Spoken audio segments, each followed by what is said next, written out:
Let of us believe these ghosts have been exorcised. Welcome, welcome.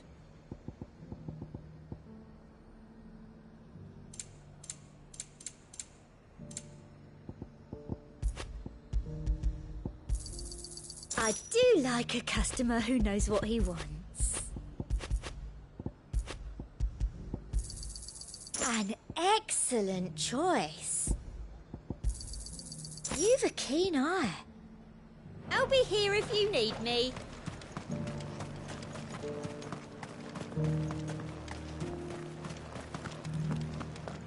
There were ghosts at the gate, not Daisy. You needn't fret. The creatures have been dead.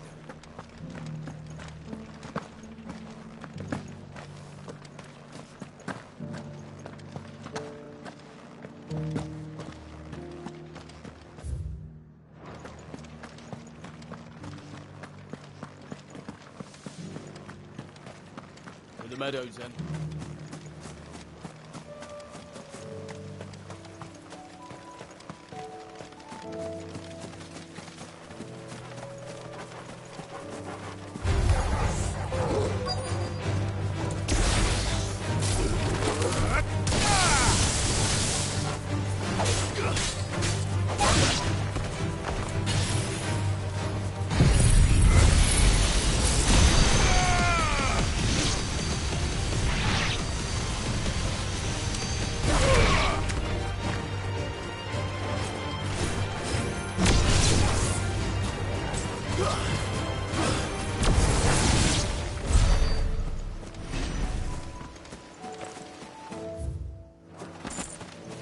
He said I should be able to find what I'm looking for somewhere nearby.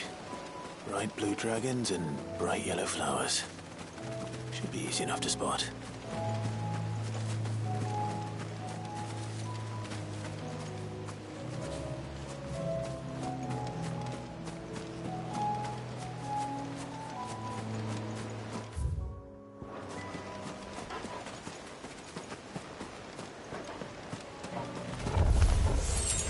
This must be our wyvern.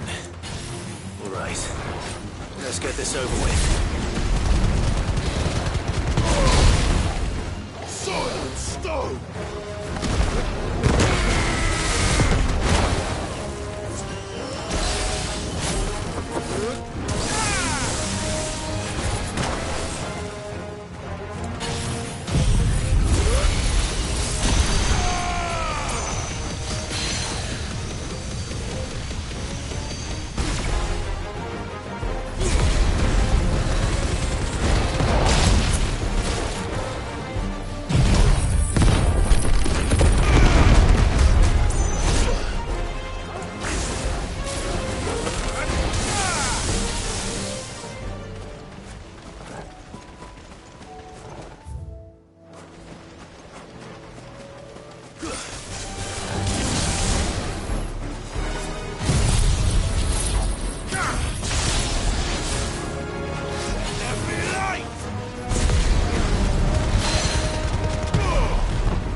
That's the wyvern's liver.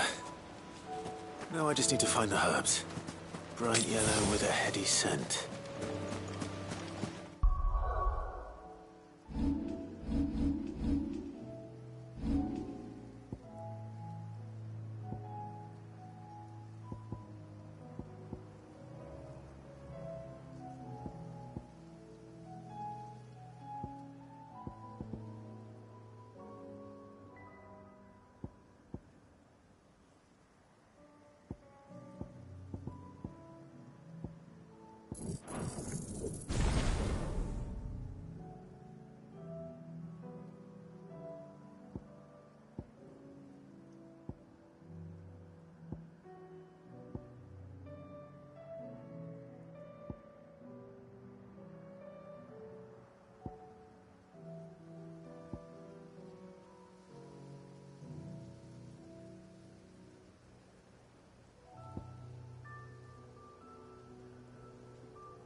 I think that's everything Molly needs to resurrect her recipe. Better head back.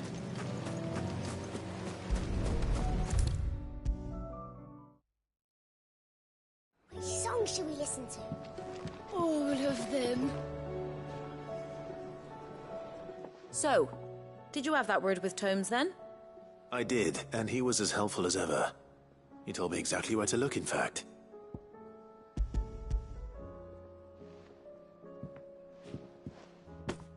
And what precisely will I be cooking up? Or is it better not to know? Blueback wyvern liver. And, a herb known as Saint's Bonnet. Ah, wyvern livers, was it? Well, at least it weren't actual worms, I suppose. Now then, you stay right where you are. I've got some cooking to do. Let's hope these grand old chefs of yore knew what they were on about.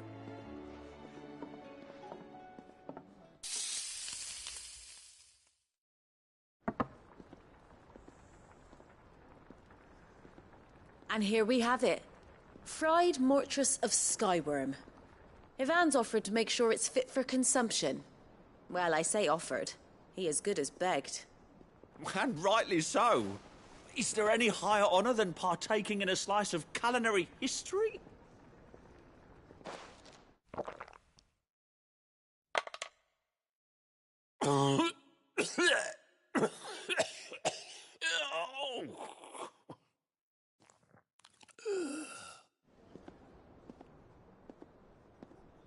So, not fit for consumption then?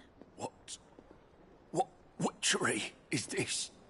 The crackle of the crust gives way to an almost violent richness.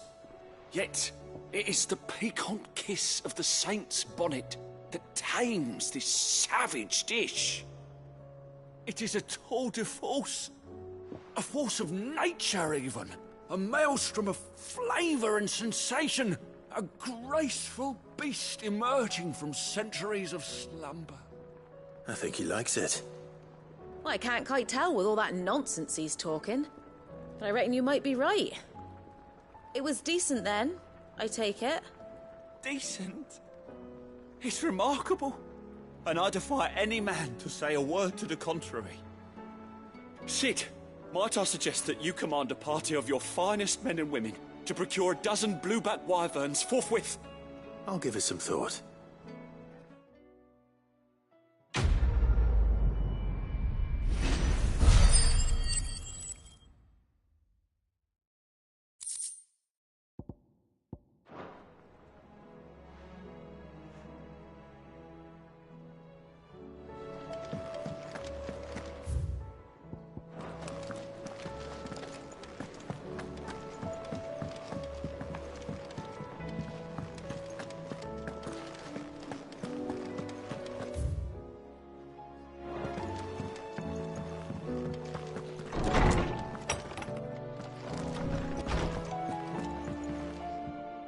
Sid, perhaps you can help me solve a mystery. I can certainly try. Who's gone missing this time? It's not who, but what. Mid's scales, the ones she made for her workshop. I borrowed them to teach the little ones about weight, and shortly after the lesson, well, they vanished. My first thought was that they'd taken them off somewhere to play, but when I asked, they swore they had nothing to do with their having disappeared. Which almost certainly means they had everything to do with it. Perhaps a visit from Sid will jog their memories. I think it just might. Thank you. I don't like to imagine that my pupils would lie to me. But if they have, I'll have no choice but to discipline them accordingly. They were in the atrium when I last saw them. As always.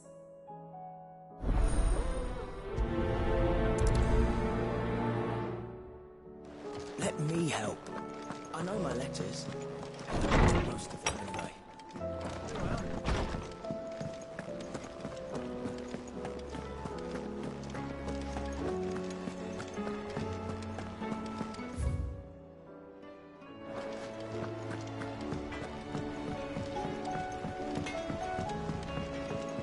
He's a surly soaker.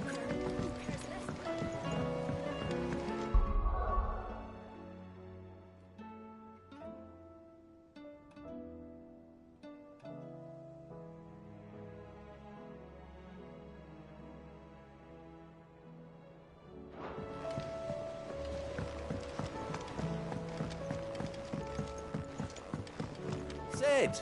Heard you were in Canberra fetching young Ned.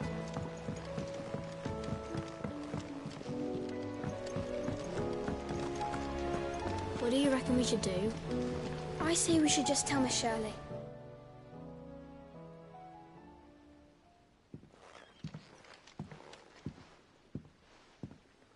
Sid! Hard at your studies, I see. And what is that? It's not a set of scales, is it? No. Of course it isn't. Well, not anymore, it's not. Oh! And just how long hasn't it been one? We're sorry. But we didn't break them. We dismembered them. Just like Miss Middledore showed us. Miss Middledore? And why would she have you dismembering her creations? Because that's the only way to become a ninja-neer. Miss Middledore said, the best way to see how something works is to take it apart and put it back together again. Well then, your work is already half done. Carry on. About that. The taking apart was easy enough, but it's the putting back we can't work out. Speak for yourself. The heavy thing goes at the bottom. Then...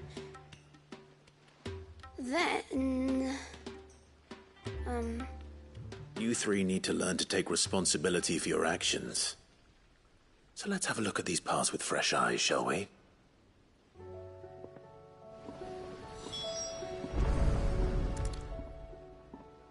All right. Everything here was once part of Miss Middeldoll's scales. Every piece has its own role to play, and each is just as important as the others. If even one of them is missing, the scales won't work. So let's think about what those roles might be. You already know one of the pieces. The body. Its role is to support everything else. But what of the others?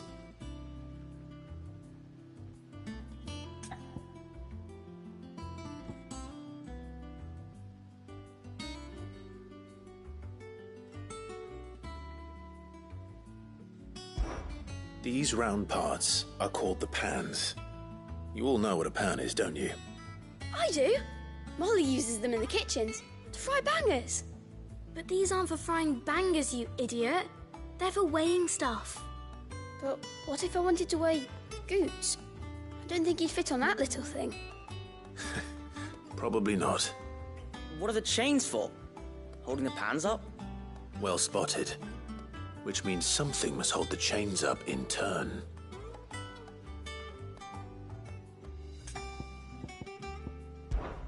This tiny piece is what's called a cogwheel, or gear. Have you ever seen one before? I have. Miss Middledor's dungeon is full of them. Most are on the floor. She puts them in all her inventions. They spin round and round and round and round and... That's right. They're very useful when you want to make things move. Do you remember if there was anything on the scales that moved? I remember the arm moved when I tried weighing an apple. And then somebody ate it. Not my fault. You shouldn't have tried weighing it before lunch. We know what part's supposed to move and how it's supposed to move. So, let's put the pieces together first, see what doesn't move, and then stick the cogwheel to that. Not a bad idea. You see?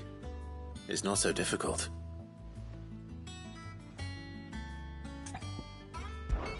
This is called the arm. Why do you suppose that is? It doesn't look much like an arm. You're right. It looks more like a wing. Like a chocobo wing! You've ridden a chocobo before, haven't you, Sid? Will you teach me to ride one day? I'll think about it. Now, what do arms do? Hold things. So wait, maybe this arm holds things too? Good thinking. You're on the right track. So, now that we've taken stock of the parts and learned what they do, what do you think? I think we've got it. Then here's what we'll do. You tell me what goes where, and I'll put the scales together. Well, obviously you need to start with the body. All the other pieces fit onto it, don't they? And the arms go on the body, just like real arms. Or wings, if you're a chocobo. And then the arms hold the pans by the chains. Very good. Let's see if that works. Ah, all finished.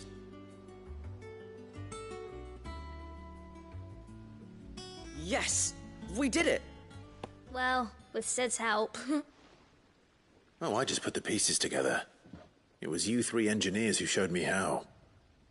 That's right. We're Miss Mididol's hairs. Her hairs? Yeah, hairs for the future. She's showing us her secrets now, so we can help out the hideaway when we're older. What do you think, Sid? Are we almost ready? With a little more help from Miss Mididol and Miss Shirley, I'd say it won't be long at all. You hear that? It won't be long. Until then, though, do try to be honest with Miss Shirley.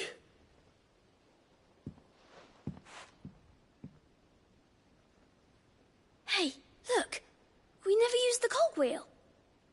You don't think Sid forgot about it, do you?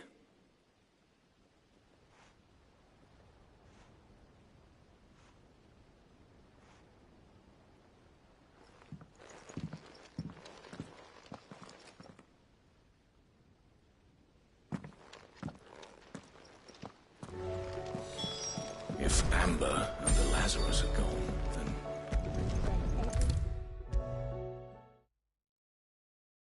Let me help.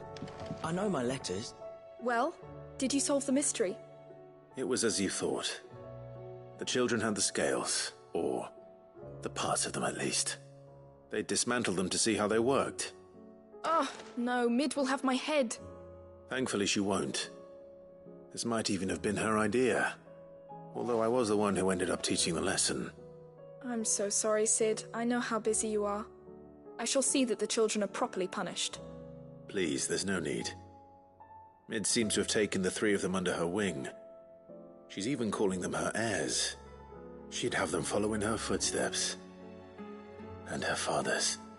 I see.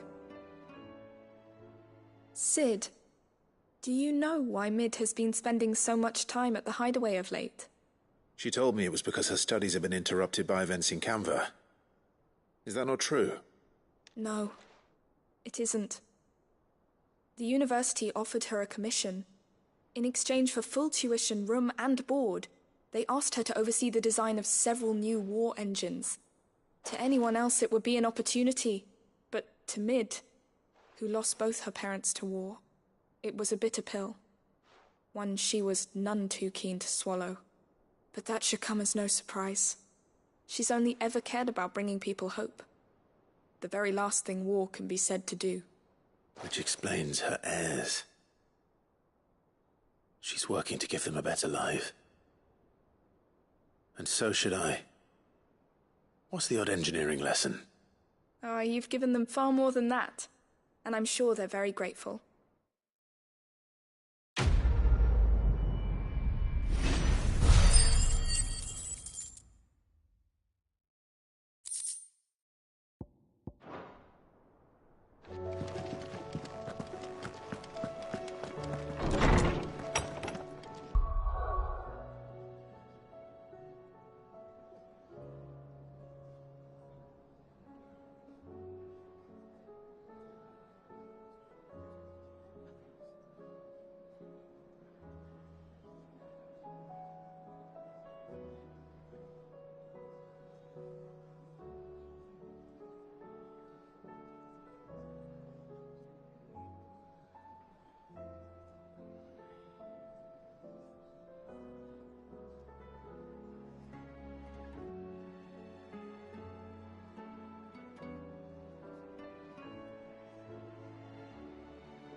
Rutherford. Wasn't that the name of my uncle's manservant? Why would he be at Martha's Rest?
My lord Marquis, is that...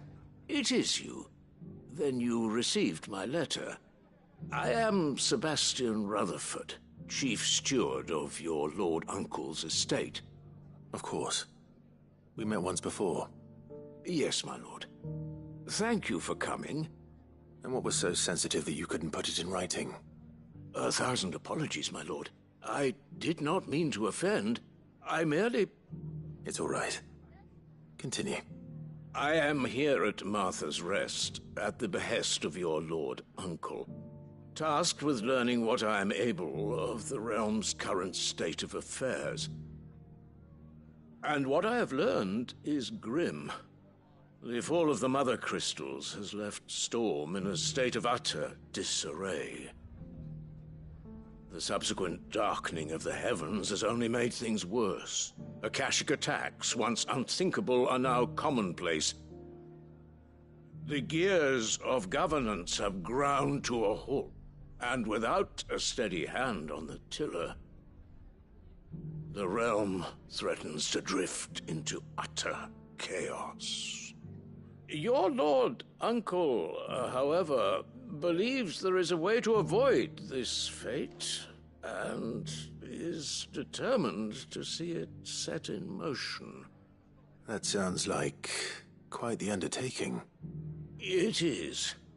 Hence my having enlisted the aid of several colleagues serving the 7 high houses.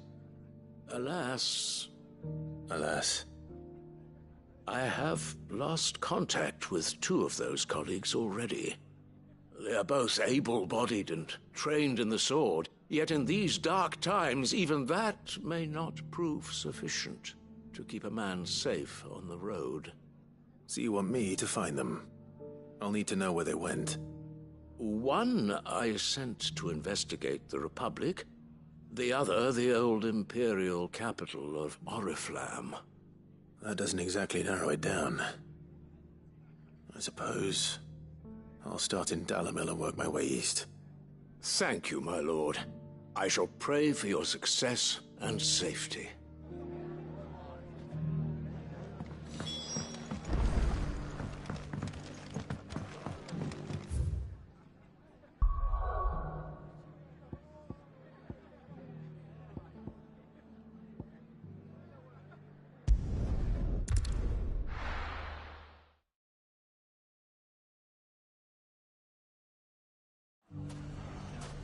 It's not going to be easy finding one man in an entire republic. Let's hope someone here has seen something.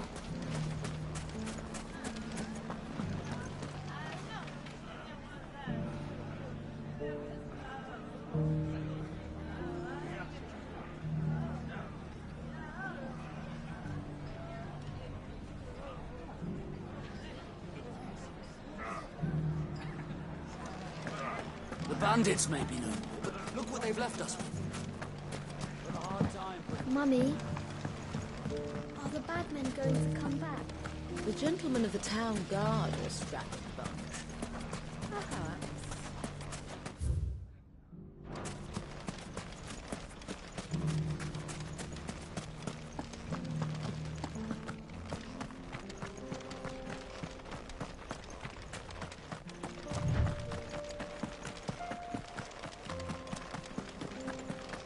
Someone's got himself in trouble.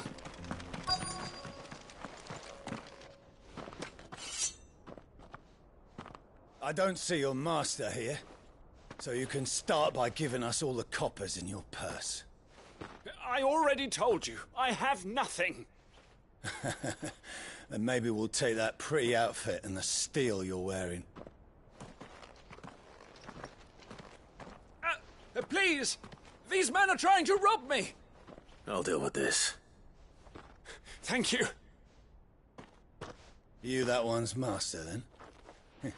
If you kindly pay the coin he owes us, we can pretend you didn't draw your blade on Republican soldiers. Or you can go back to your garrison and I won't report you to your captain. Oh, you're more than welcome to.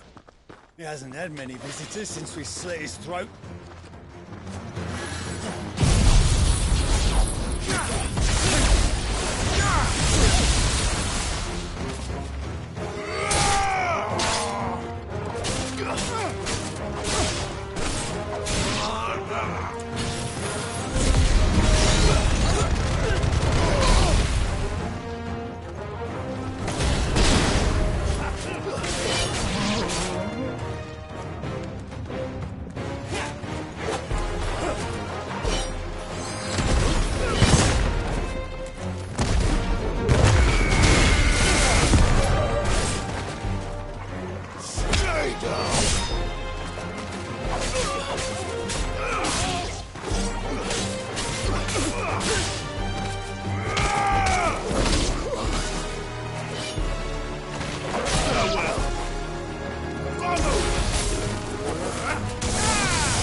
I'd expect as much from Hugo's faithful, but these were men of the fist.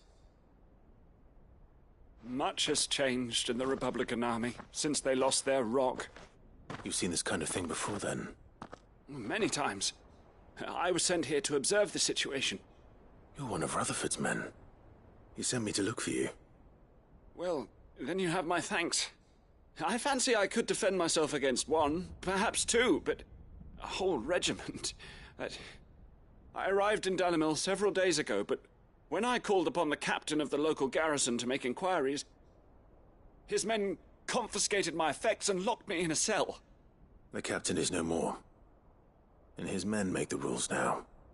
Fortunately, I was able to bribe my way free, only to be stopped again by those soldiers you so kindly dispatched. What of the Fist's Central Command? Surely they wouldn't allow such lawlessness amongst their ranks. I would imagine they are unaware of it. Most of the army has fallen back to the capital and hunkered down behind her walls. Those who weren't recalled now rule the fringes unchecked, answering to no one but themselves. Then it's worse than we imagined. You should return to Rosaria. It's not safe here. I'll find a caravan heading north. You won't mind if I borrow one of these soldiers' coin purses?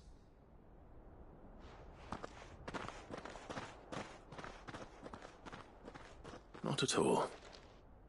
Now, to find this second associate of Rutherford's. If he was bound for Oriflamme, I'll start at Northreach and see if I can pick up his trail.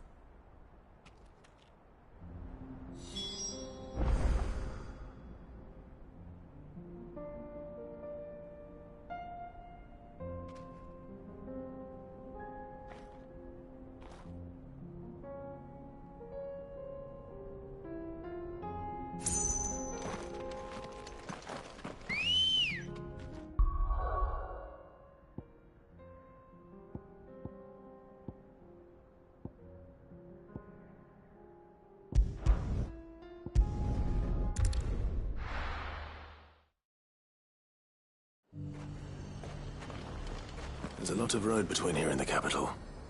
Rutherford's man could be anywhere.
turning back.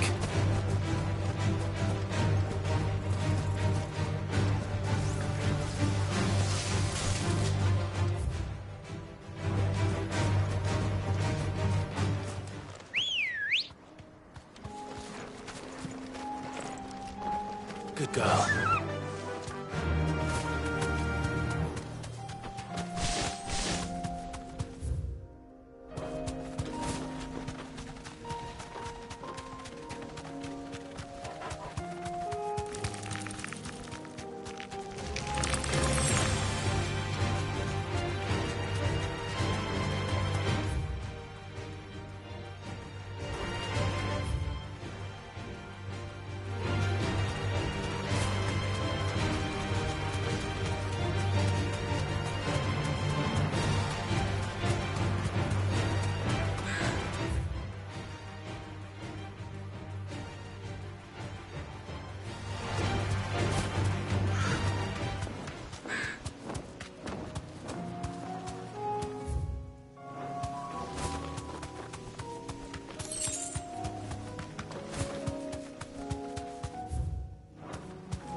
You deserve a rest.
Your reign is over.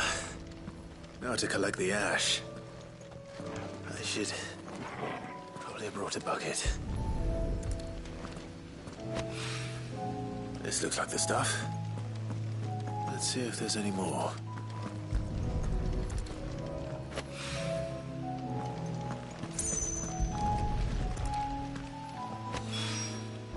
That should do it. If the wine needs more than this, he can fetch it himself.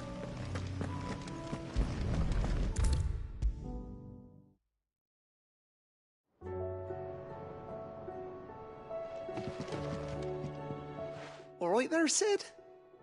How's that hunt for the bomb ash going? I have it here.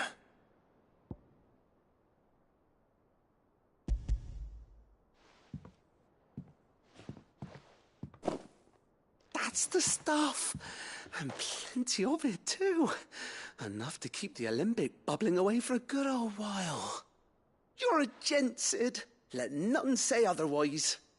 Right then, let's get this contraption up and running.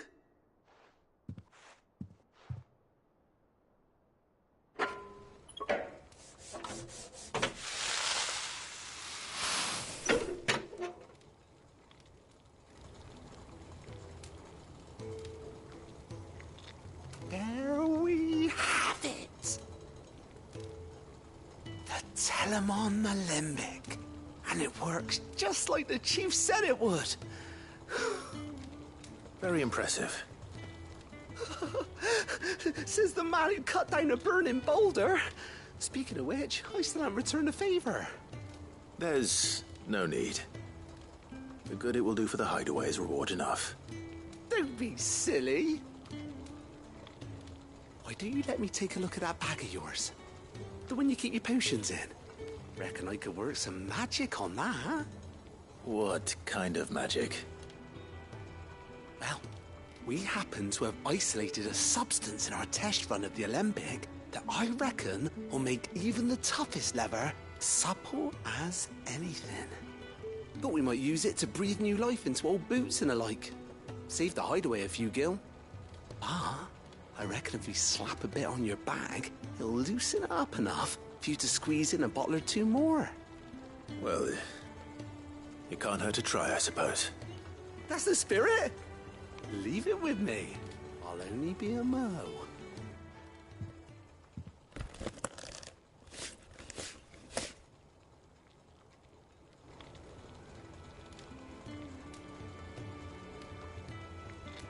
Well, what do you reckon? It certainly feels more flexible. Right? Told you. Thank you. I think. No. Thank you for supporting Mid and the rest of us in our endeavors. Without you, we'd never have been able to discover wonders like that stuff I rubbed on your bag. And I'm telling you, there's plenty more where that came from.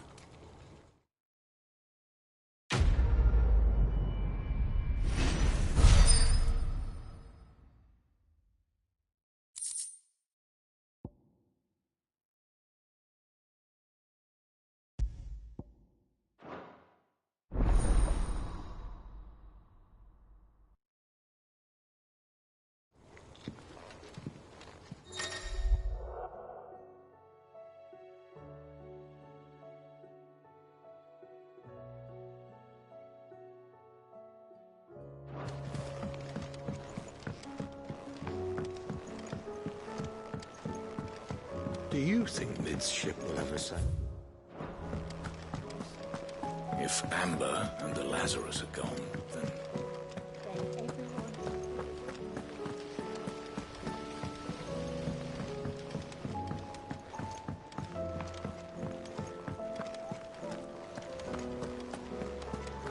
How are we supposed to do our duty when the hills are crawling? Paul said it was an armour of a cashew. What will happen to Mid and the others?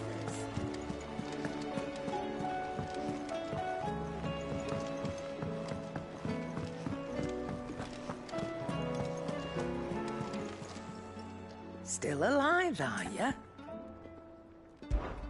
Coin purse weighing you down?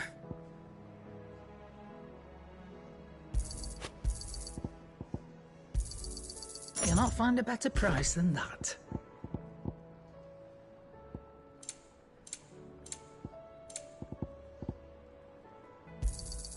It'd better all be here.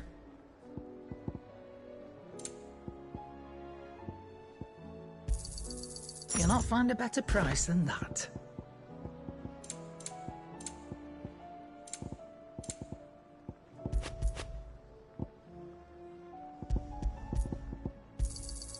You're rubbing me blind, you know.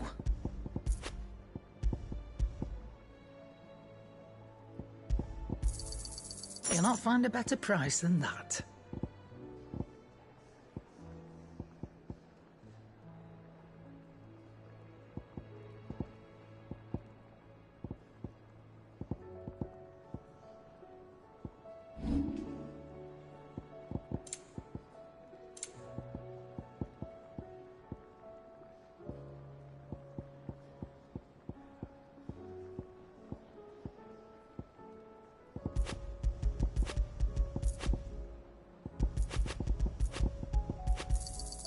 I'll be thankful you got that much.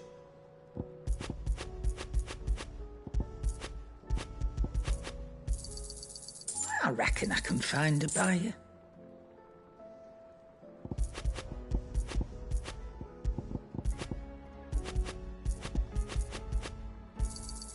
I'll be thankful you got that much.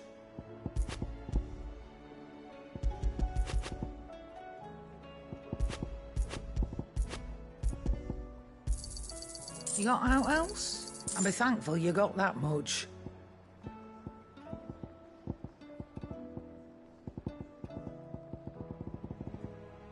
Come again. Or don't. I'm If not it's much knowledge bothered you either way. seek, we've tomes aplenty to guide you in your search. To what do I owe the honor? Fran about us, guys. Unless that is... What do you want?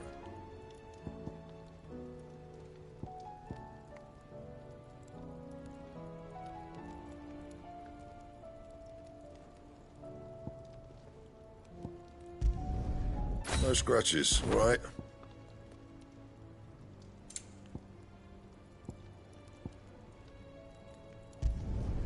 Should last you a good while.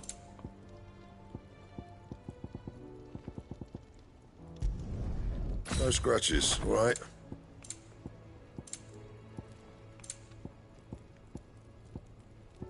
Anything else?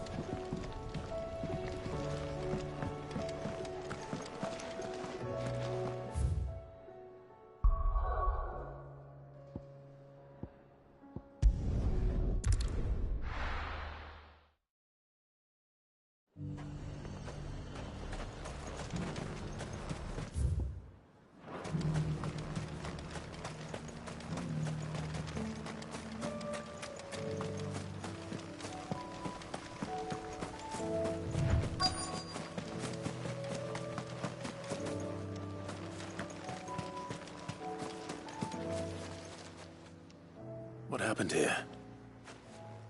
If you're with the others, they've already relieved me of my belongings. I'm not. I'm looking for someone who was sent here by a man named Rutherford. And then you found him. I am Alistair Rockford, attendant to the Lady Ariane of House Wellesley. Of the 7 high houses of Rosaria. It's been a long time since last I saw my great-aunt. Is she well? My Lord Marquis?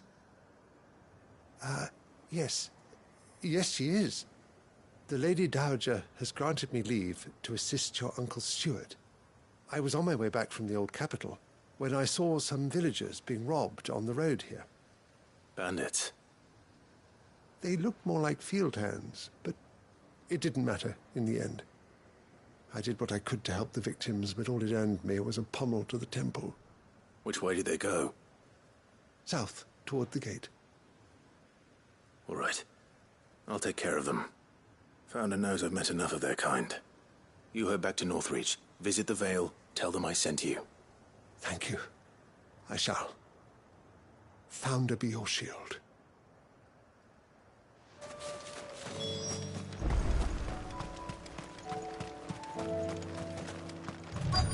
They just couldn't resist, could they?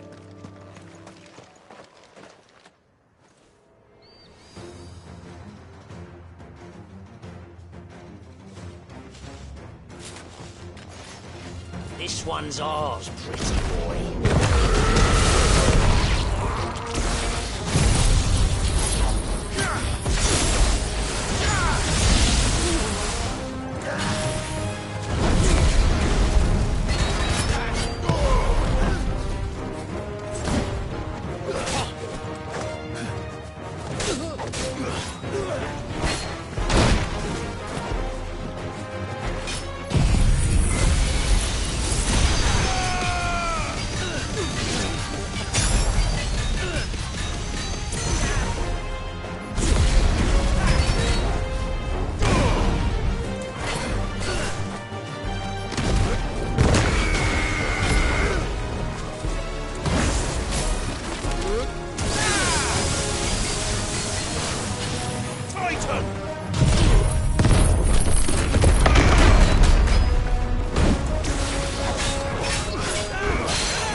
Make for the town while you can.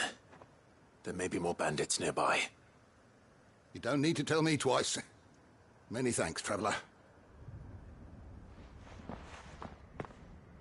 This looks to be all of them. I thought I told you to make for the Vale. And stand by as ill might befall the heir to the ducal throne. It's just Clive, and I'm fine. Which is more than can be said for you. I will survive. Strange that the garrison wouldn't intervene in such a brazen attack so close to their gates. The garrison have their hands full inside the city. Some days they don't even send out patrols. There are few hands left to work the fields, and even fewer to transport the grain. The market stalls are nearly bare, and the price for what remains is exorbitant. It's not uncommon to see a fight break out over a crust of bread. When I said the ones who attacked me didn't have the look of bandits, I meant it. They were probably just desperate. Rockford, listen to me. If you are to continue your investigation, you first need to seek the attention of a healer. Of course. I shall return to Northreach right away. But allow me to thank you first. Had you not happened along, Don't thank me. Thank Rutherford. It was he who sent me. I suppose he'll be wondering where I've got to. I shall send a Bastolus as soon as I'm able. Good day.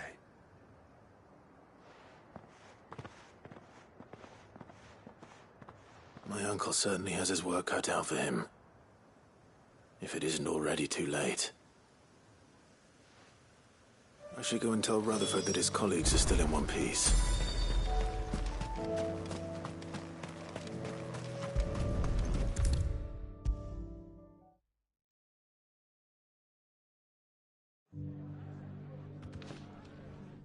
I see you're still here. The Rest's location affords a constant flow of traders, and with it, a constant flow of information. Speaking of which, I received word from both my associates. They have resumed their investigations, thanks to you. I only happened to be in the right place at the right time. They both seem to think the realm's prospects rather grim. I am afraid that grim would be putting it lightly. Storm is in crisis, and if we are to free her, we must work quickly. And we must work together. Such is your Lord Uncle's wish. As it is mine.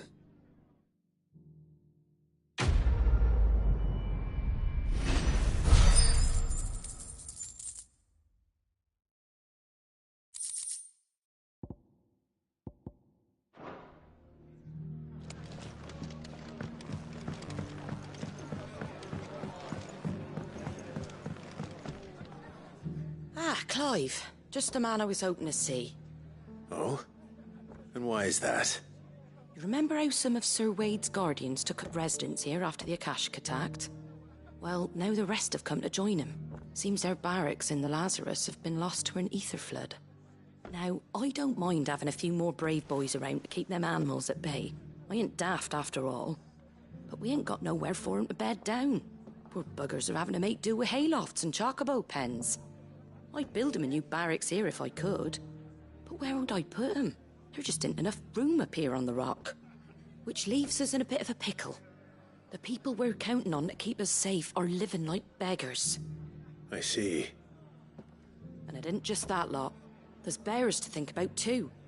There's been more and more of them turning up lately, coming from all over looking for safe haven.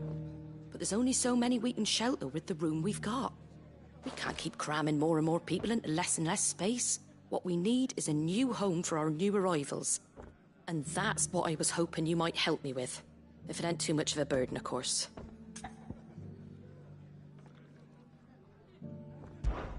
It's no burden. Thank you, Clive.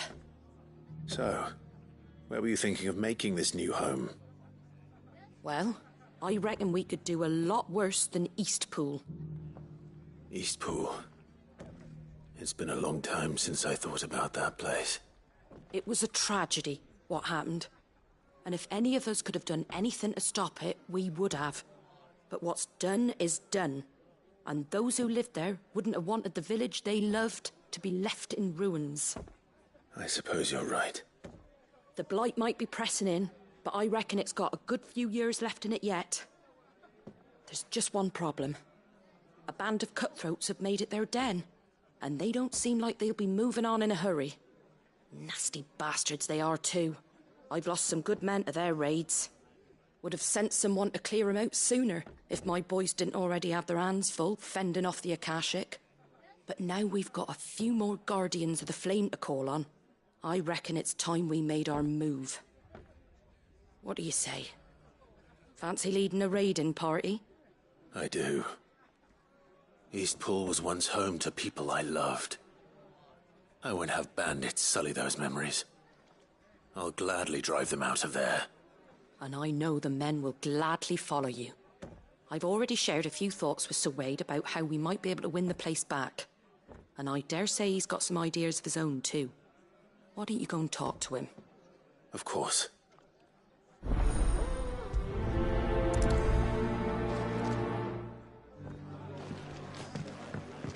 All right, Sir Wade. Let's hear your plan.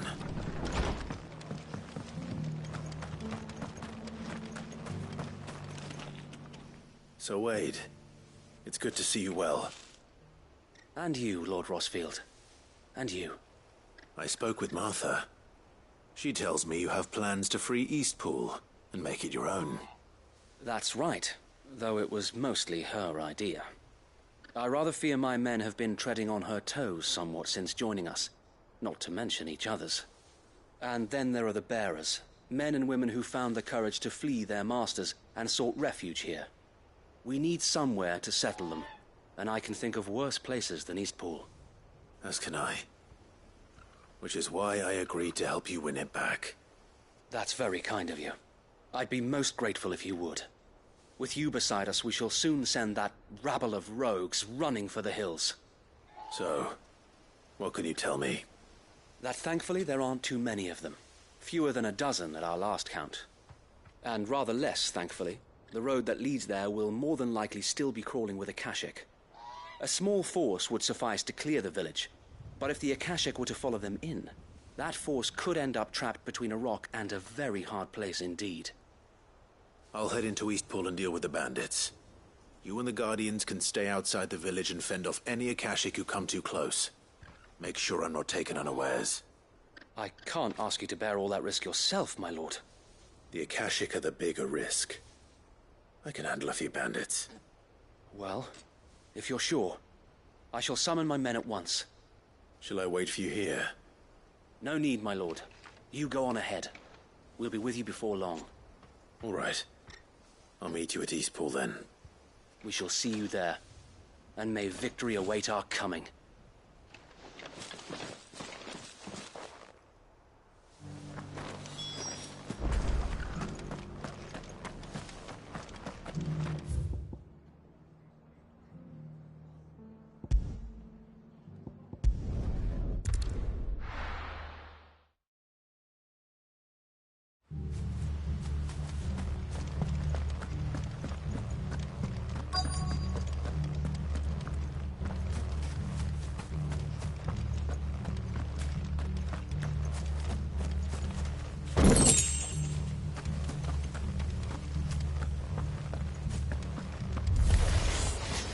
Think you can just walk in here? Kill him. You will leave Eastpool now, or face the consequences.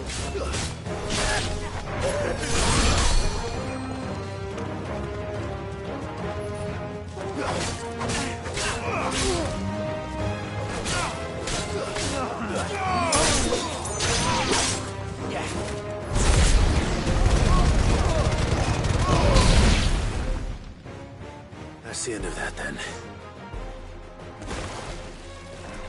Or maybe not.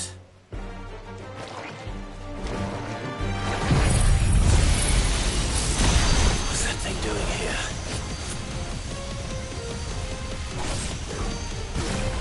Doesn't matter. It goes too.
Any more surprises? I'll take that as a no. Bravo. A magnificent display, my lord. You were watching? I thought you were keeping an eye out for a Kashik. We were. Put down more than a few on the road, then arrived just in time to see you slay that... whatever it was. Let's hope it was the last of its kind. Though I expect you and the Guardians will be up to the challenge should another appear. I would hope so, my lord.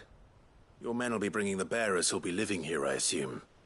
It might be best to send word for them to come right away, before any other unsavory characters move in. Of course. I'll send orders for them to depart immediately. Leave it with me, my lord.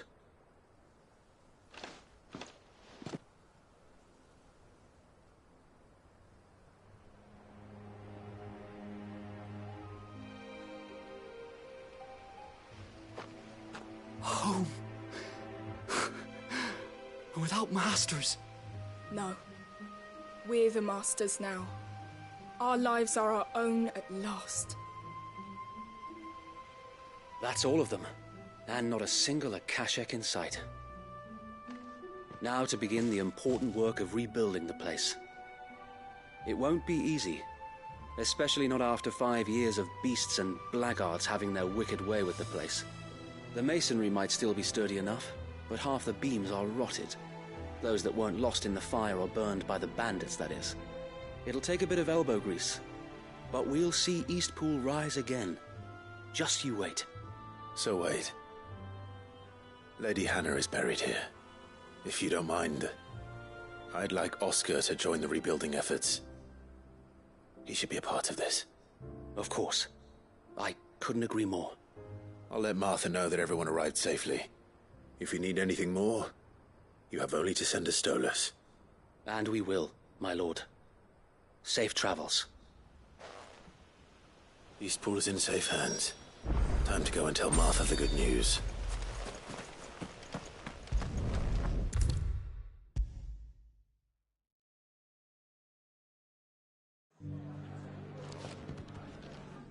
Ah, there you are. All went well then. Sir Wade told me you got rid of the bandits while his lot kept an eye out. Nicely done.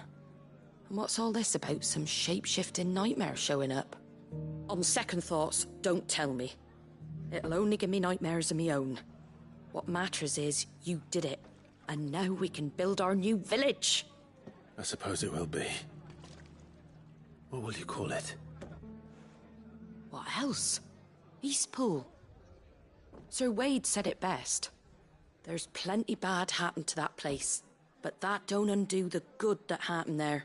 No need to throw the baby out with the bathwater. Did Wade say that? Well, something along those lines. Anyway, the poor souls might have made it to Eastpool, but their work ain't done yet. So the way I see it, neither is mine. If it's food or lumber or strong backs they need, the rest is ready to provide it. Thank you, Martha. No, thank you. You didn't have to help us. I wanted to.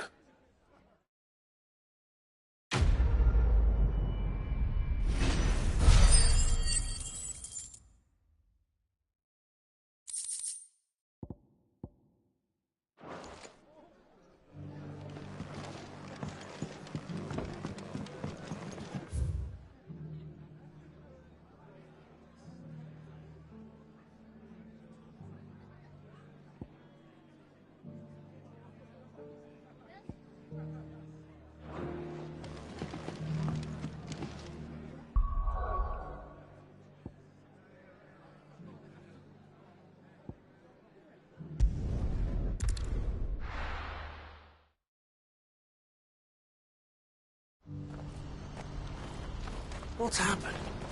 Can't... Gate grew right, old Benny. If we're going to do this, we'll need help.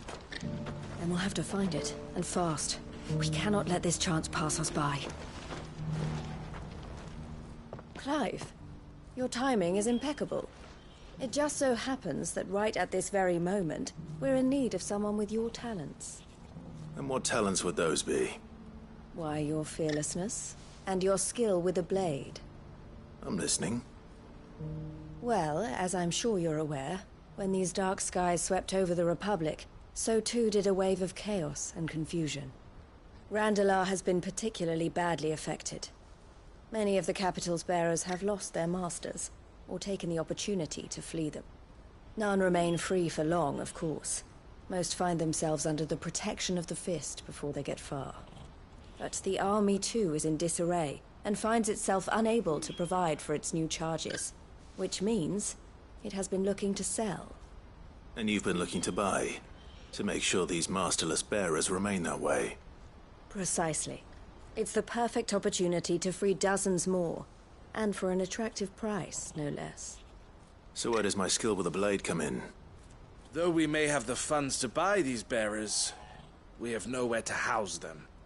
So we've been searching for a place where they can be resettled. Somewhere far from the prying eyes of those who would see them enslaved once more. And we believe we have found one. Cashlock. A small hamlet hidden in a canyon. The place was abandoned a long time ago, but when the men moved out, the beasts moved in. And so we seek the aid of a fearless swordsman to encourage them to look elsewhere. You'll help, won't you?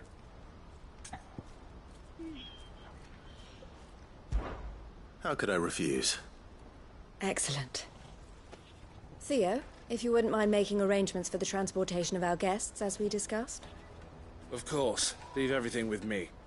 Sounds like you'll have your work cut out for you. I will. We have an entire village to stock and furnish.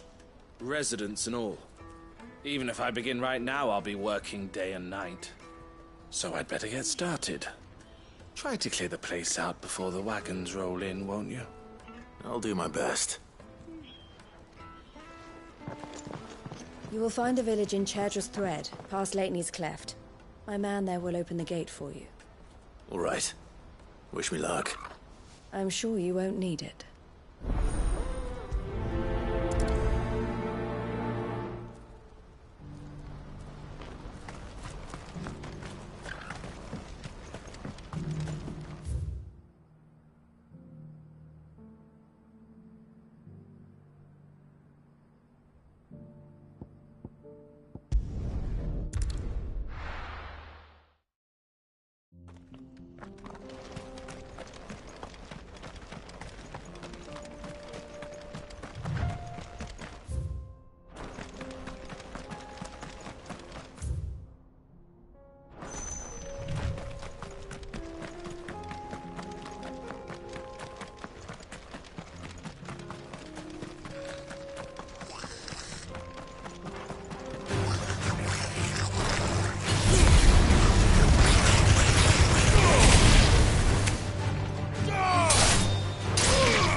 This must have been a nice place once.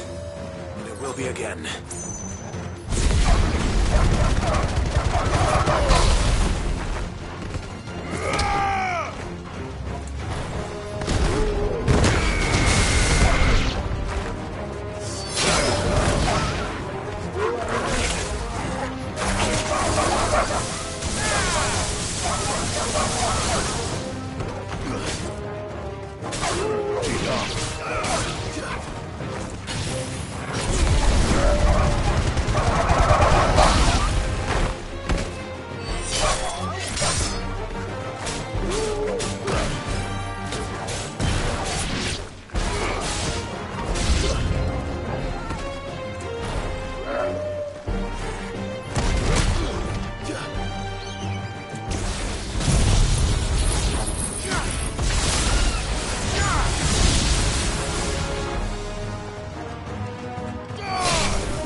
That's all of them.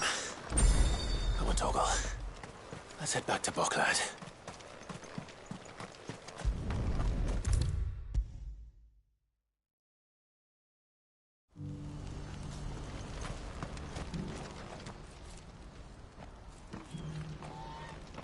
Something the matter, Theodore? Quiet. Those are our terms. I trust that you will give them your full consideration. I shall. Thank you.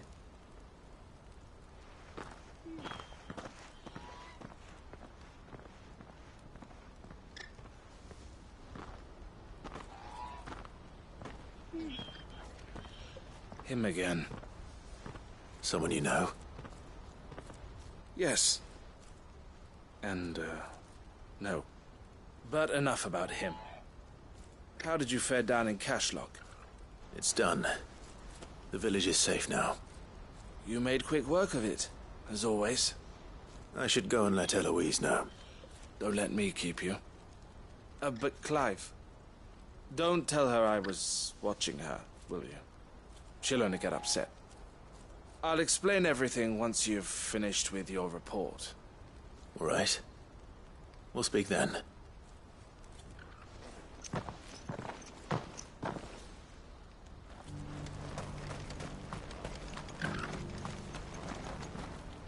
Eloise, I just got back from Cashlock.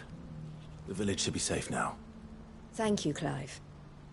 Here, something for your trouble. Well then, now that you have laid the groundwork for our little project, I suppose we'd better finish the job.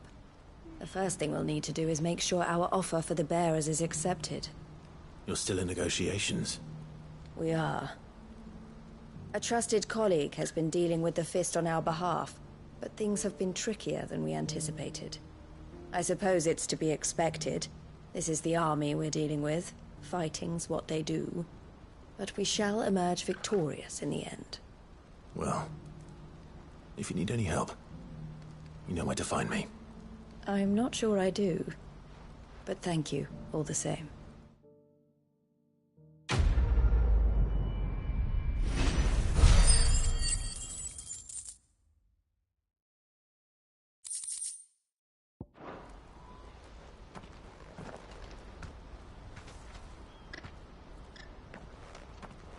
Ah, Clive. You wanted to talk? The man I was watching earlier, the one speaking to my sister. He represents the Silver Peak Consortium. It's one of the bigger trading houses. I don't think I've heard of them. Well, every trader in Dharmekia has. They operate across the length and breadth of the Republic, and they're still expanding. They've been trying to get Eloise to join their ranks for some time now, and judging by her reaction earlier, I'd say she had half a mind to accept their latest offer. And you'd rather she didn't? I would rather she did what makes her happy. And I would never deny her such an opportunity. Eloise saved me from slavery, and we have striven to save others like me ever since. But this was not the life my sister wanted, nor the one she deserves. I won't let her give up on her dreams again for my sake. She freed me from my bonds, and she must be freed from hers in turn. You're a good man, Theo. I have always been grateful for what my sister did for me, and I want to repay the favor by letting her live her own life. But each time an opportunity to do just that arises, she turns it down. For my sake. She loves you. And I love her. Which is why I want this time to be different. To show her that I don't need to be watched over anymore. Though I'm sure I'll still need some help from time to time. I trust that I can count on you. Always. Thank you, Clive. Well then, I had better get back to work. These bearers aren't going to move themselves. That's a job for the Crimson Caravans.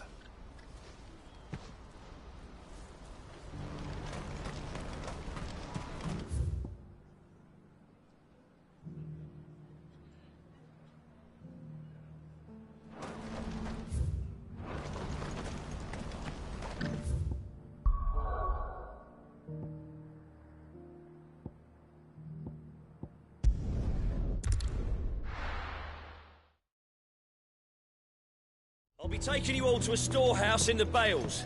Leave anything you don't...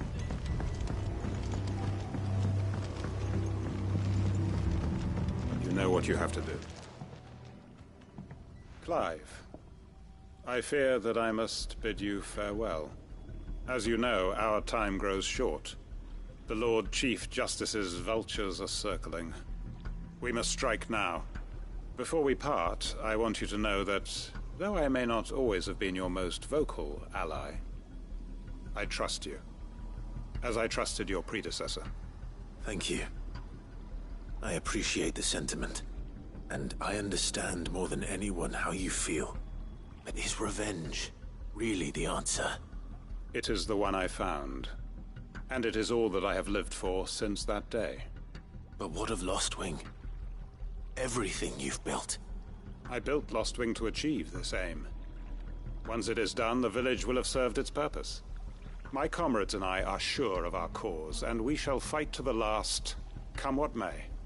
But there are those among us who cannot fight. Children, the elderly, bearers afflicted by the curse. I would place Lostwing in their hands, if I thought it would do them any good.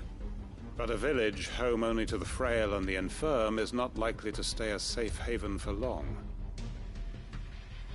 And so, Clive, I find myself turning to you once more. Will you take them to your hideaway, that they might live even should Lostwing die? I will. Thank you. I will not have it said that I did not see to the well-being of those who rallied to my cause. The people I speak of have withdrawn to Gotan's Bales, away from danger in case the Black Shields strike. Understood. I'll make sure they get to the hideaway safely. Then the last of my preparations are complete. Fare you well, Clive. And may Griga guide us. All of us.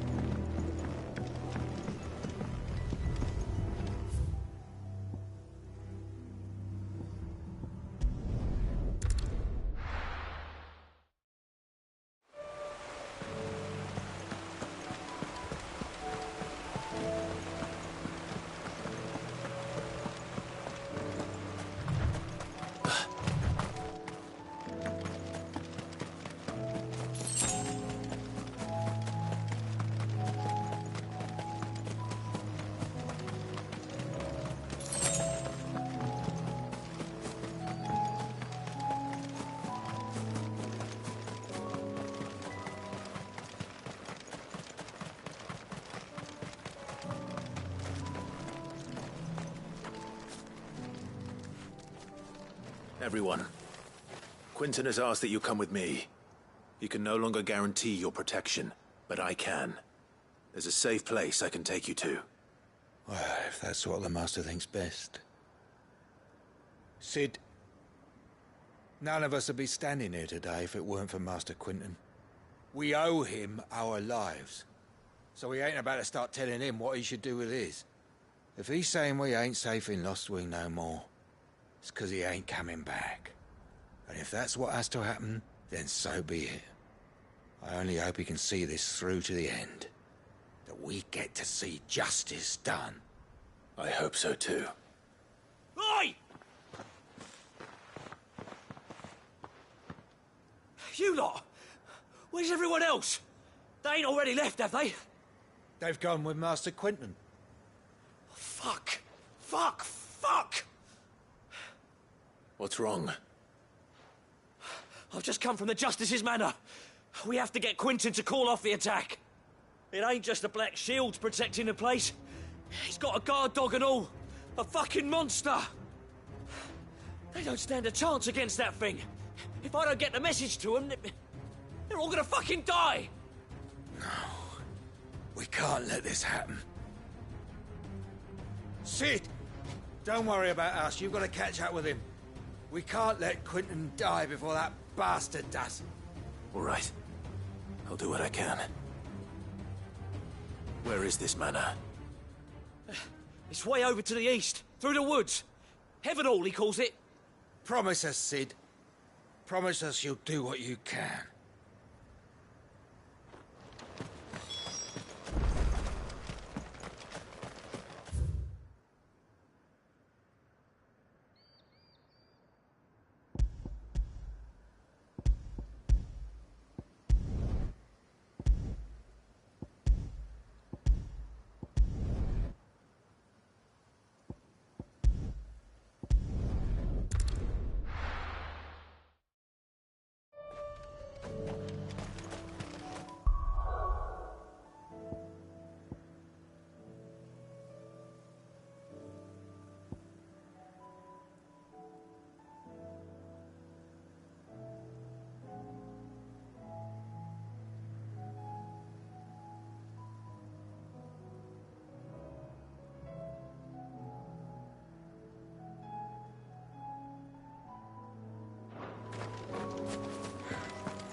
Don't tell me I'm too late.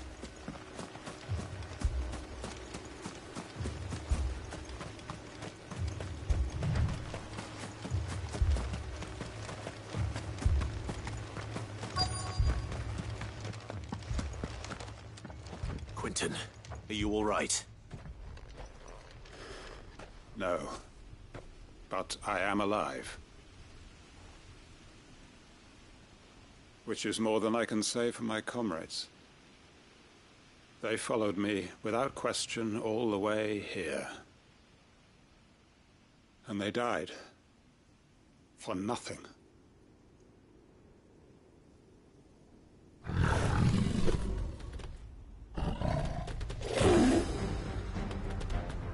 This must be the guard dog. Quentin. I'll hold it off. You go. But your comrades didn't die for nothing. They died for you. Don't let their sacrifice be in vain. I won't. Come on, then. You're no guard dog.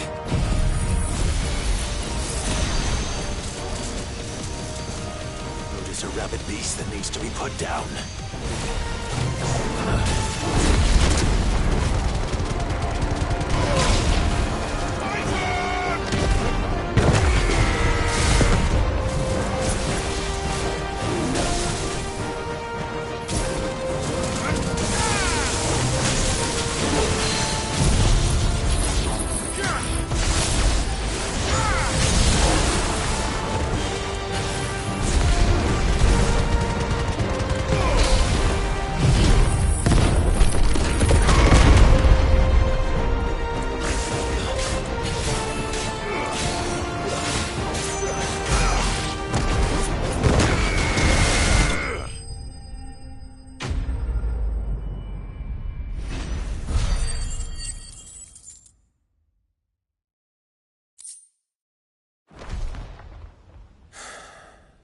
If only we'd arrived earlier.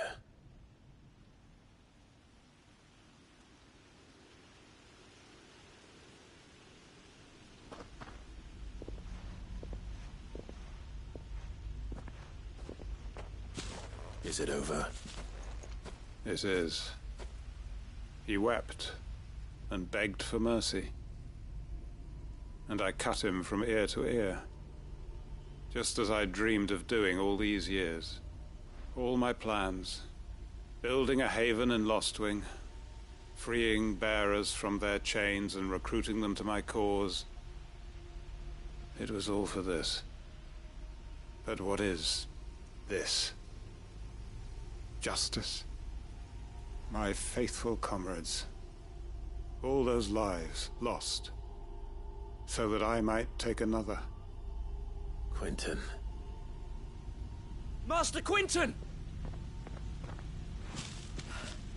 Oh, thank Grieger you're safe. You're alive. And so are you. I'm so sorry. I tried to warn you about that thing. And I hate to say it, but there's more bad news. It's Lostwing. It's been flooded. What?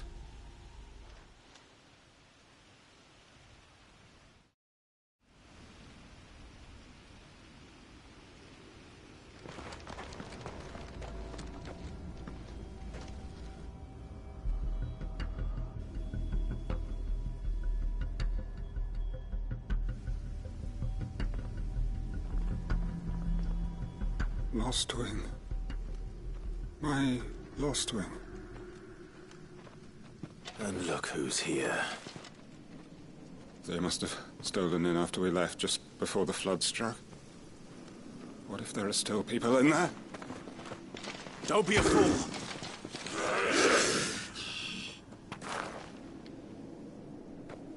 Damn it.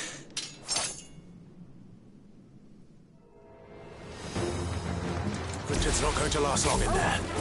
Come on, Torgal. We need to make this quick.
To get back to Quentin.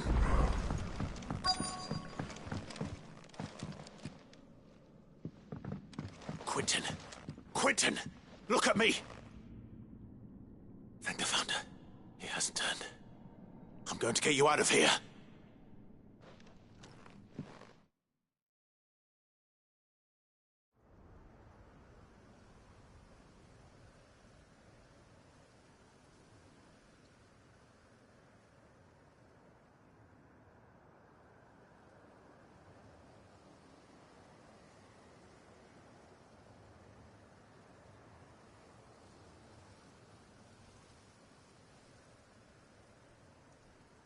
Welcome back to the land of the living. Is Lostwing? The flood has filled the valley. I see. Then all is at an end. A strange way to achieve one's life's ambition. No, Master Quentin. Save your strength. Why?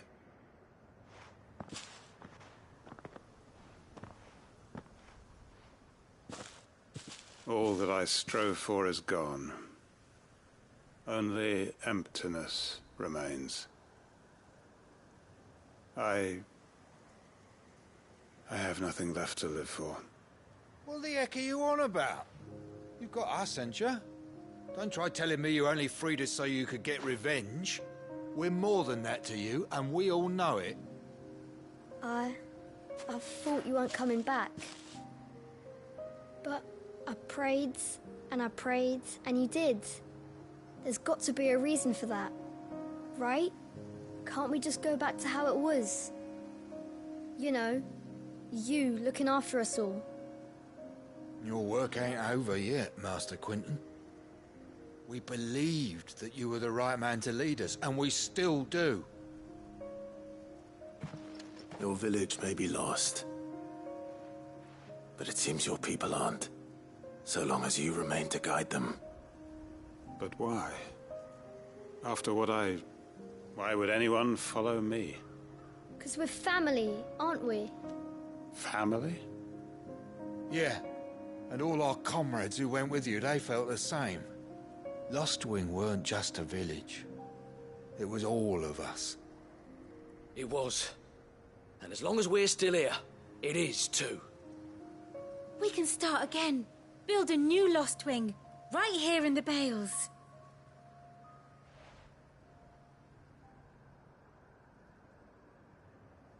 A fresh start. One life ends, and another begins. Why just a village? We could build towns. A nation, even. What's to stop us? That's the Master Quentin we know. Please. I am nobody's master. Quentin will suffice. After all, we are family.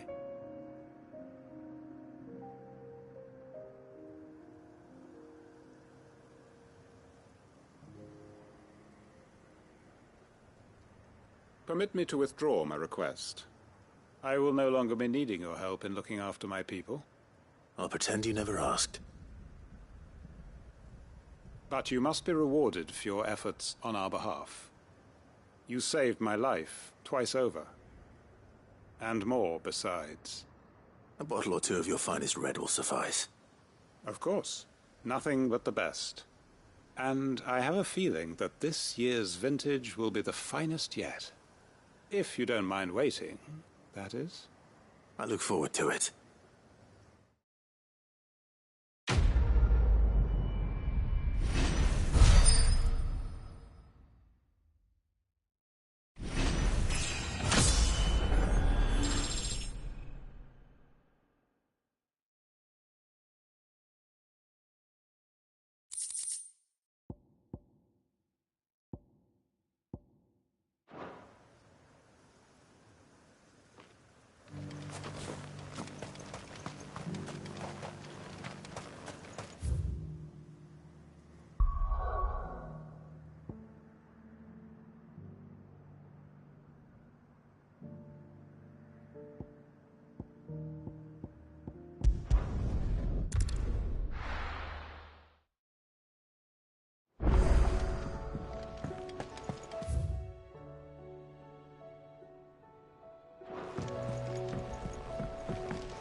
If it's knowledge you seek, we've tomes of plenty to guide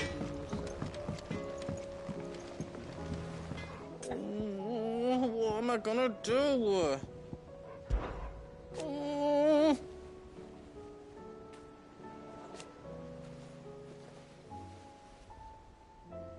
But no more.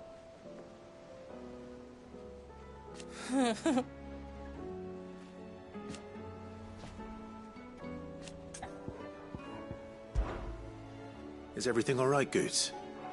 You seem more discomposed than usual. Oh, I don't know what that means, but I'm in a bit of a muddle. Oh, I think Nan might be in trouble and she's... It's all right. You can tell me.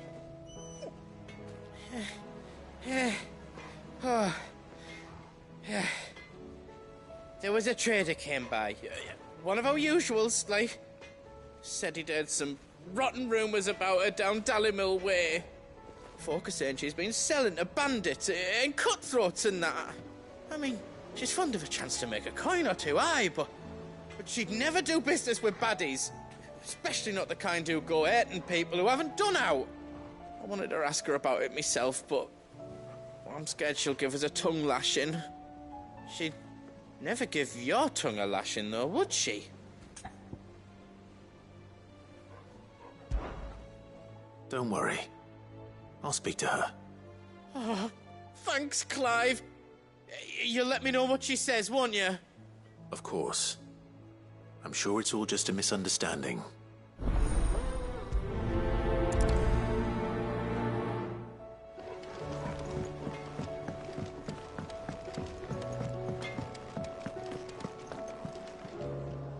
Lady Karen.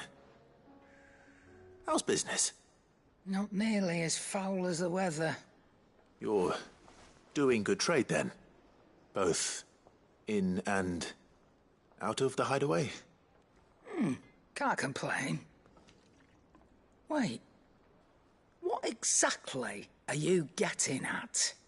Not once in 5 long years do you pay my affairs half a care, but here you are today, raking me over the coals like a bloody popoto?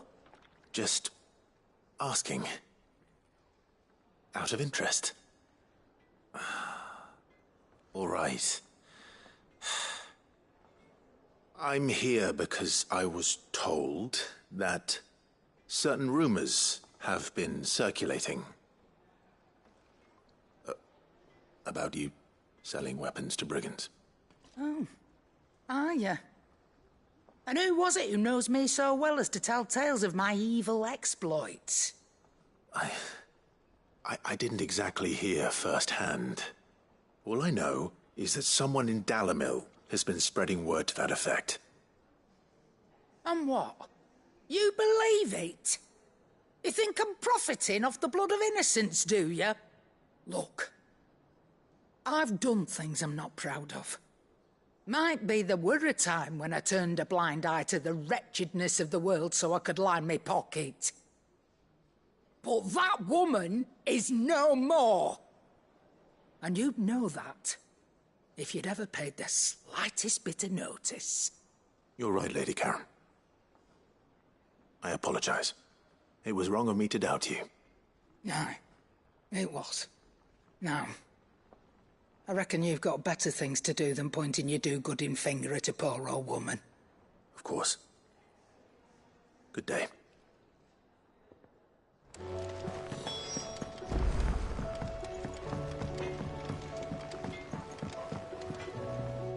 I spoke with Lady Karen. What did she say? That the rumors were unfounded, and that I was a fool for thinking they might hold any truth, along with some other things that made her feelings clear.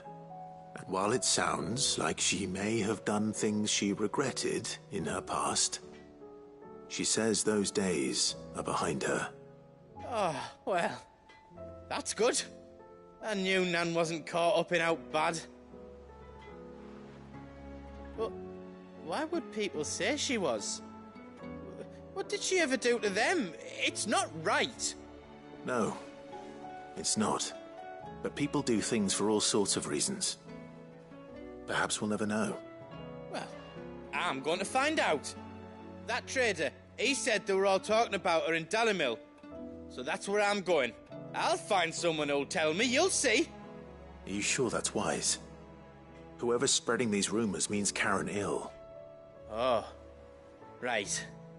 But that's why you'll be coming with me, isn't it, Clive?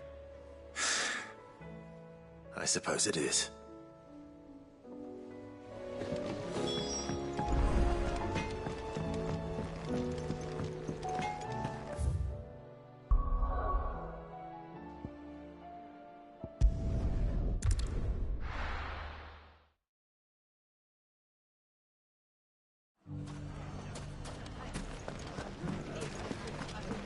The bandits may be no more, but look what they've left us with. We've a hard time. It shouldn't be too hard to find goods. Are the bad men going to come back? The gentlemen of the town guard are strapping them.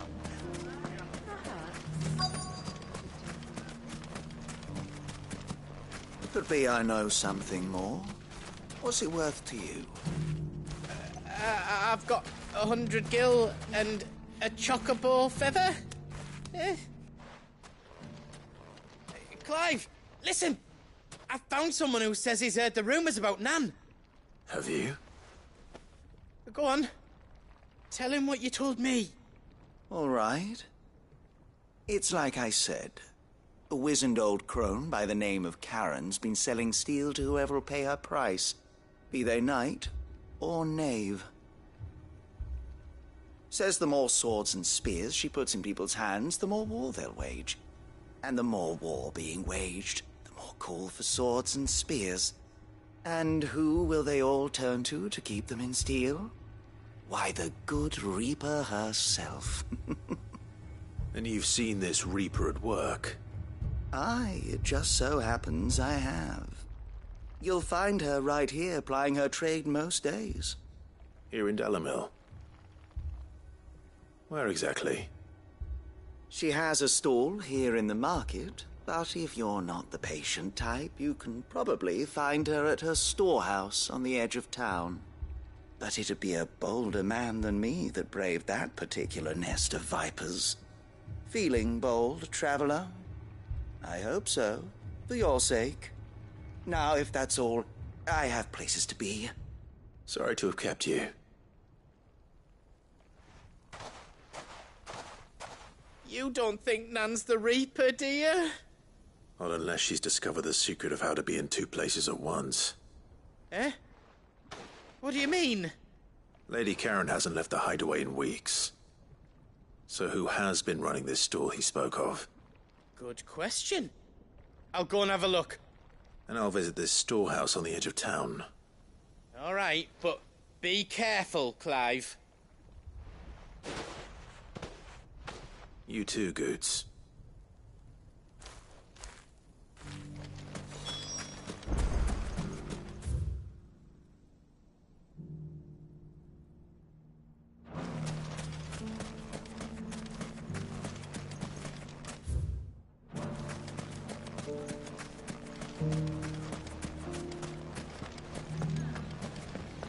The gentlemen of the town guard are a strapping bunch. Mummy, are the bad men What a going mess. to come back?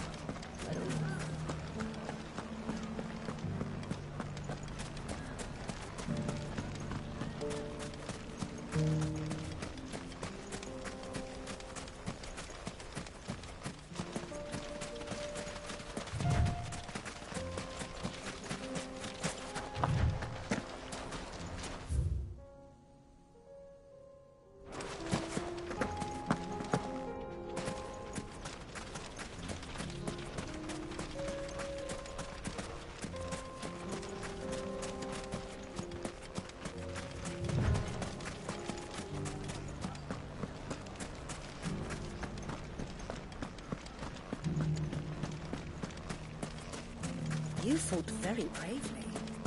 The safety of the town is at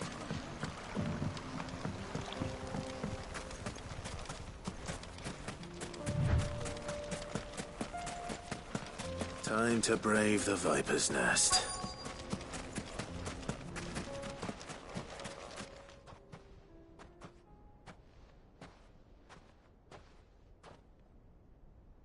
Just you, is it? Thought I might have laid it on a bit thick. It was a fairly unconvincing tale. So, what now? That's up to you. Die a slow death, or a quick one. Boys, he's all yours. But that sword is mine.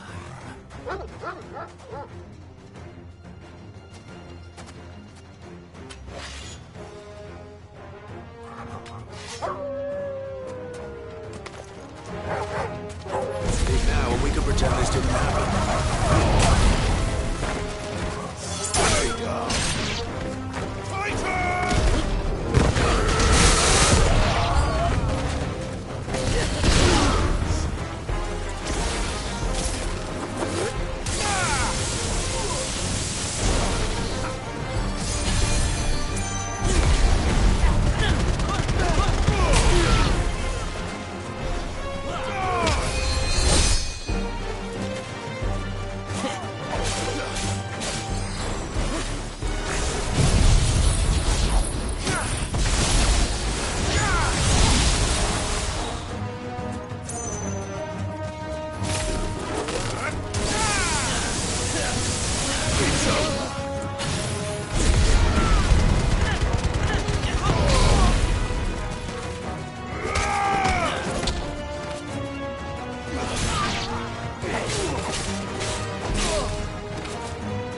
Titan!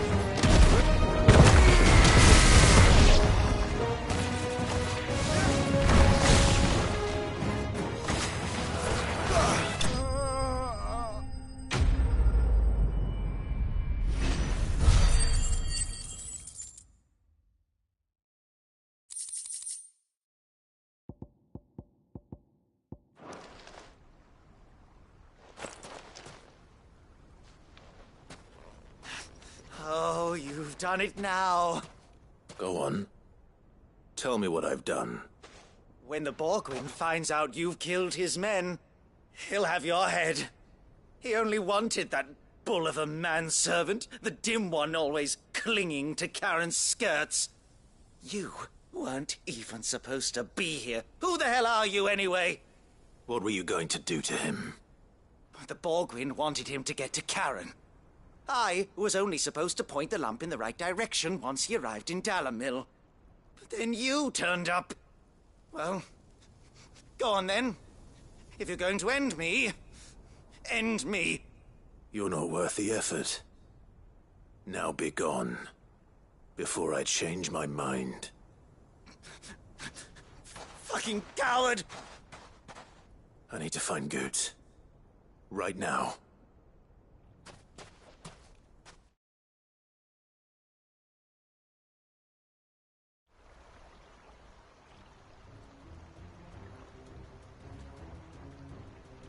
Get your filthy paws off me, you naughty-pated lout!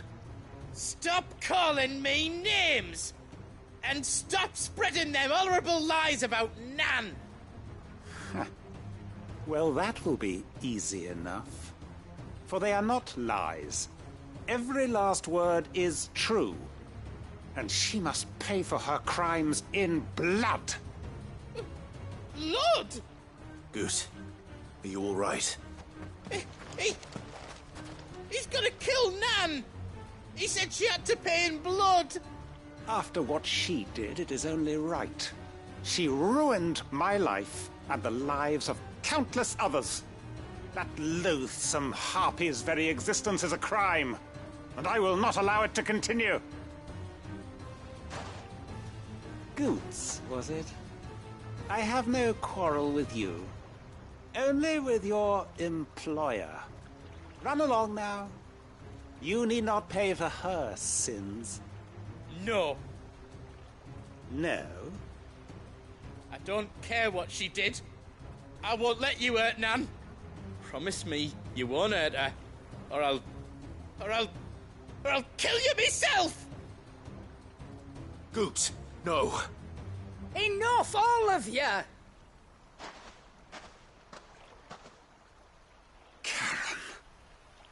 But how did you? You're a sight less clever than you think you are, the pair of you. Did you think I wouldn't notice the two of you slinking off together? Well, the whole thing got me thinking, who in Dalamil might bear me a grudge? And a certain snivelling shit I ran afoul of in my fairy years came to mind. Though it was just Bogan back then, wasn't it? I thought the years might have taught you some sense, but I see you're the same pants-pissing craven you've always been. What was it we called you? Wet legs? You bitch! Everything that happened, it was all your fault! And now you'll finally pay for what you did to me!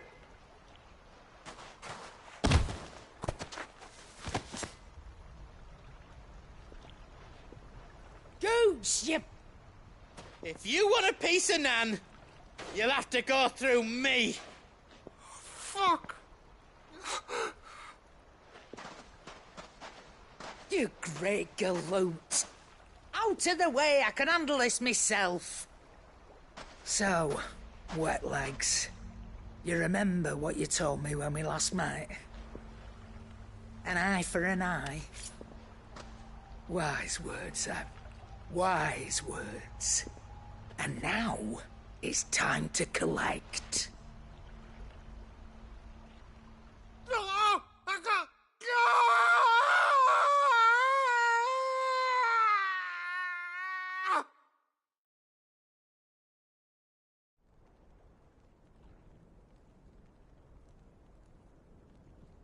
Sorry to keep you waiting. Is he... Dead? No. But I reckon he wishes he was. It ain't easy going through life one eye short of a pair. After all, I should know.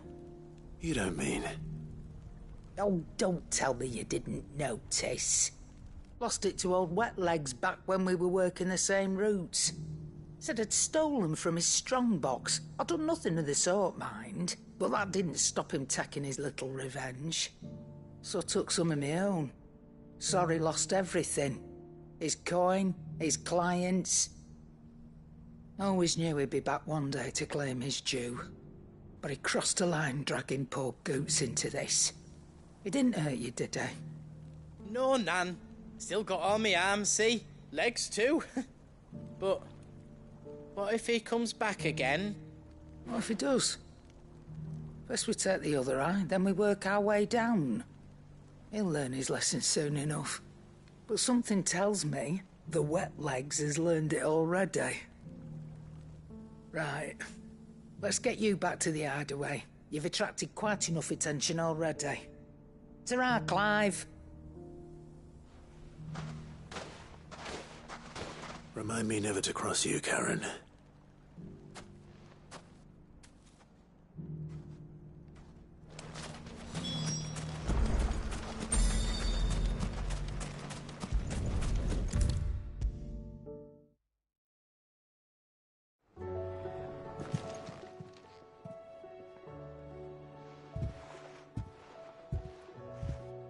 Nothing like a dish of cold vengeance to foul the gut.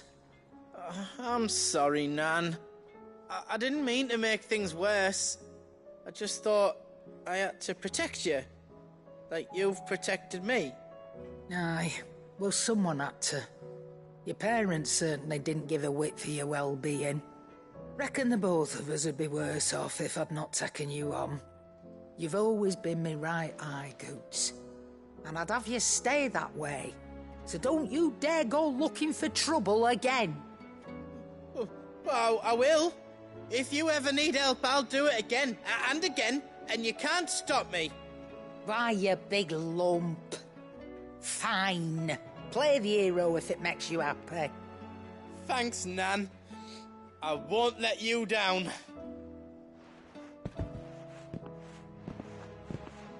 There's nothing he wouldn't do for you. That's as maybe. But if he's ever to make his own way in life, he'll need to start looking out for himself as well. Till then, he'll need people to watch his back, just like you did in Dalamil. Don't think I didn't appreciate that. Of course. His family. Stop it. You make me one good eye, mister. I don't go thinking that'll do you any favours. A potion today'll cost you the same as it did yesterday.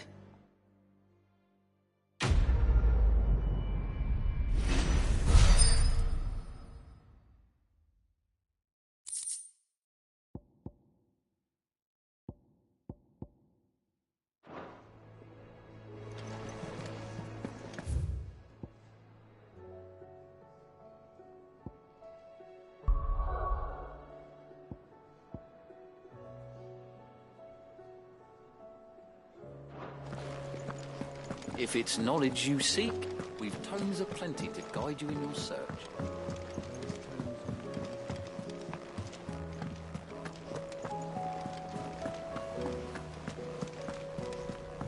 Cole said it was an army of Akashic.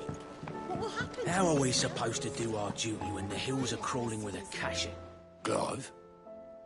But if you're here, where the hell is everyone else? Don't tell me. They're all right. But it's a long story.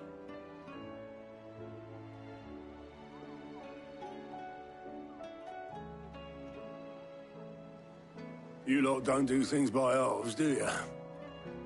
Well, at least everyone's still breathing.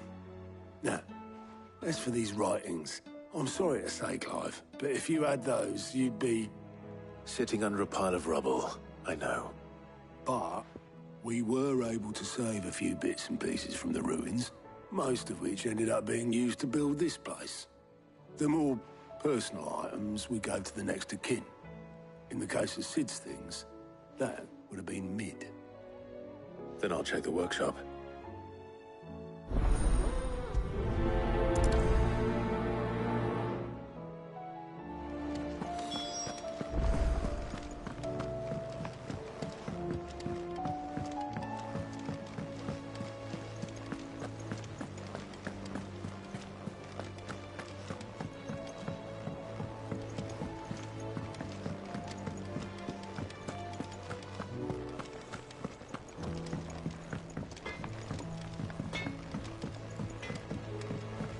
He's a surly soaker.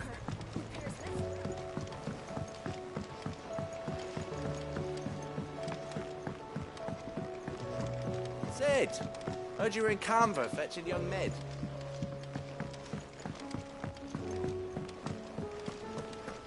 Miss Shirley, how can we learn to be clever like Miss Mididol? Do you think Mid's ship will ever sink?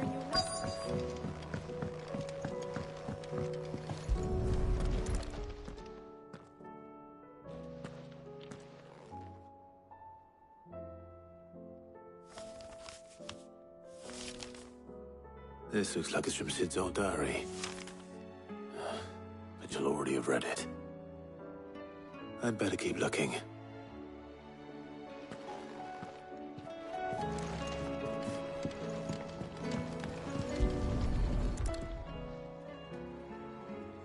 What do we have here? Oh. Sid's pipes. Something tells me Mid won't be needing these.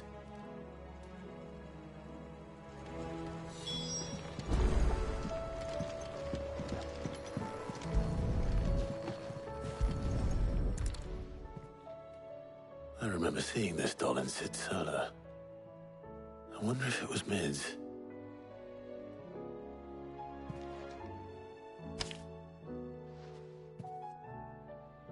Huh. What's this tucked inside it?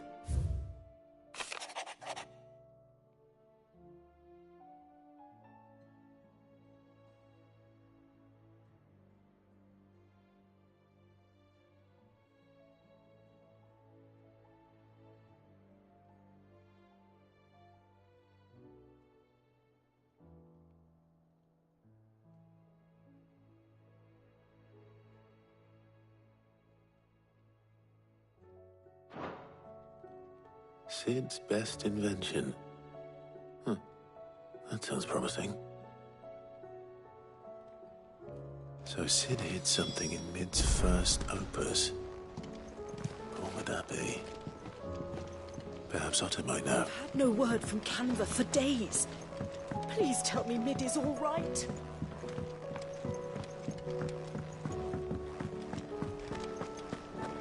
If Amber and the Lazarus are gone,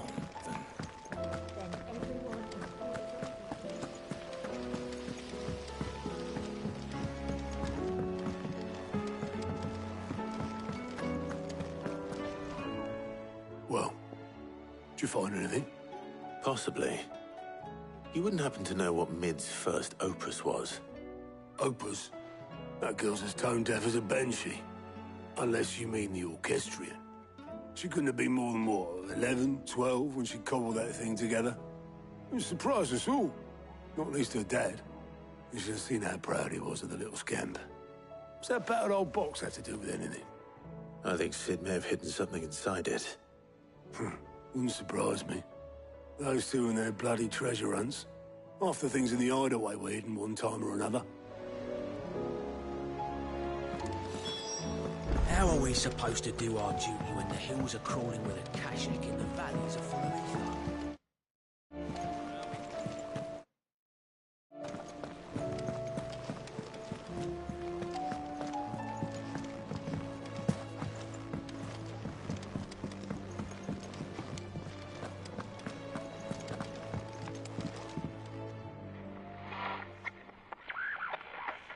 I didn't break it. Well, I didn't break it. What didn't you break? nothing. We didn't break nothing. We definitely didn't break the orchestrion. What's wrong with it? It's broken. Except when it isn't.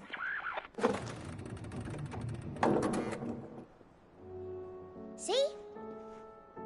And you had nothing to do with this? Nope, nothing. We just wanted to listen to all the songs at once. So we pressed all the buttons. Like this.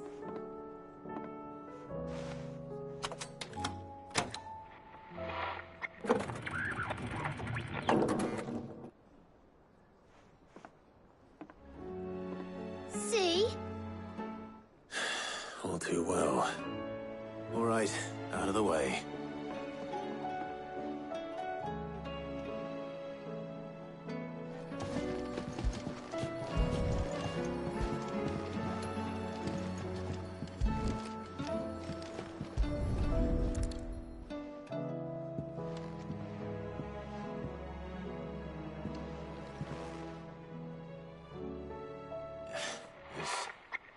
Something caught on one of the gears. Did you break it? Can you fix it? No, I mean, yes. There. How about now? You fixed it! Sid fixed it! He more than fixed it! Yeah, new music! Huh. Never heard this one before. They started playing when I removed this. Whatever it is.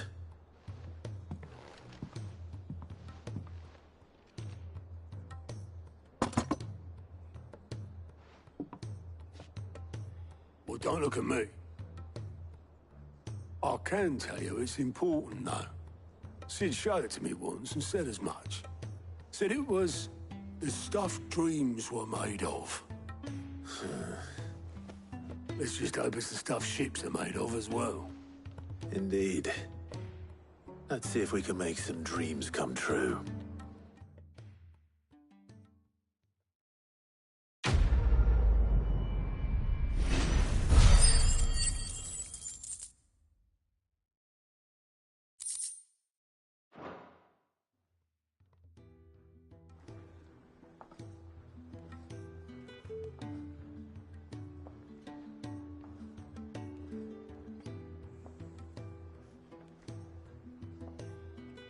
Just the two I was looking for. Aye. Who's a patient? Actually, yes. The Crown Prince just left. Dion left? Unless you've another word for stood up and walked off. Yes, left. He did have the decency to leave a message with Obelisk before commandeering one of his dinghies. Should we go after him? No. We're not the Prince's keepers. He's free to do as he sees fit. I'd rather he did so in bed. His wounds are nowhere near healed. Much like yours, I suspect. Otto told me what happened in Canver. What is it with this realm's princes and their aversion to rest? Ask me when I get back. Though I may be sometime. Then at least try to stay safe. And if that fails, try to stay alive, eh?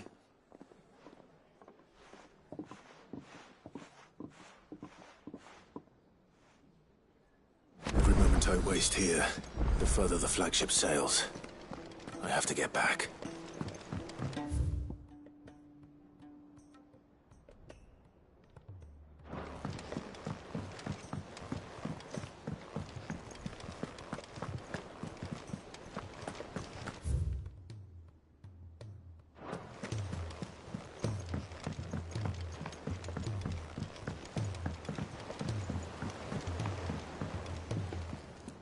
All right, Clive.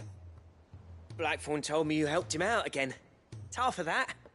Speaking of which, I'm actually a bit, Worried about him. And you want my advice? afraid so. It's a bit of a funny one, this, but I saved this posh knob while I was out on a mission, and he gave me this flashy ring to say thank you. So, Obviously, I show it to Blackthorn, thinking he'll be impressed, only for him to go white as a sheet and quiet as a curl instead. Try as I might, I can't for the life of me work out what could have got him upset like that. And seeing as how Blackthorn opens up when you're around, I thought maybe... I'd speak to him again. Well, I suppose there's no point leaving him to stew. Cheers, Clive.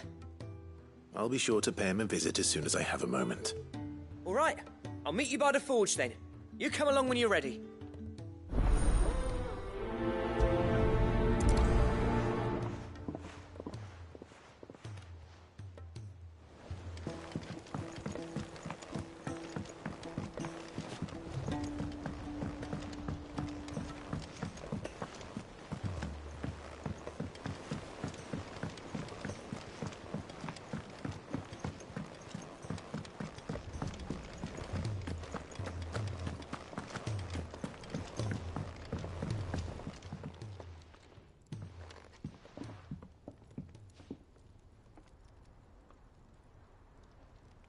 Bloody hell, Clive. Not this again. Oh, ain't you got better things to do with your time? That remains to be seen. August tells me he showed you a ring, and that the sight of it clearly upset you. Would you mind telling us why? Come on, mate. Bottling it up ain't gonna help no one. If it weren't the ring, and it was something I said, then I'm sorry. It was the ring, right? It brought back some unhappy memories, that's all. Memories better left forgotten. Memories of what? There are things we'd all rather leave behind, Blackthorn. But sometimes it helps to talk about them. And sometimes it doesn't. Is that so hard to understand? Don't be like that. Fine. If it'll get you off my back. That ring you flashed was the work of Zoltan. We apprenticed together. Back in the day. You've never mentioned him before. Why would I? Ain't seen him in decades, and the last time I did, we almost came to blows. The ring brought it all back. I could tell it was one of his the moment I saw it. Bastard's improved, though. More than I thought possible. That thing's a work of art. So it was a nice ring. Worth a few gil, maybe. What's it matter to you? It matters because engraving metal's a nightmare and I've got no bloody idea how he managed it. The fact is, I couldn't make anything even half that detailed. So what? You're an armorer, not a jeweler. I'm the Idaway's master craftsman. I'm not stealing a living at some backwater village forge. My armor keeps you lot safe and my swords keep you dangerous. As far as I'm concerned, every swing of my hammer's another blow struck in the name of our cause. So I put my heart and soul into my work. Because the curse breakers deserve better than second best. And I refuse to be shown up by the likes of Zoltan. Very well. Why don't we go and pay him a visit? Learn his secret. I doubt he'd be too happy to see me. Then just this once. Make peace with being second best. Swallow your pride, and focus all your energies on the task at hand. Keeping the curse breakers armed and armored. Provided you can do that, you'll hear no complaints from me. But if you can't, and it's going to distract you, we need to do something about it. What'd you say, Blackthorn? You know he's right. And it's not like you'll be going alone. All right. Magic. So, where do you reckon old what's-his-name is then? Zoltan, was it? In Dravozd, my old village. He won't have left. He's the chief. Dravozd, eh? That rings a bell. Not far from Tabor, right? Just north of the fields of Carava. Got that, Clive? Meet us at Dravozd as soon as you can, yeah? And I'll make sure Blackthorn don't get cold feet. Good luck with that. I'll see you there.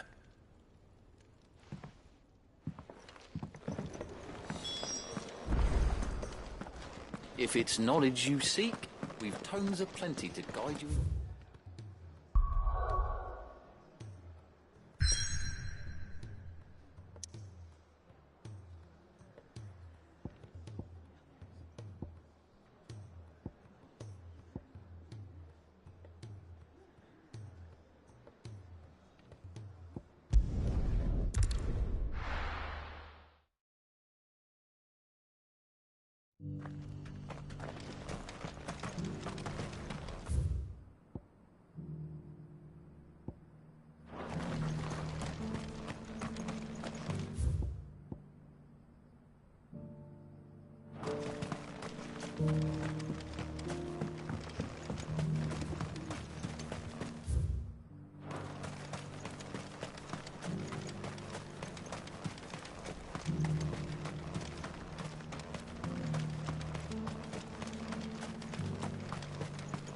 The free cities under sea?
Don't need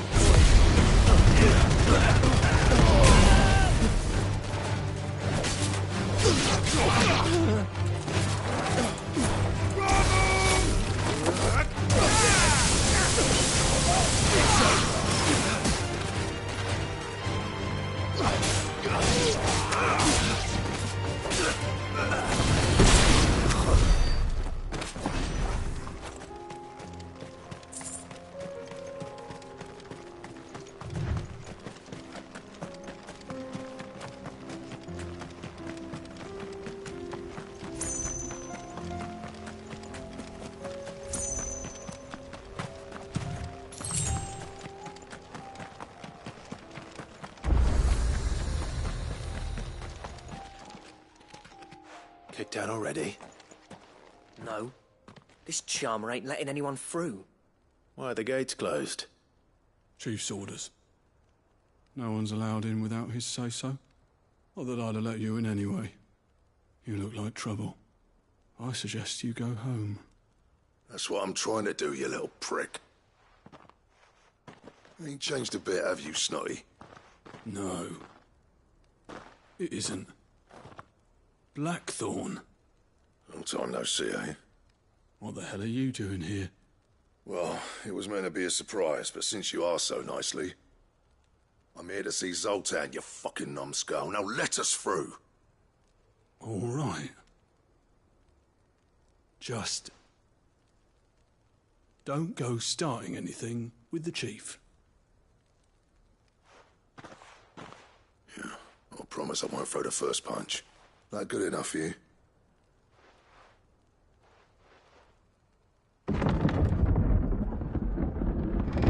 Go on then. Much obliged.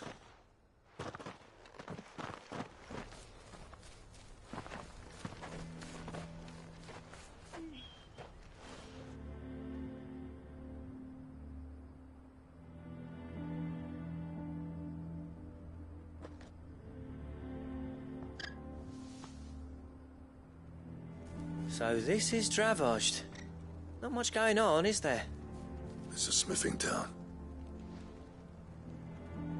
When I was a lad, you'd have to shout to be heard over the sound of hammer on anvil.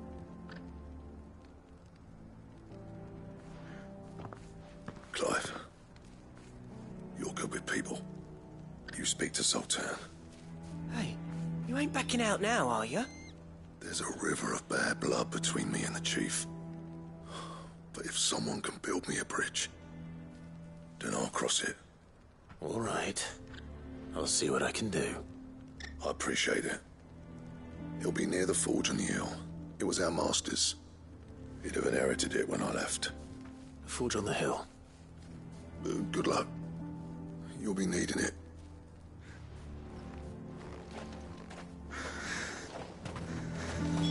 But if we can't fire the forges, how are we going to earn our keep? Shut your hole. Mama, why hasn't Papa come back yet?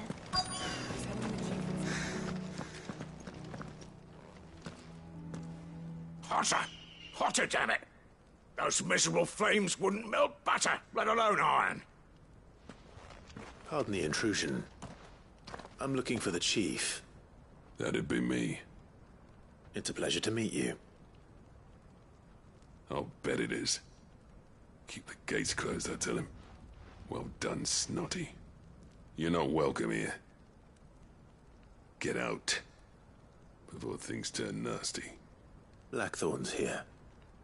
What did you say? He's traveled a long way to see you. Yes, has he? He's waiting. Down by the gates. Then I suggest you take him with you when you leave. Didn't you apprentice together? So what if we did? Fuck! We're getting nowhere. These bearers' flames are next to bloody useless. We're never going to be able to fire up the forges unless we can find some new crystals. I'm a busy man, as you can see, so do me a favor and piss off. Oh, and if you're struggling to find your way out, ask Blackthorn. That prick knows exactly where the exit is. He's not wanted here. And neither are you. All right. I'm going.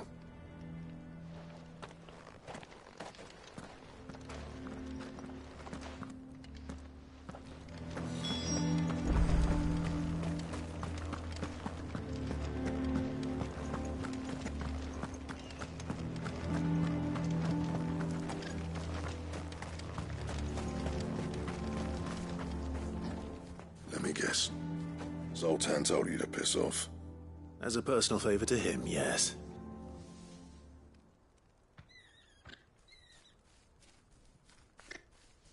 Well, at least he didn't beat about the bush. There'll be no talking him round. Not after what I did. Which is what exactly? If we're to help, we need to know. What turned the village against you? I left. Dravozd. Zoltan. The burden of leadership our dying master dropped in our laps. All of it. There are two kinds of smiths in this world, you see. My kind, who are in it for the love of the craft, who labour on a single piece from dawn to dusk to get it just right. And the other kind, who are in it for different reasons. People like Zoltan, whose work is quick and cheap. The kind of smiths who shit out a few hundred blades, reap the profit, and divvy it out among themselves. There wasn't a single day we weren't at each other's throats. And bit by bit, people started taking sides. You would have torn Dravozd in half had it gone on. So, I left. You didn't have to do that. Zoltan's a better chief than I would have been. His way of doing things kept food on people's tables. Dravozd prospered without me and my lofty ideals getting in the road. Until the crystals run out at any rate. Without magic to fire the furnaces, this place is as good as dead. It depends on how you look at it, though. There's got to be other ways of making fire. We manage it in the Deadlands. Thanks to Sid's ingenuity, yeah. He saw all of this coming. Knew crystals were the problem, not the solution. And spent years coming up with ways of doing without. You know what I mean, though, right? Where there's a will, there's a way. What I'm trying to say is that it's not your fault. You couldn't have predicted this. It doesn't matter whose fault it is. I don't want to be the greatest smith alive just because I happen to be the last. Clive. Dravosh won't last long without its furnaces. So, do you think it's time we shared Sid's bellows with the world? The way I see it, it's your decision to make. Hold on, Blackthorn. Sid made those things for us. They give us an edge over the rest. And you'd be throwing it away. All right. Do it. This place was your home. I won't abandon it to its fate. Sid's creations were never meant to be hoarded. It was only ever a matter of time before we shared them. Let this be another step on the road to freeing Valisthea from the prison of the Crystal's blessing. Dravosh will show the world that it's possible. Wouldn't you agree, August? When you put it that way, of course. It's like hearing Sid speak from beyond the grave. Thank you, Clive. Shall I go and fetch the plans, then? I know I'm off by heart. I'll be needing some help, though. Building a furnace isn't exactly a one-man job. Do us a favour and round up anyone strong enough to lug a brick or two, would you, August? All right, then. And I've got a job for you too, Clive. Finding me some salamander skin. I need leather for the bellows and nothing else will withstand the heat. Luckily for us, salamanders feed out in the fields of Carava. Time for a spot of hunting, then.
Let's make this quick, shall we?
It's over.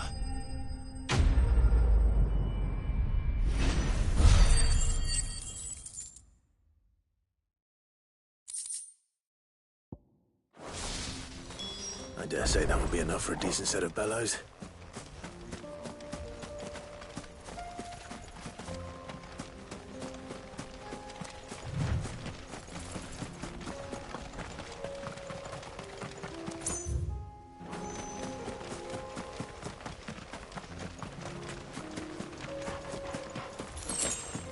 That's better.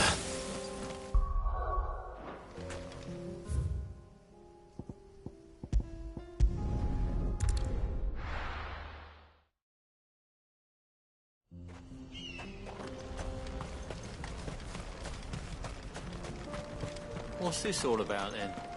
Don't know. Any trouble finding the skin? Nothing I couldn't handle.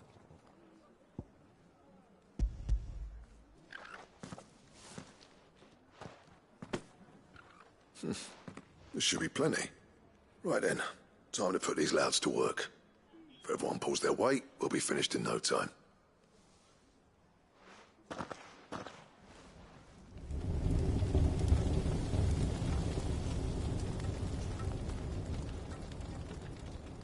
Well, I'll be damned. I honestly didn't think it'd work. But it's hot enough, all right. And without a single crystal in sight. You know what this means, don't you? I do, yeah. Dravost is saved.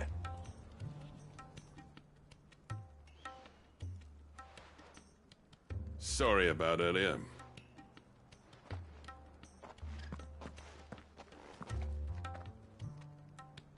I take back everything I said. That thing you built us is an honest-to-God's marvel. You saved our village. It's Blackthorn you should be thanking. He oversaw the construction. Give this to him, would you? What is it? Pet Cole's cinders. After he left, I spent years trying to eke the most out of our forges. That there was my answer. Chuck it in the fire, and your forge will burn hotter for longer, which will do wonders for your steel. Our secret for yours. Only fair. I've always envied Blackthorn. Since the day I became chief, I spent every spare moment trying to match up to the bastard. No amount of sleepless nights at the Anvil will ever bridge that gap, though. He's a genius. Plain and simple. The man Dravost needed. But he took all his talent and left. Gifted and free. Is it any wonder I hate his guts? The cinders would mean more coming from you. I need to forgive him first. And that's not gonna happen.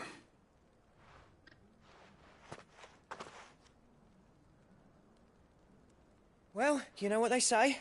Oriflamme weren't built in a day and all that. These things take time. Especially when they involve two geezers who hold grudges tighter than their hammers. But what matters is, Blackthorn's got that twinkle back in his eye. And I'd call that a job well done. So would I. I reckon he's going to be at it a while yet, though, so why don't you head off without us? I'll see that the old git gets home safe and sound. See that you both do. I'll save the cinders till then. All right. It'll be a nice little surprise for him.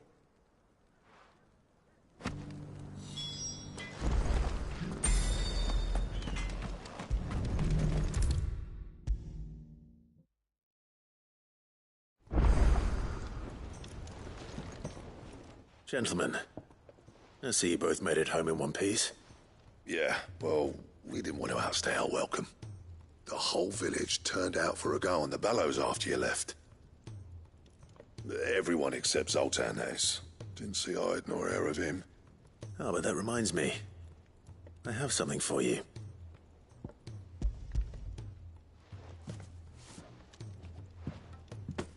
Pit Gold Cinder? How'd you come by this?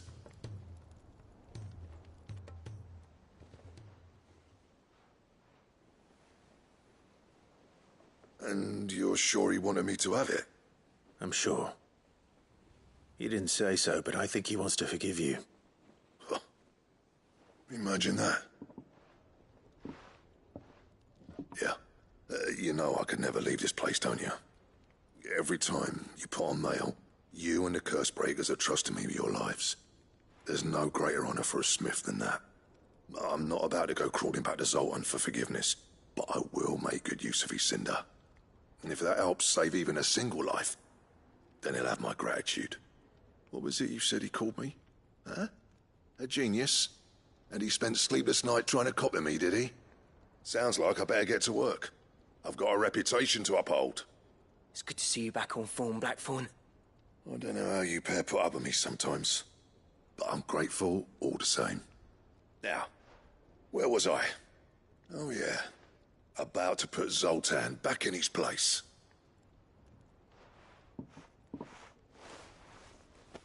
Ain't got the art to tell him how similar they are. Stubborn bastards. A little healthy competition should be good for him. You're not wrong. Still, it's a shame him and Zoltan couldn't let bygones be bygones. No use grumbling about it now, though. Blackthorn's happy. Or as near to happy as he gets. And that's good enough for me.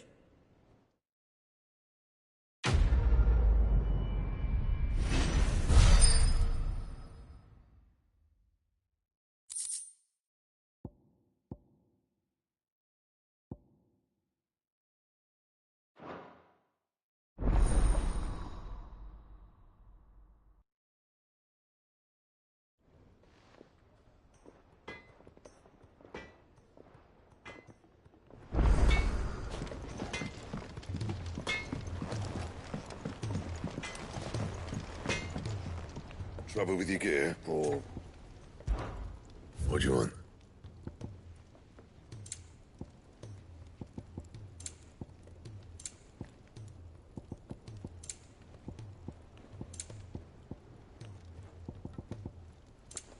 And?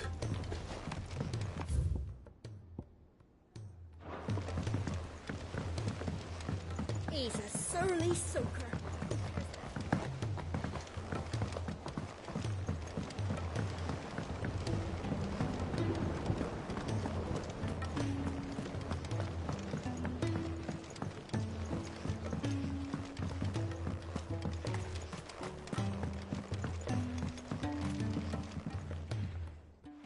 Sid, do you recall the flowers I had you bring back to the yard? Vaguely. Is something wrong? I'm afraid so. I was able to get most of the Morganbeards to take root, but they rarely flower. I fear the soil here does not agree with them. However, I believe I have a solution. I can't wait to hear it. I'm going to marry the Morganbeards with Morbles. I know. But hear me out. Morbles are possessed of a highly choleric temperament. The fire which drives them appears to be maintained by an abundance of nutrient-rich ether drawn from their environs. I believe that by grafting a Morble vine to a Morganbeard, the appendage's wealth of vigor-inducing nutrients might well stimulate the flower to bloom. The endeavor, I assure you, is scientifically sound. I simply need a vine to prove the theory.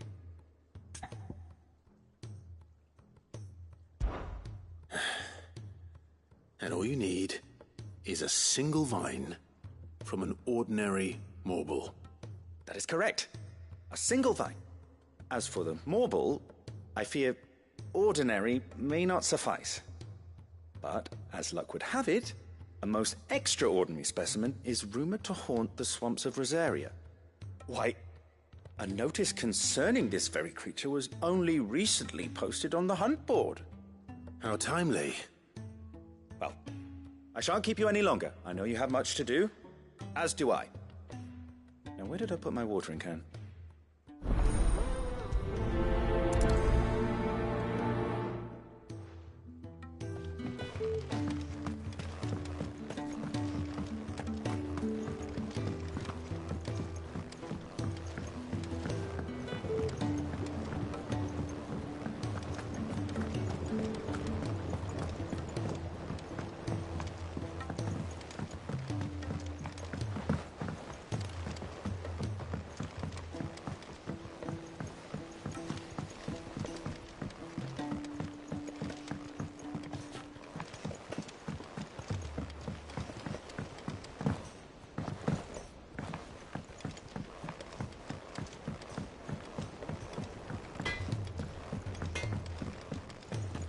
If it's knowledge you seek, we've tomes aplenty to guide you in your search.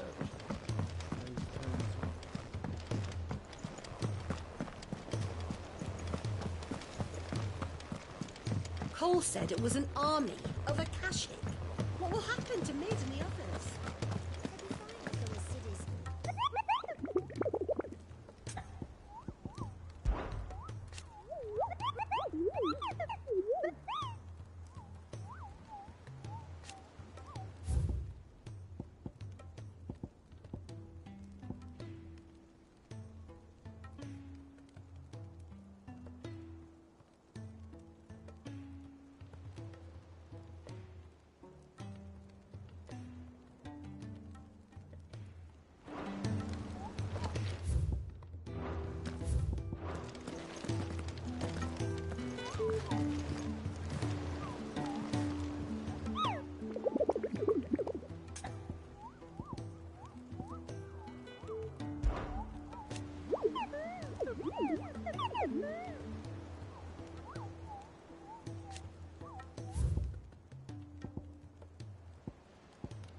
you have.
anything but ordinary.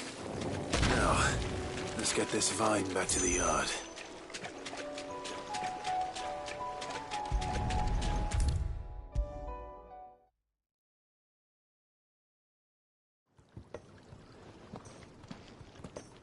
Sid, I can't help but notice that your satchel is twitching in a most violent manner. Here. It's your problem now. What an amazing specimen. The flesh positively throbs with vitality. If I can successfully graft this to the Morganbeards... When I successfully graft this to the Morganbeards, I suspect the results will be immediate. I shall begin at once.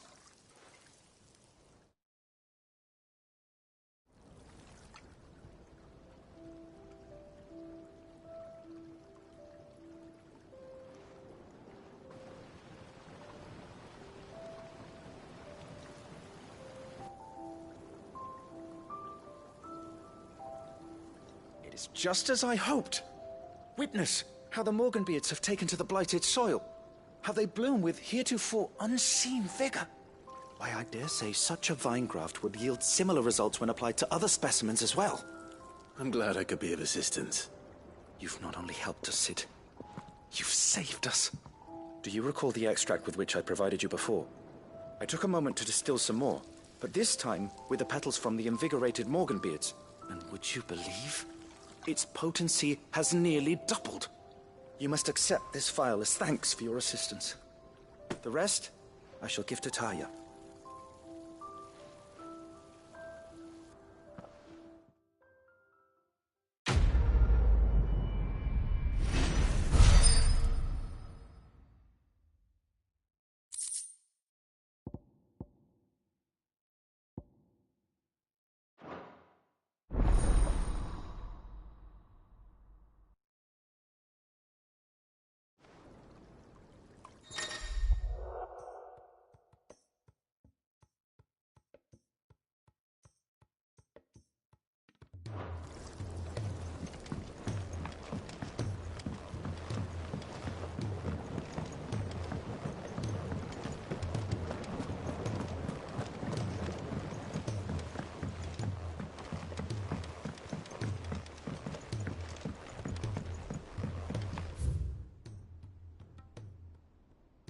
He's a surly soaker.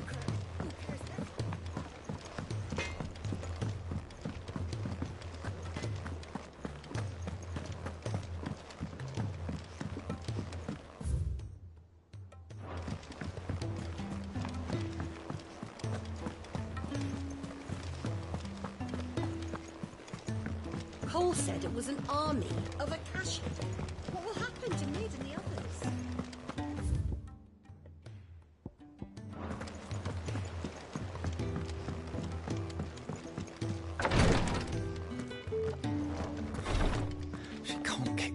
Glory to Griga. There you are. And not a moment too soon. What's happened? Taya's busy working herself into an early grave. Since the arrival of her latest patient, she's refused to stop, even for a moment. I've tried offering to see to him in her stead, but she won't hear of it. Clive, she hasn't left the infirmary in days. She's pushing herself too hard. And if she doesn't rest soon, will you talk to her? Order her to her chambers if that's what it takes. Because if she keeps this up, I fear the hideaway will be without its best physica before too long. I know better than to order Taya to do anything. But I'll speak to her. Oh, thank you. I pray you have better luck than I did.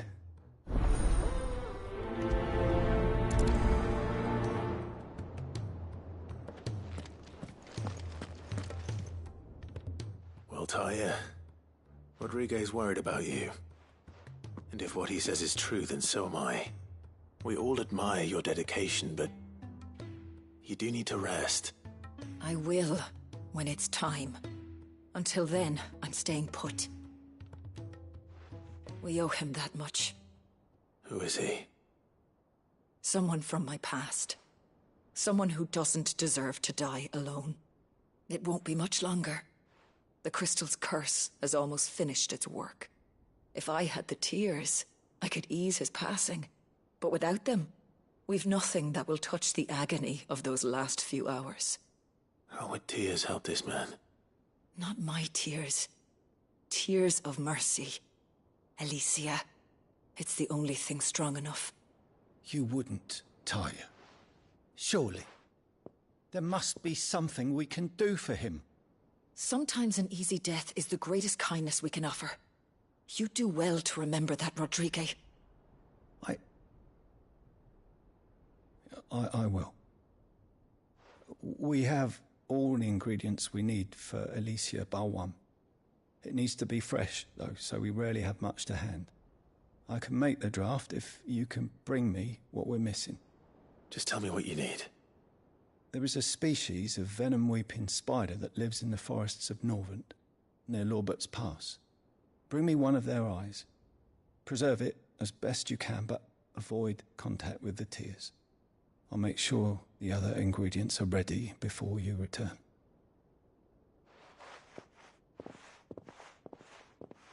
Thank you, Clive. I won't forget this.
Rodrigue could have mentioned his spiders would be the size of curls.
Hopefully one won't be enough. Rodrigue will have prepared the other ingredients by now.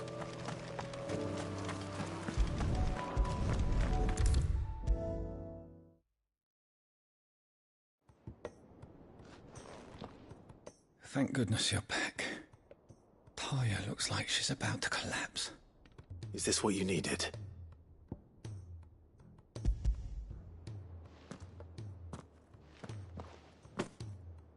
Yes, it is. Thank you, Clive. I'm loath to give a patient Alicia, but Taya's right. Sometimes it's all we can do. A single dose dulls even the most agonizing pain, and all other sensation with it. It may be a gentle way to die, but it is death nonetheless. I wish there was another way.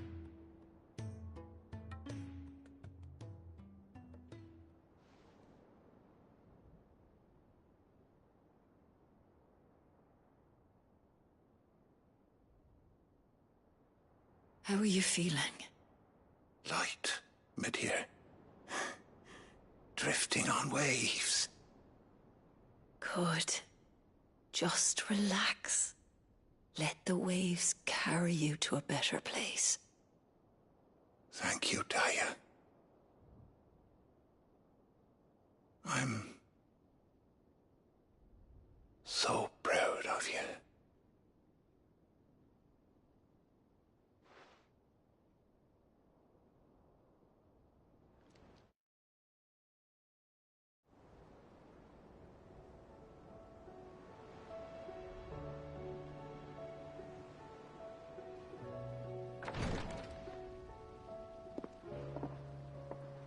He's gone. Thank you, Rodrigue. And you, Clive? I'll see that he's properly laid to rest.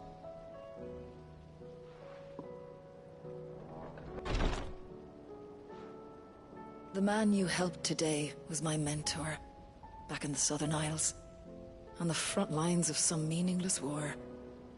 I was still a child when they shipped me to their triage tents, to treat the wounded with my gift. But in such blighted lands, I was next to useless. Until he taught me the true physicker's art, that is. An art we would be lost without. Tears of mercy were his gift to the bearers of the world. A respite from the agony of the curse's end. And a kindness Sid would have approved of. You know as well as I what life is like for a bearer soldier. Marched from one battle to the next, never knowing which might be your last. A commander may care nothing for the bearer spent in his service, but my mentor's gift gave the dying one fleeting moment of tranquility before the end. I've no tears left, Clive. I've seen too many of my friends taken. Something needs to change. And we need to be the ones to change it. And we will. I promise. I hope so.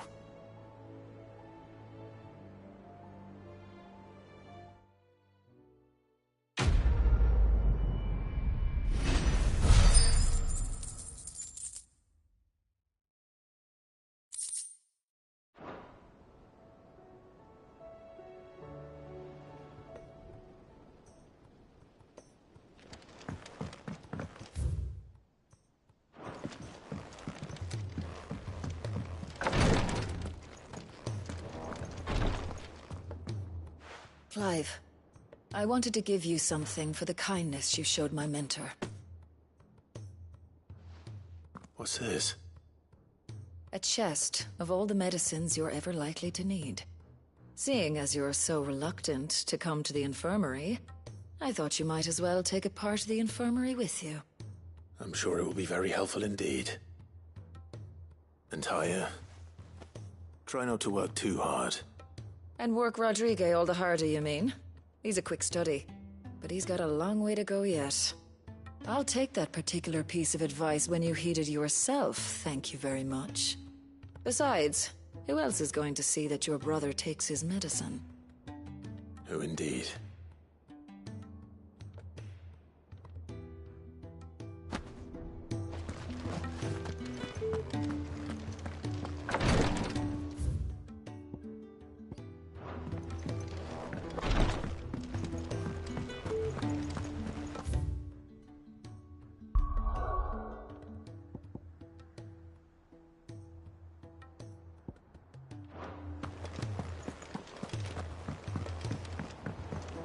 Cole said it was an army of Akashic. What will happen to Mid and the others? They'll be fine as long as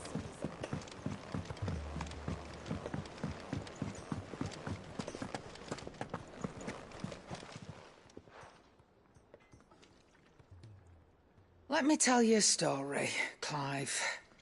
All right. Them rumours wet legs were spreading. Might be they weren't just tales plucked out of thin air. You see, there were a time when I weren't too particular about who I sold steel to, so long as they paid me the right price. Some women lust after blood, others after flesh, but me, I were always one for gold. And to satisfy that lust, I sold to opposing armies, stabbed my every client in the back, made myself the most hated woman in the twins. But then one day I met a man who made me a different kind of offer. Said he'd give me access to a realm-wide community of like-minded individuals in constant need of steel and sundries. On the condition I sold to him and his alone. Was that the first time you met Sid? Aye. And I fell right into his damn trap. He was true to his word, so I ended up being true to mine. And I soon started making the best profits I've seen since taking up the trade. And all without aiding or abetting any outlaws. Except Sid himself, that is. Told me about his plan to topple the mother crystals, you know. Said that with them gone, the realm would want for all manner of things. An opportunity for the likes of me to mint gil. Why, I reckon an enterprising individual could find himself the richest dam in the twins. And that's when he had me. I emptied my stores that day and moved into the hideaway proper. And the rest, as they say, is ancient bloody history. A dozen years on, and I'm still not the richest dam. Not for lack of trying, mind. But I can say that I have never been happier. You've all shown me there are some things more precious than gil. That there are. So don't you go messing it all up. Or you'll have me to answer to.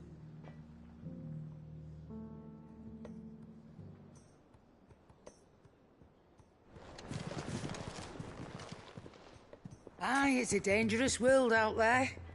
Best stock up that grey lump.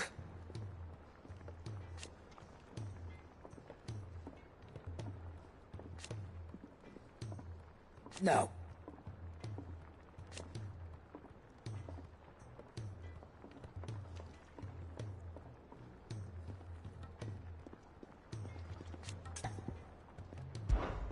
Coin purse weighing you down?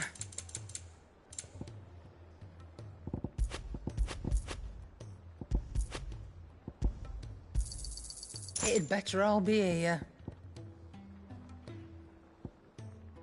Is that all? Well, what's something for you, dear?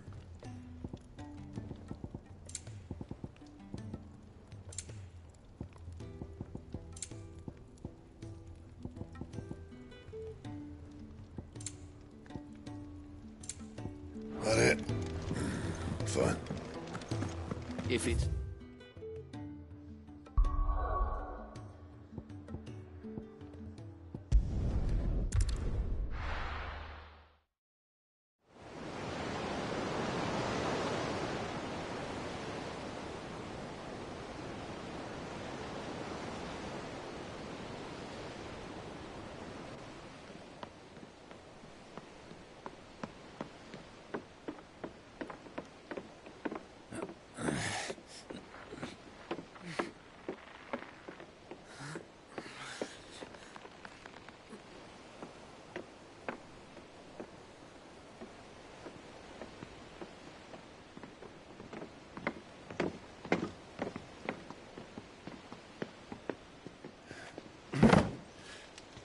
I were right, Clive.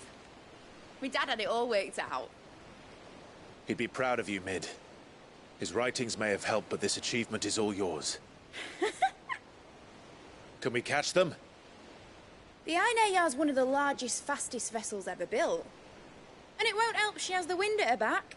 Any other ship would be hard-pressed to keep pace with her, let alone reel her in. But this isn't any other ship. This is the Enterprise! And the world's never seen anything like my dad's engine. It certainly hasn't.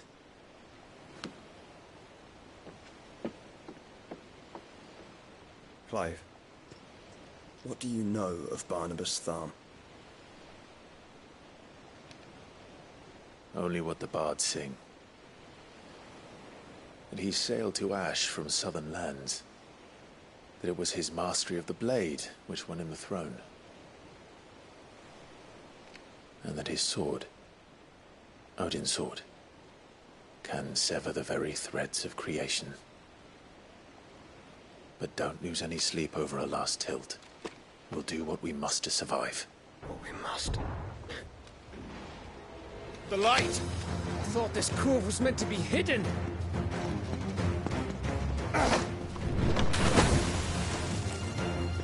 Mid!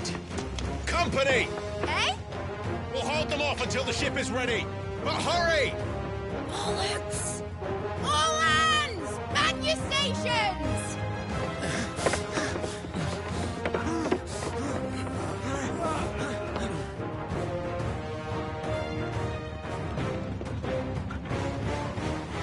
Everyone with me?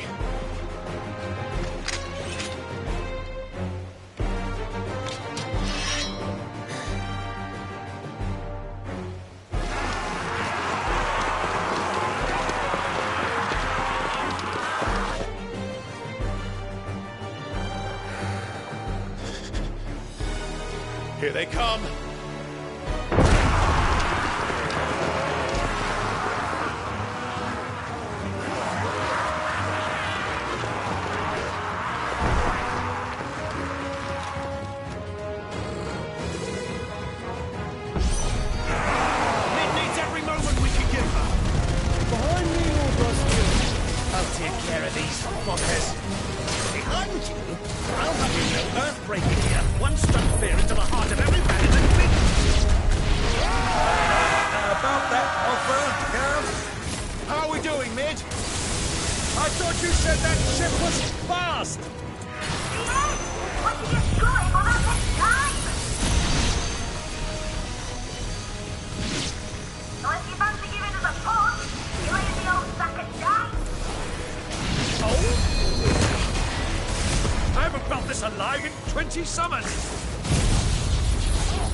That was easy enough. All right, you lousy lot. Get your asses on board. She's ready to sail. You heard the captain.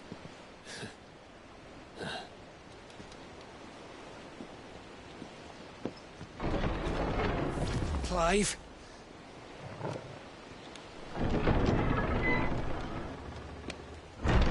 But I thought he was... Confounded. Then it is as I feared. Sleipnir is no man, but a creation of Odin.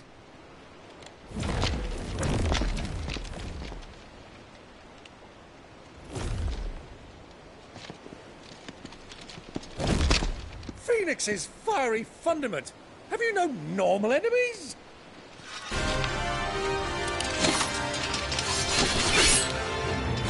Up for another round? Of course we are. Right, Lord Rosfield? My boy, there was a time people called me the Executioner. Those are my orders. No matter, heads will roll all the same. Mate! New plan! You leave! We follow! Follow? Swimming, are you? Oh, bugger me! Weigh anchor! Engine's dead slow ahead!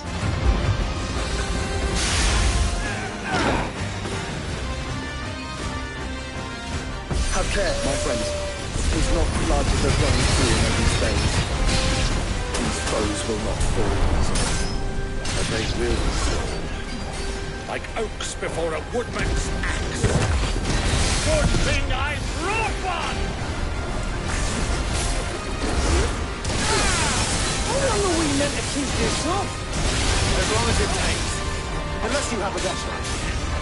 Well, I've already killed at least 5 of the bastards. Fuck it. Let's do the lot.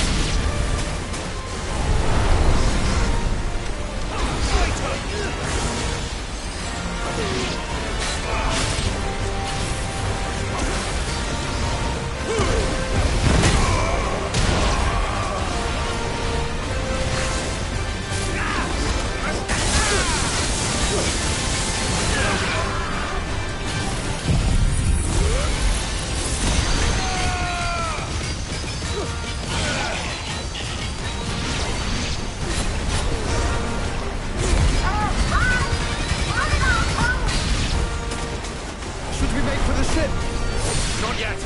Wait for my signal.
What do you want?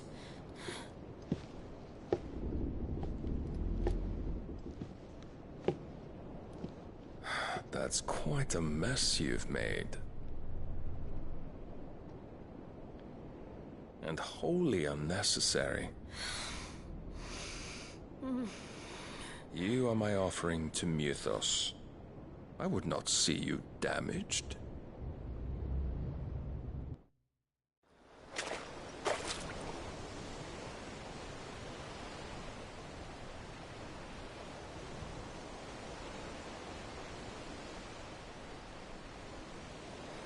Now back to your stations!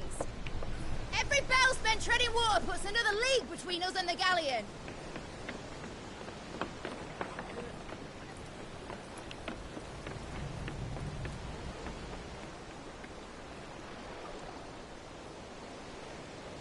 I don't suppose Mid has a spare engine?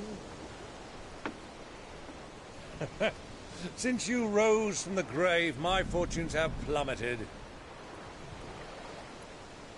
Are you absolutely certain of this quest of yours, Clive? The foes you face are as terrible as they are numerous. Aye, and they'd have us live and die on their terms, which should answer your question. Ah.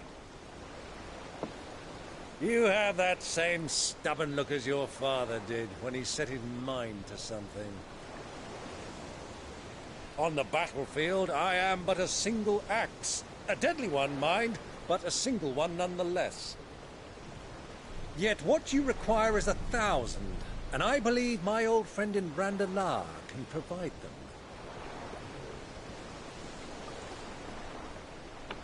Take care, Clive. I have many more tales of your father's exploits to share. And I cannot very well do that if you're dead. Again. Good luck, Uncle.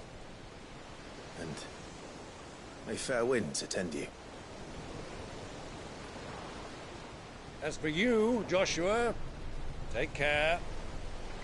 I shall do my best, Uncle. Farewell, my nephews. When next you see me, it shall be with an army at my back.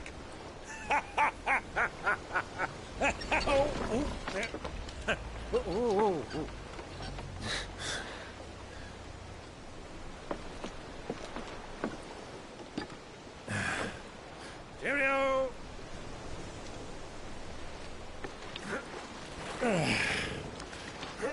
Oh, yeah. Do keep up, my boy.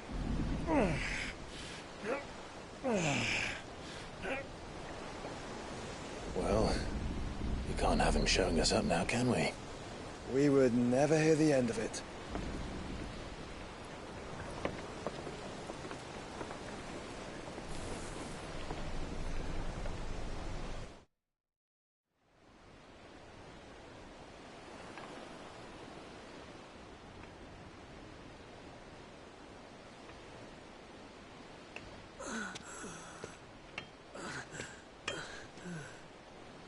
Great God of mercy.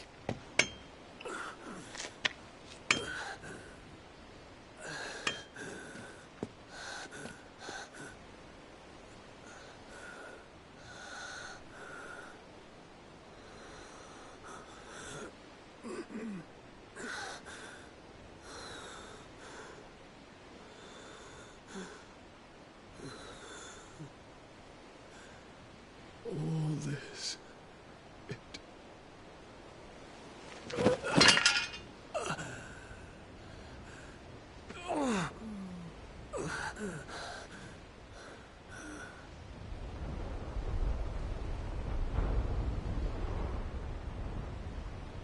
What have I done?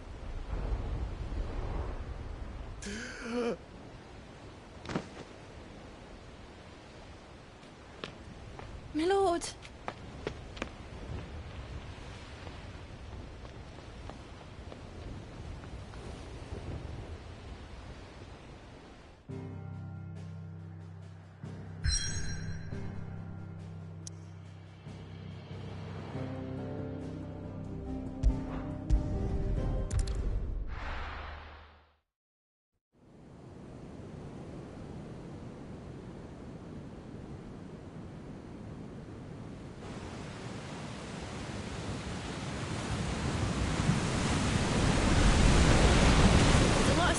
between here and Waloed, but any ship heading north has to round Zemeckis and put through the Narrow. Maintain our current bearing north-northeast, and we'll catch the Black Galleon before she vanishes again. What's to prevent her from circling around Ash from the south? With these winds in those waters, it'd taken forever and a fortnight to reach Stonehenge. Mid knows what she's talking about, Clive. Better than any of us lot, anyway. I say we do as she tells. Sails on the horizon. She's ours.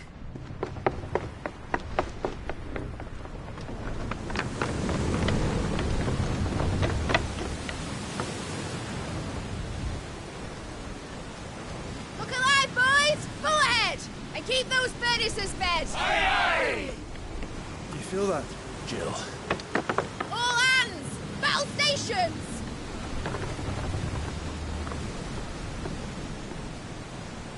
Let's see what this girl can do.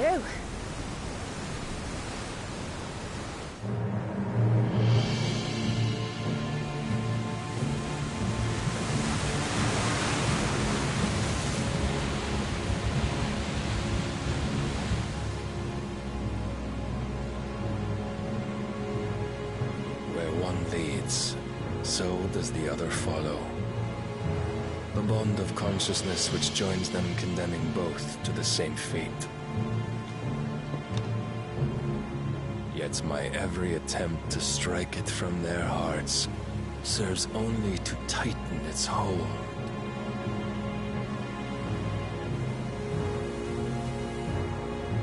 Fascinating.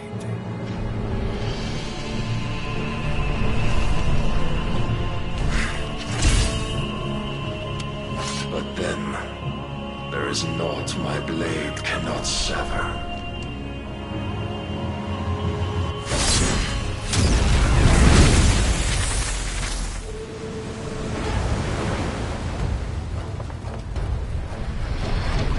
Great Grigor's gas!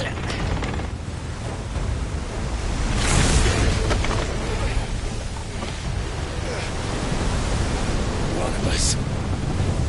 Hard a port! Heads down, you brutes! And brace for impact!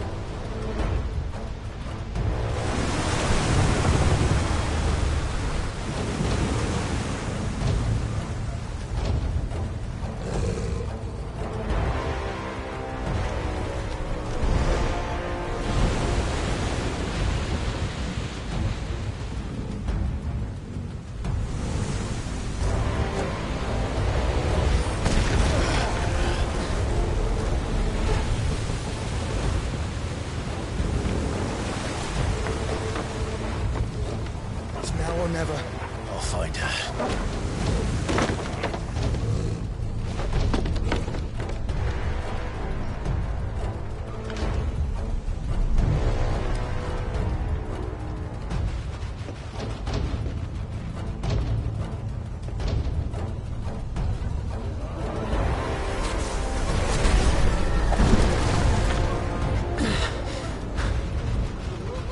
Bloody hell! Hard a starboard!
Butcher's bill.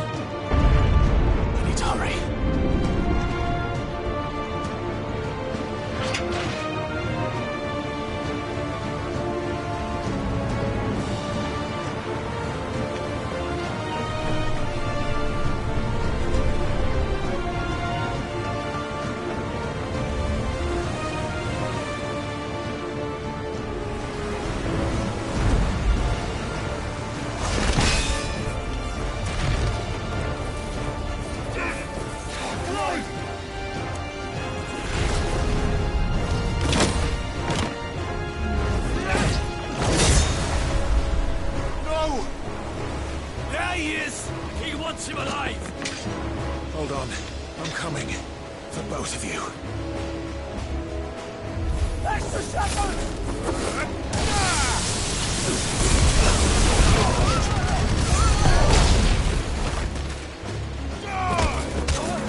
This king can fight his own She battles. won't take us yet. Many of us. Get on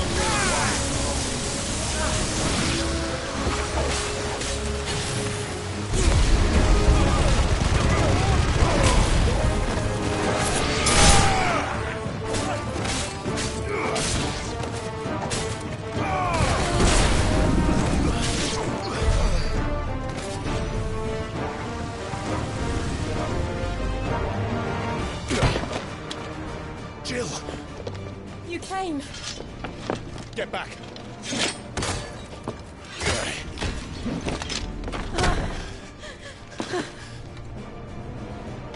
Clive, how did you... I'll explain later. Hands.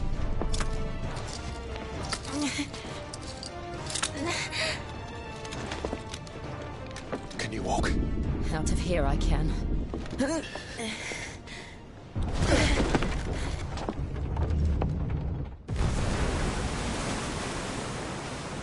Stand still! Phoenix. Are you not the dominant of fire? I see naught before me but a guttering flame.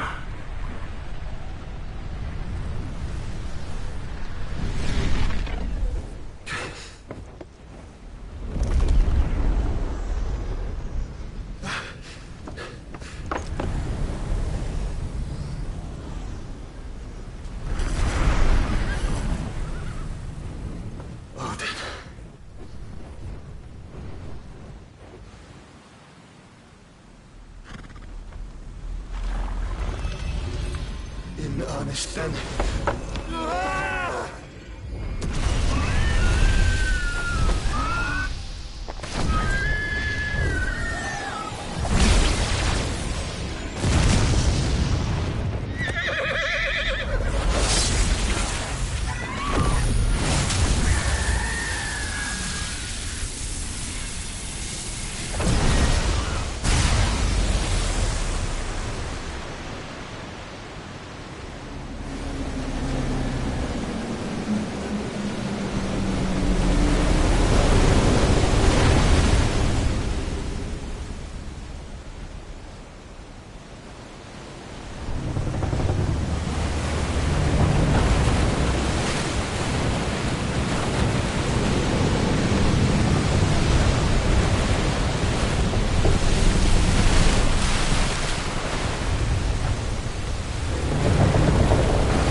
Can you go on? I think so.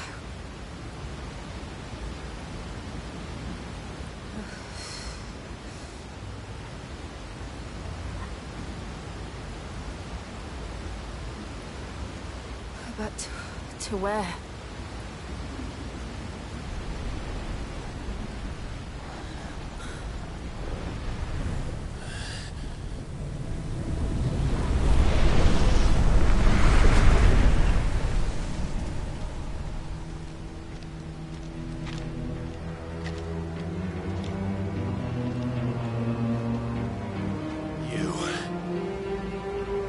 What did you do to Joshua?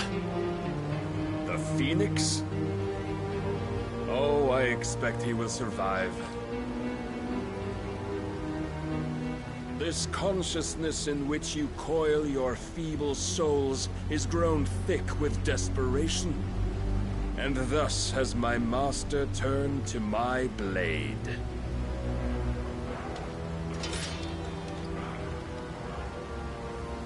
The world will soon be painted in black.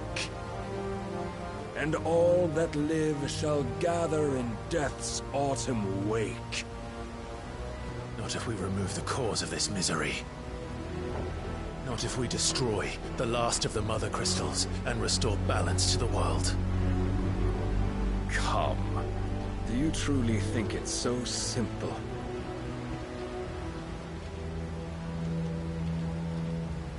The Blight is inevitable. Not even the Almighty might stop its endless march. Your efforts will avail us naught. Naught, that is, but suffering. You must embrace the truth, Mythos. Accept your place with the Lord. Keep it. As long as there's a chance, there's a choice. Ever led astray by your blind resolve.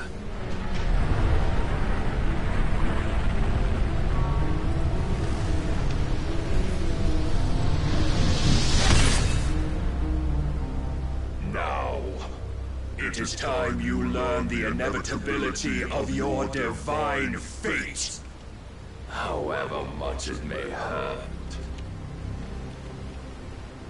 Get as far away as you can. Clive, no. Trust me, Jill.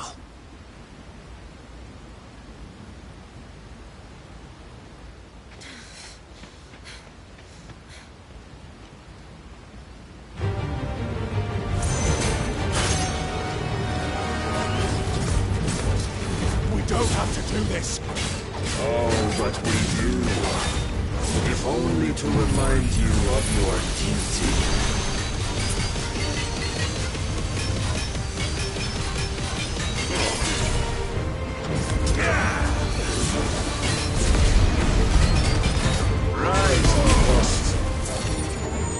In the short time since our last meeting, you have grown much. Yet as a vessel, I fear my lord will still find you lacking.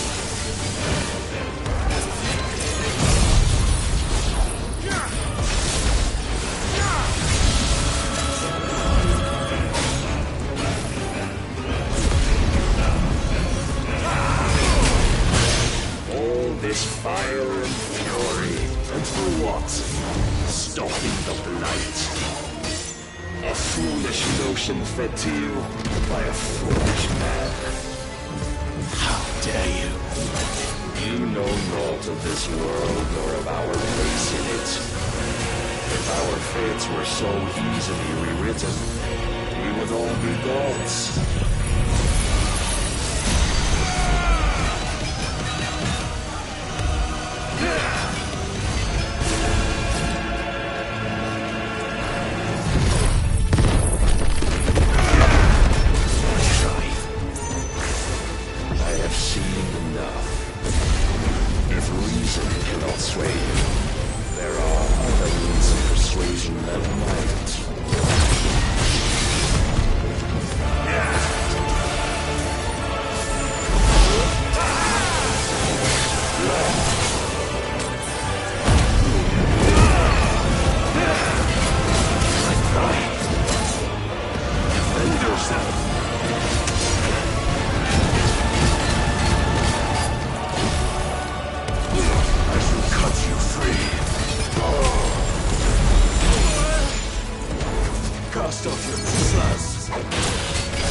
You've been given.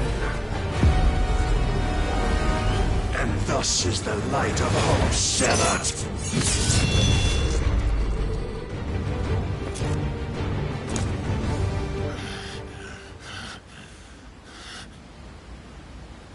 You would yield so soon. Never. Clive!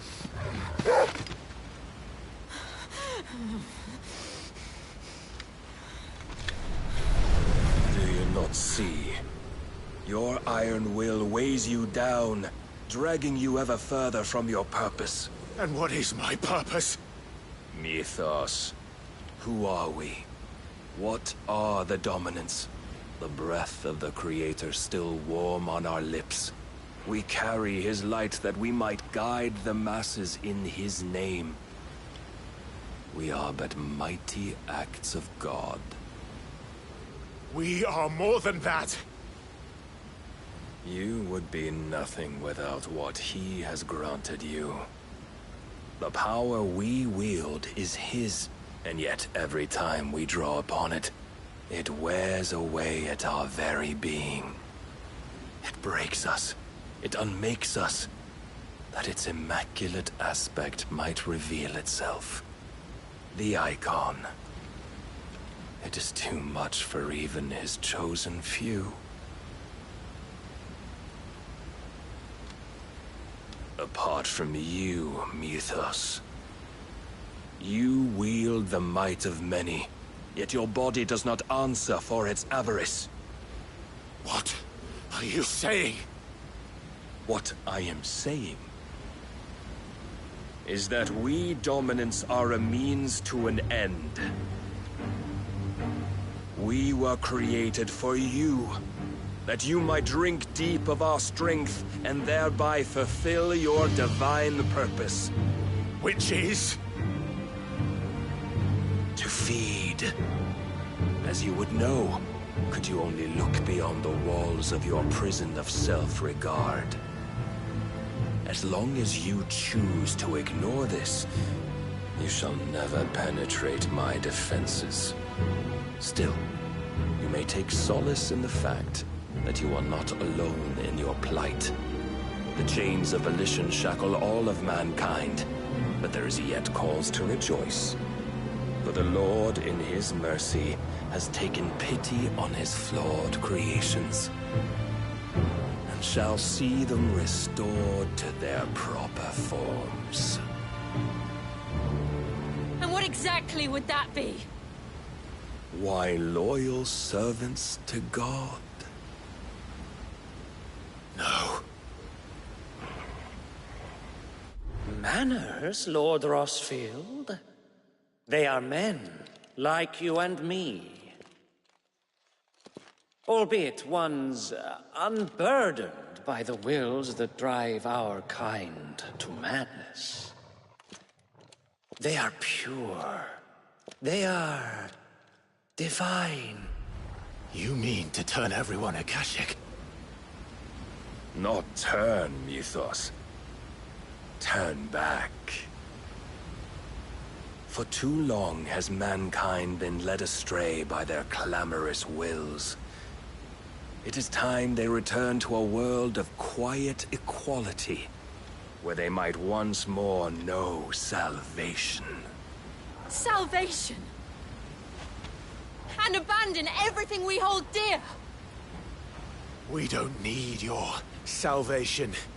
We'll save ourselves, and we'll do it on our own terms. Not yours, and not your gods. With every defiant expression of your will, the tighter the chains of consciousness become. But perhaps that fact may be put to use.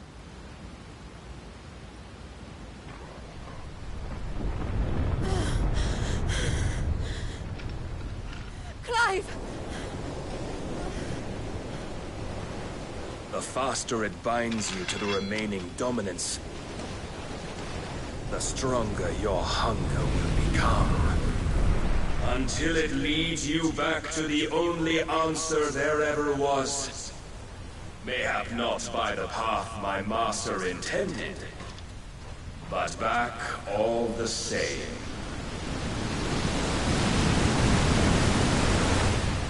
Ash is not far. I could freeze a path. You're in no fit state. Probably not, but I can try.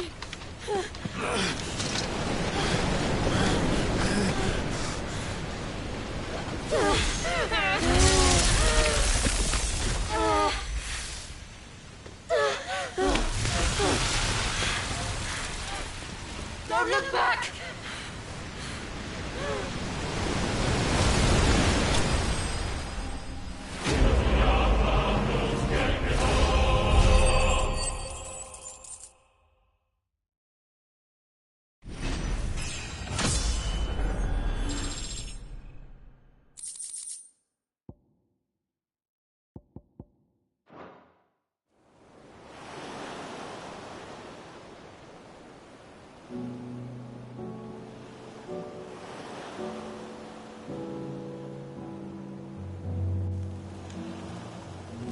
I hope the others are safe. The Enterprise was clear of the gap when we fell. They made it, Jill. And they will have seen the ice where it led. We need only wait till dawn.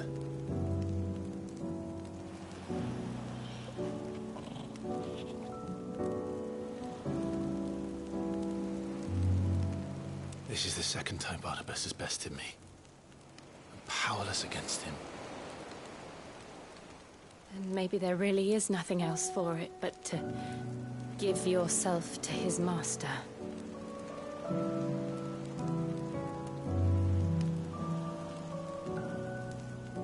Only you won't do that. The Clive I know would never do that. So you believe? But do you really know me? If what Barnabas said was true, then I'm more monster than man. And each time I summon the flames from within, I burn away the things that make me who I am. Do you, though? Think of what you've used that power for. Of all the people you've saved.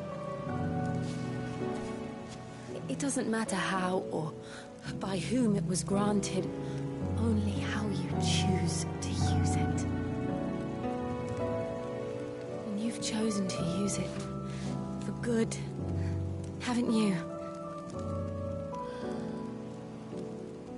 I've also used it to kill. What if that's my purpose? What if it's all I'm good for?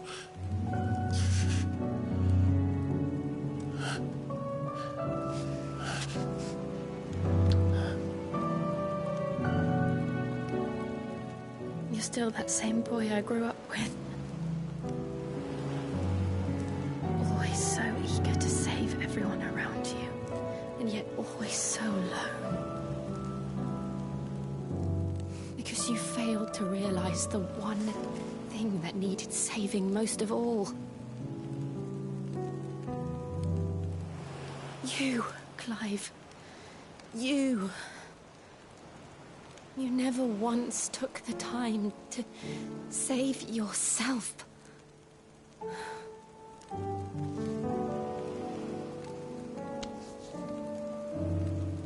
Myself?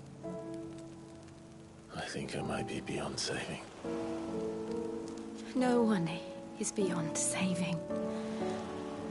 Provided they want to be saved. You fight to survive. And you survive so that you may protect those you love. It's what you do. What you've always done.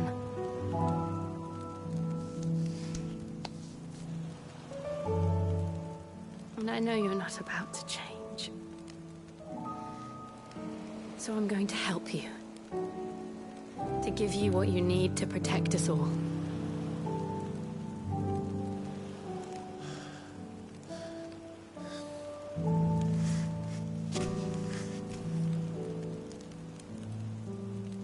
Jill. Are you sure?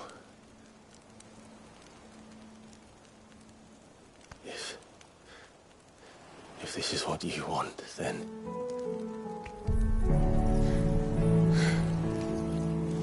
Don't worry, Clive. It is.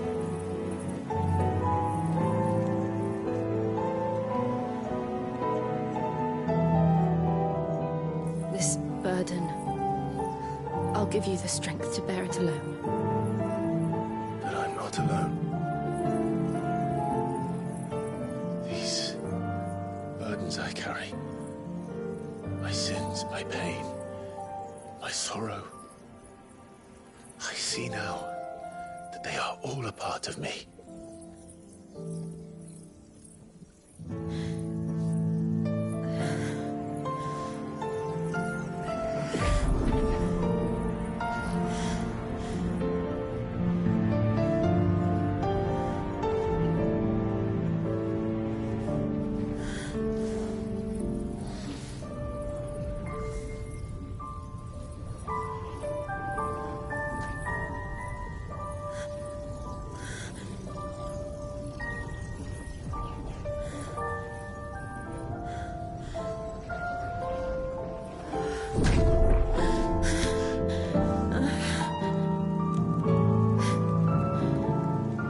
If I'm to continue on, having pledged my life to those I love, then I will gladly bear your burdens too, until my last breath. Clive.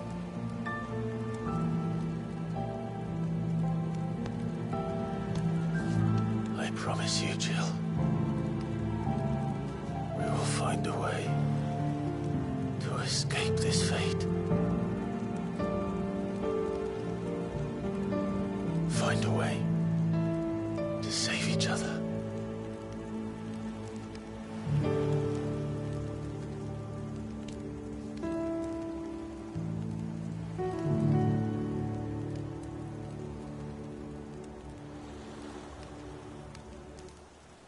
That we might one day look upon the moon again, together.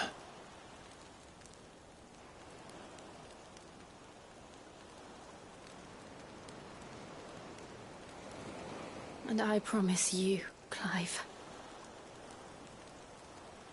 that I will be there, no matter what you must become. I know.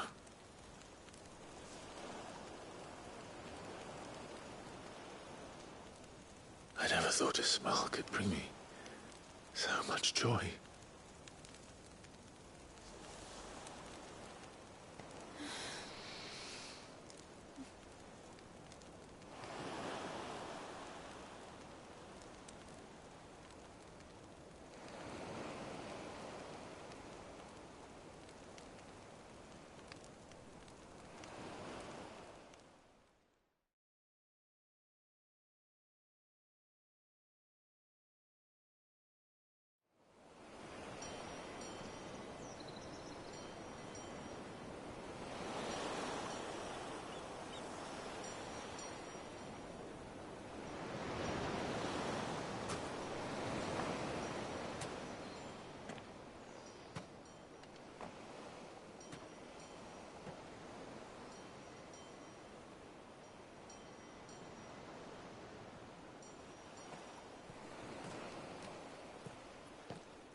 What of Barnabas? Do we pursue him? No. Our paths will cross again soon enough. Whether we like it or not. Besides, there is something we must do first.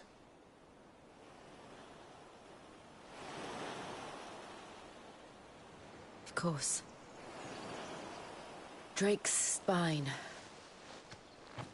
The last Mother Crystal. The Einherja is at the bottom of the sea. Waloed won't dare move on Storm without her. But they know we're coming now. We'll need a plan. And a damn good one at that. Then let's go home and find one. Ash will have to wait.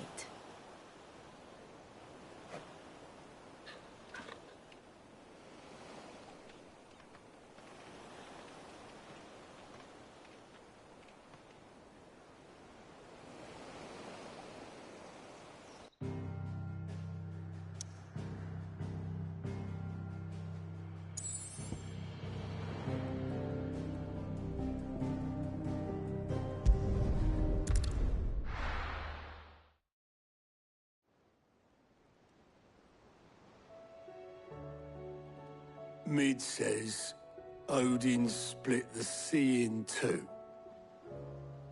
She's always been partial to a tall tale. But there's tall, and then there's tall. I struggle to believe it myself. I see your uncle isn't with you. He stayed with the Enterprise. After our brush with the Einherja, she was in urgent need of repair. And my uncle knows a shipwright in Randalar. We're to join him there when we're ready to sail for Ash. You sure that's wise? Last I heard, the place was still overrun with Akashic. Show me a city where that isn't true. Ultima's plague is spreading. We're running out of time, aren't we? We've done our best to shore up that hideaway. But I doubt a few planks will stop what's coming. Still, we'll keep at it. Every little helps, I suppose. Let's hope so.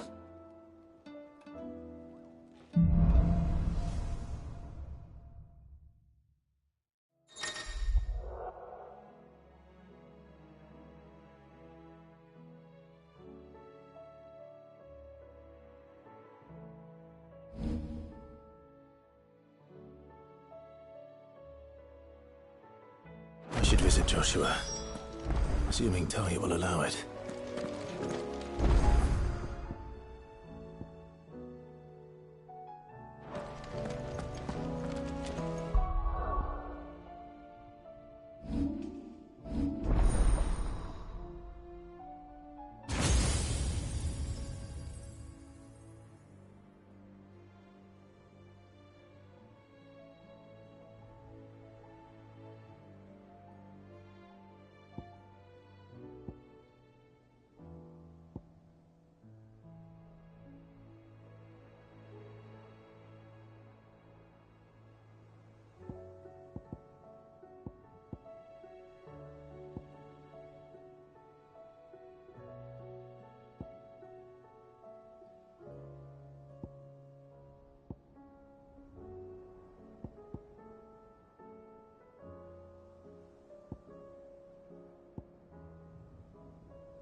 Heard the bad news then, did you?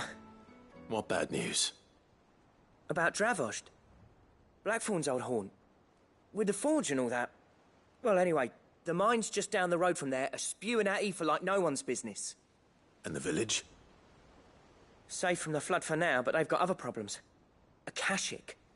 Every creature in the area is either turned, or on the way to turning, apparently.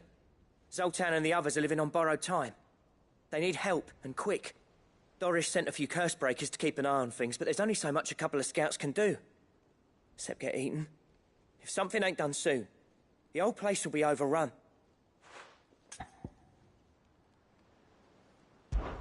I won't let that happen. Didn't think you would. Does Blackthorn know? I thought it might be better if he didn't. He'd only do something stupid. You reckon we should tell him? No. It's better this way. Yeah, well, I can't stand about knowing what's happening out there, so I'm off. I'll see you in Dravost.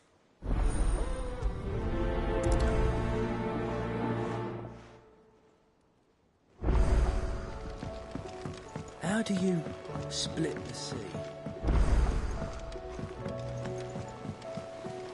Covered in nicks and lumps, the lot of them. It's a wonder they can still walk. Come back.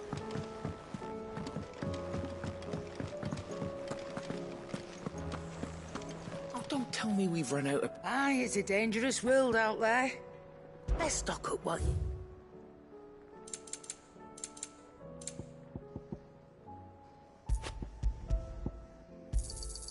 You're rubbing me blind, you know. Come again. Or don't. I'm not much bothered either way.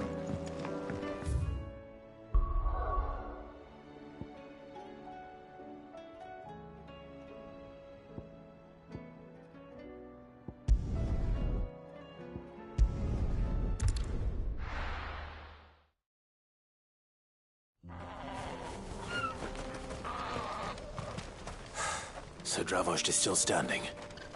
For now, at least. If you can swing a hammer, you can swing I never thought I'd have... Clive! You're here! And the Akashic? Mostly off to the north still. But I spoke to Doris's scouts and it turns out things are worse than I thought. There's swarms of them out there. Told old Snotty to be ready to seal the north gate. That should buy us some time if we need it. Enough for the villagers to barricade themselves inside their homes, at least. Well done. Welcome back, Sid. I'd never have guessed, you know. Not if August hadn't let slip.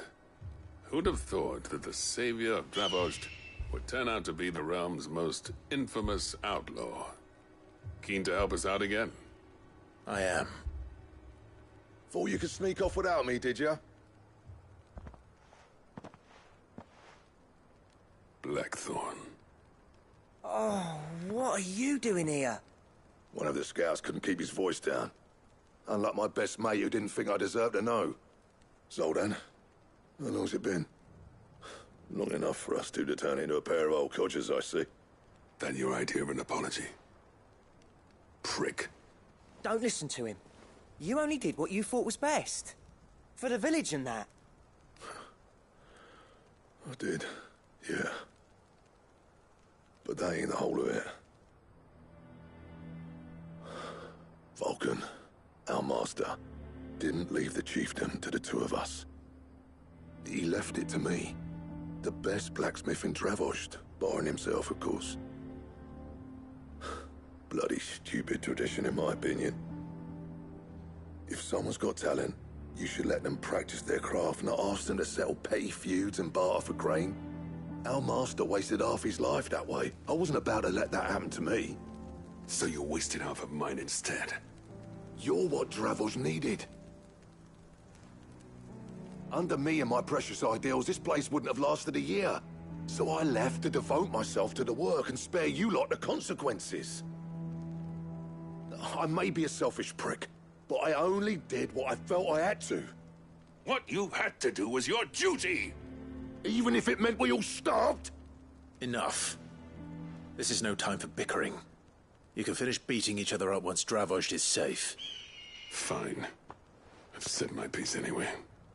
Yeah. So have I. Sorry, Clive. I shouldn't have stuck my nose in. We're short enough on time as it is. Still, give us a mo, would you? I need to get my head straight before any of them Akashic try to bite it off.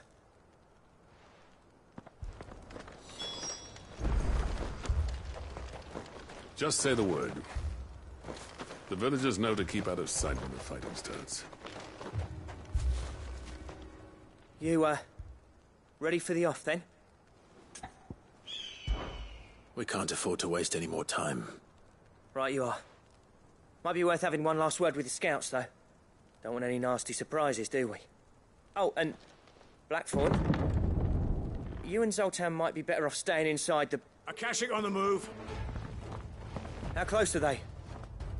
Within sight of the walls, and there are more coming up from the mines. What was I saying about nasty surprises? They'll wash right over us if we stay out in the open. We're pulling back behind the gates. Good idea. Get yourselves inside, but keep your weapons handy. Understood.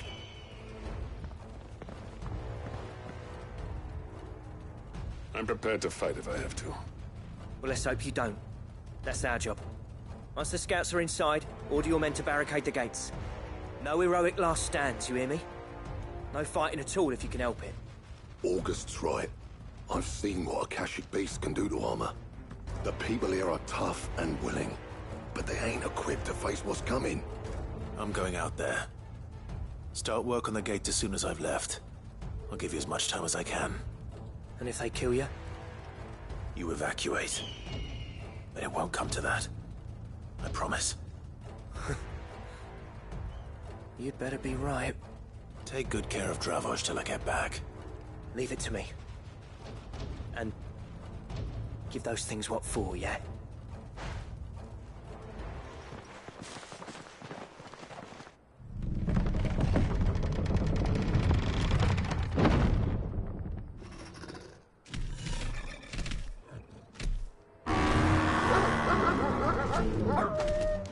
All right. Which one of you's first?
Is that it? Apparently not. They're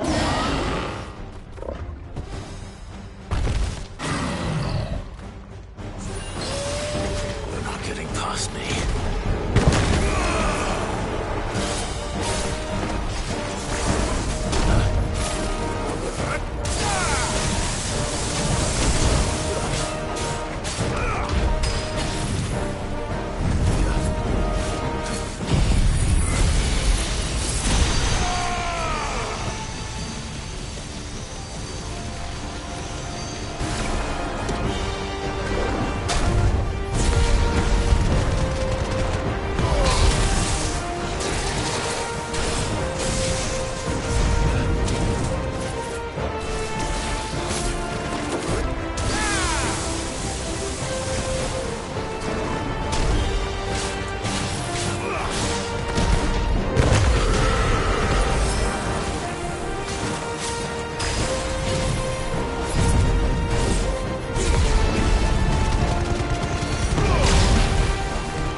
Oh, the question is, did I miss any?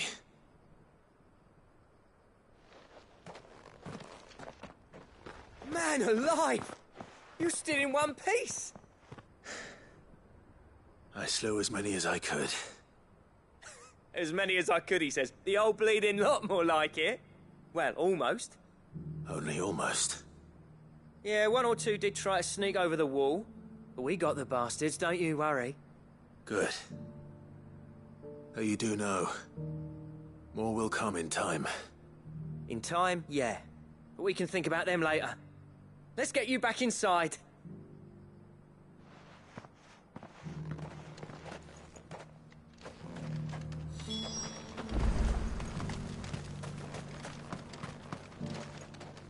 Sid! You're even more fearsome than your reputation. Enough to give those Akashic monsters nightmares. I almost felt sorry for the wretched things. But mostly, I felt grateful. Dravost won't forget what you did today. I'm afraid I've only delayed the inevitable. There's no getting rid of that ether flood. Meaning that any living thing which stumbles into those mines will end up clawing at your walls again. And that's if the flood don't spread. If it does, well, I hate to say it, but the village's days are numbered. That may be, but we're staying just the same. With ether floods springing up all over, it's no less safe than anywhere, and more importantly, it's our home. We'll fortify the gates to the north, and I'll see that they're guarded day and night. All right. Then we'll give you a hand shoring up those defenses. As for you, Blackthorn, that's twice you've turned up when Dravosh needed you. So, thanks. I shouldn't have stayed away so long. And I shouldn't have left without talking it over with you first. Too bloody right you shouldn't. Though I doubt I'd have listened. I always envied you.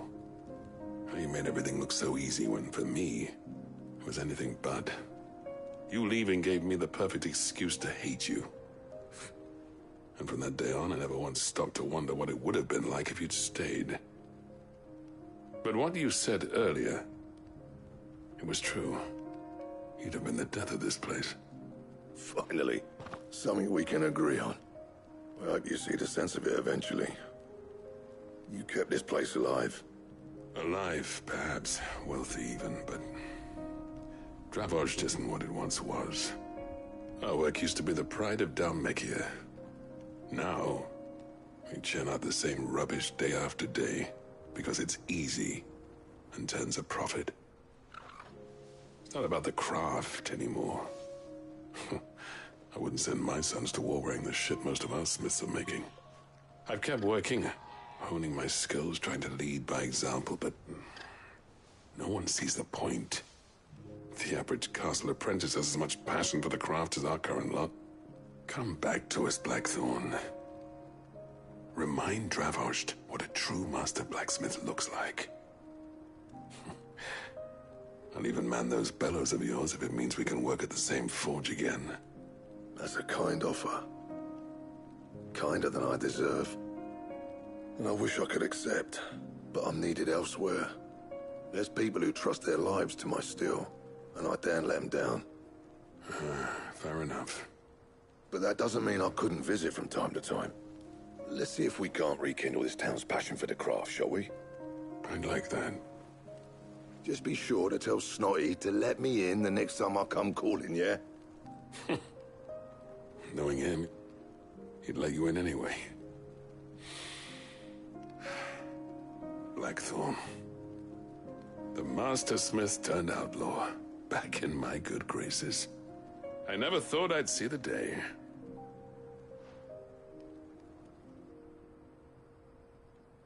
I'd say that went pretty well, wouldn't you?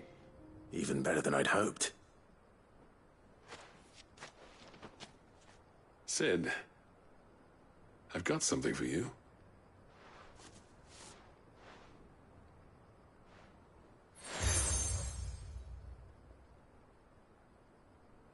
And this is? A token of our lasting gratitude. But I'm of a mind to make you a far grander gift. Designs for a certain sword have been passed down from chief to chief for generations. Now hold on, Zoltan. There's a reason no one's made that blade in centuries. There's not been a craftsman equal to the task. I'll admit your cinders make impressive steel, and I've learned to own an edge Odin will be proud of.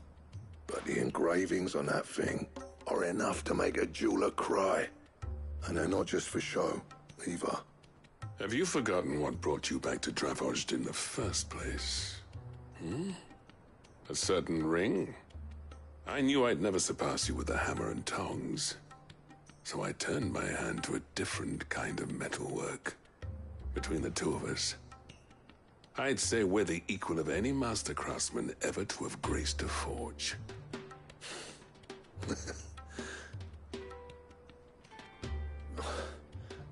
You know what? I think you might be right. Clive, you wouldn't mind if Zoltan came back to the Hideaway, would you? He's more than welcome. As long as he can keep our secret. Right. Zoltan, get your tools. We've got a legend to forge.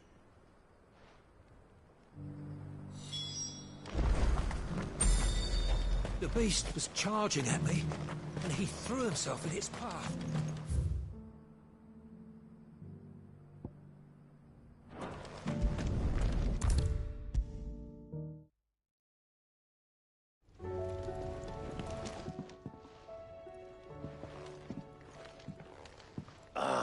The man himself. We were just about to make a start on that sword I promised you. It's funny, but none of this would have been possible without your help. You remember Camille? We'll be using his leatherwork for the grip. The steel, meanwhile, will be tempered in a fire, burning the cinders you charmed out of old Zoltan here. And that whetstone from the Outer Isles, that'll be what gives the blade its edge. And the final flourish will be my talented colleagues' engraving. A team effort led by the greatest blacksmith alive. Now, save that talk till the thing's finished, yeah? Right. I'm ready if you are. To the bellows it is, then.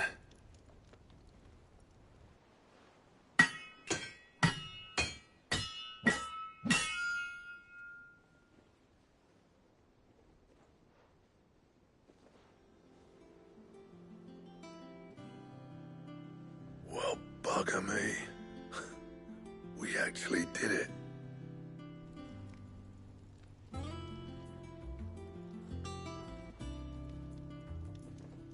The sword to end all swords. Ragnarok. It's quite something. I, trust you'll take good care of it. Thank you. Both of you. So, does this make you pair the greatest craftsmen alive, then? This? Nah. This was just following the footsteps of the greats of old. It'll take more than that to earn us our place in history. But we're up for the challenge.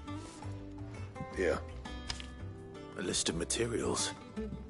Zoltan and I got talking on the long road back from Dravojd. We reckon with those items there, we could craft something even better than the Ragnarok. Something worthy of a legendary outlaw like yourself. That's a weapon I'd like to see. You leave this list with me.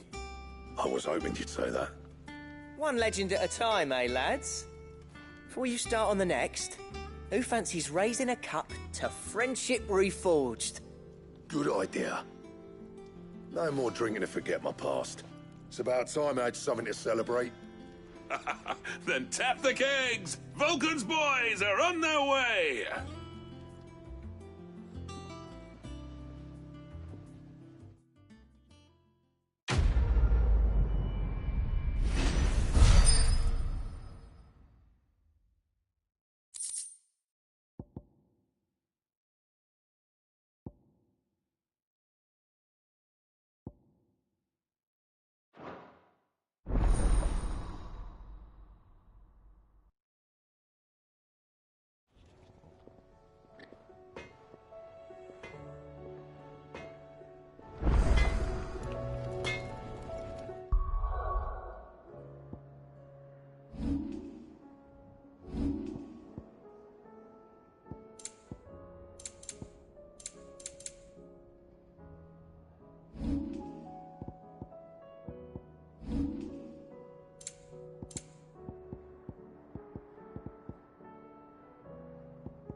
Trouble with your gear, or...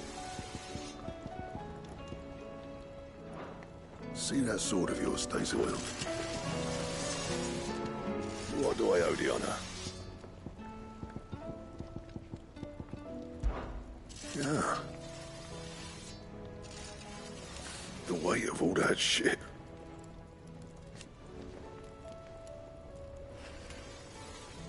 Clever girl, that one.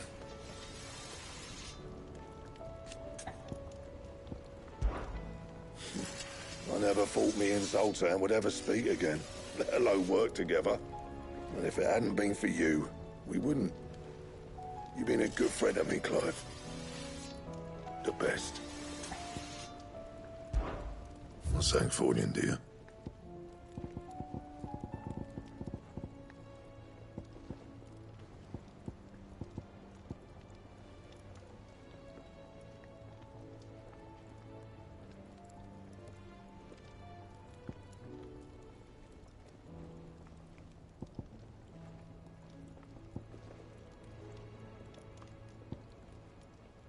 Anything else? The stew's awfully thin these days.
There's no way of knowing if Doris will confide in me, but I can speak to her at least.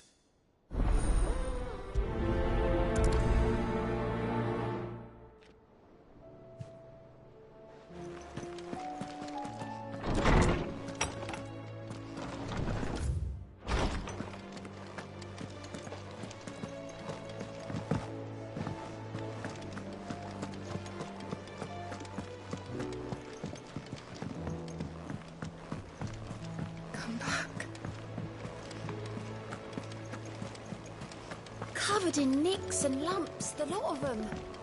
It's a wonder they can still walk.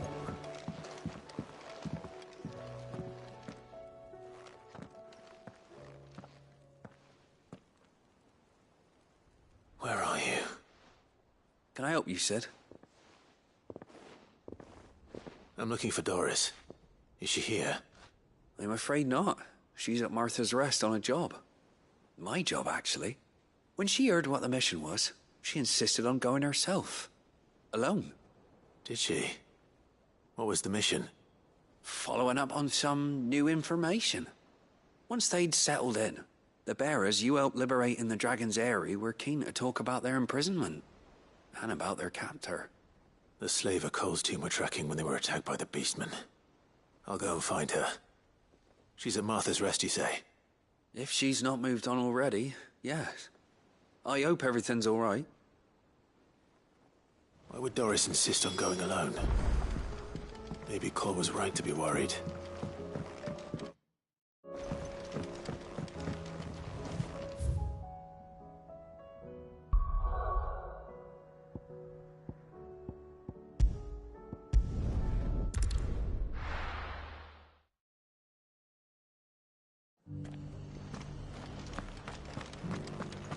Doris should be somewhere nearby. Assuming she's still here.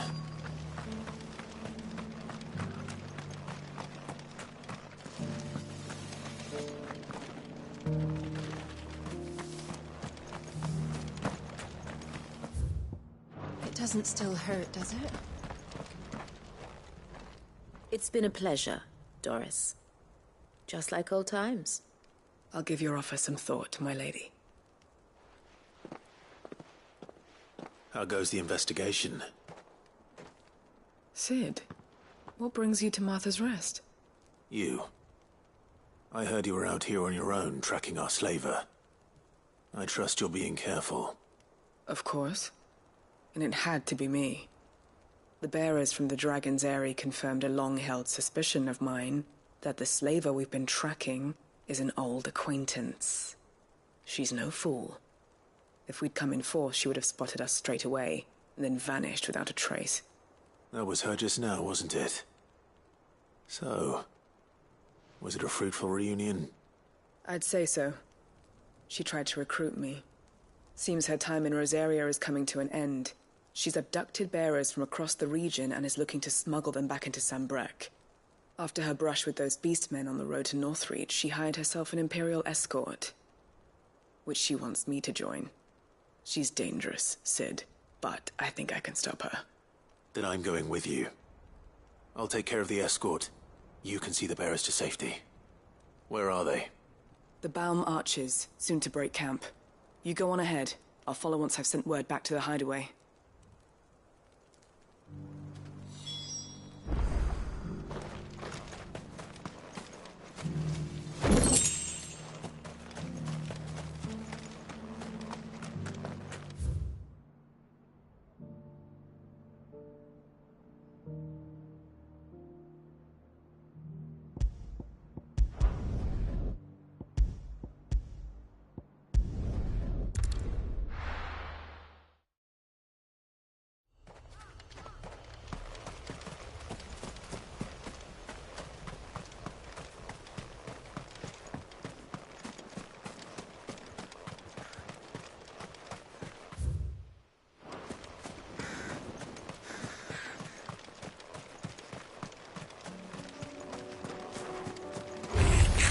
Time to fight.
Good. They haven't broken camp yet. How did Doris come to know a slaver, I wonder?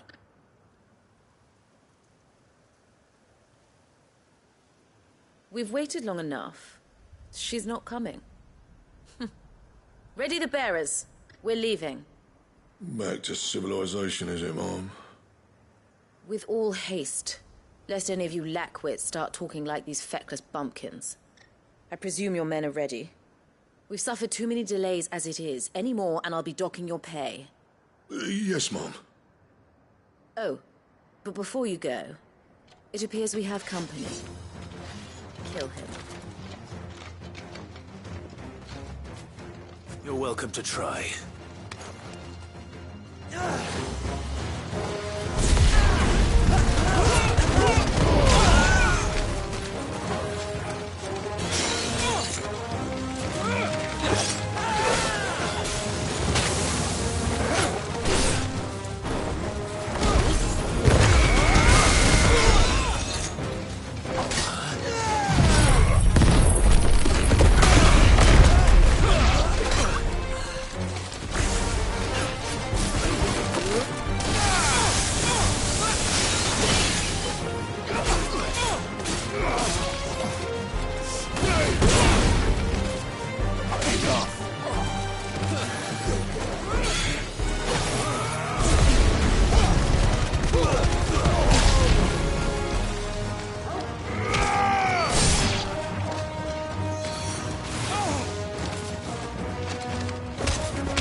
So much for your escort.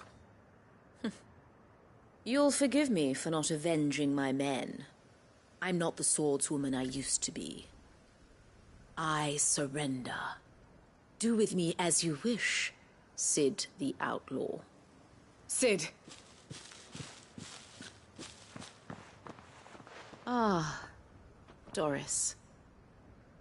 I take it you're not here to rescue me from our brooding renegade? You know, I always wondered where you'd vanished to. But casting your lot with this criminal of all people... Better fighting for a cause than killing for coin. I'm sorry, Cid. I should have told you sooner.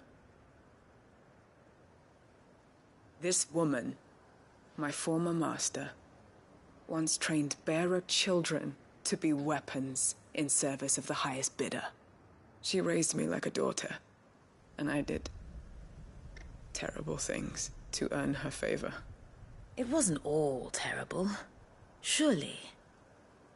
We had our fun, too. You were always so eager to learn, and had such clever hands. All my other children took either to the blade or to the books. Always either or. But you proved yourself a master of both. That's why I kept you for my own. How about it, my little dagger? Care to swear that blade to me again? I never swore my blade to you, nor will I ever. I fight for a higher cause, to liberate the bearers of this world. Farewell, Master. Thank you for making me the weapon I am. You always were a righteous child. Perhaps that's the reason I loved you so.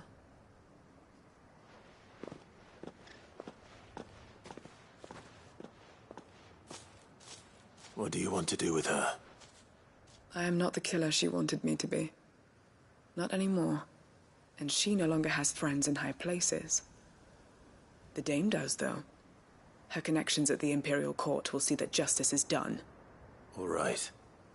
If you're certain. I am. And thank you for everything. Now, I better let these bearers know that they're safe.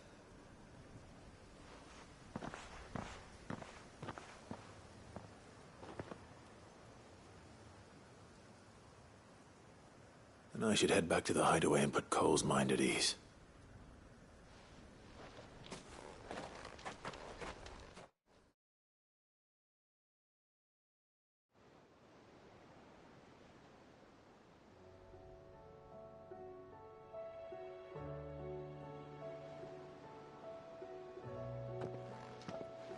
Welcome back, Cid. Doris's message just arrived. I hear you saved more bearers from being smuggled across the border. With any luck, they'll be joining us in the hideaway shortly. Oh, and your letter. You don't need to worry about Doris anymore. I'd been hoping as much. She mentioned one or two things in her report. So the slaver we'd been chasing all these months was her former master. Wish I'd known. She's been arrested, by the way, over in Sandbreak. Went quietly, or so we're told. And she won't be getting off lightly. The Empire may have no love for bearers, but it's none too fond of black market traders either. Can't have been easy for Doris. I'm sure it wasn't. But don't worry. She'll be all right. I hope so. Suppose you should know, eh? You had quite the past yourself before you came here, or so I understand. Anyway, thanks again, Cid. The Cursebreakers would be lost without Doris. And you, of course. Keep up the good work, Cole.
Covered in nicks and lumps, the lot of them.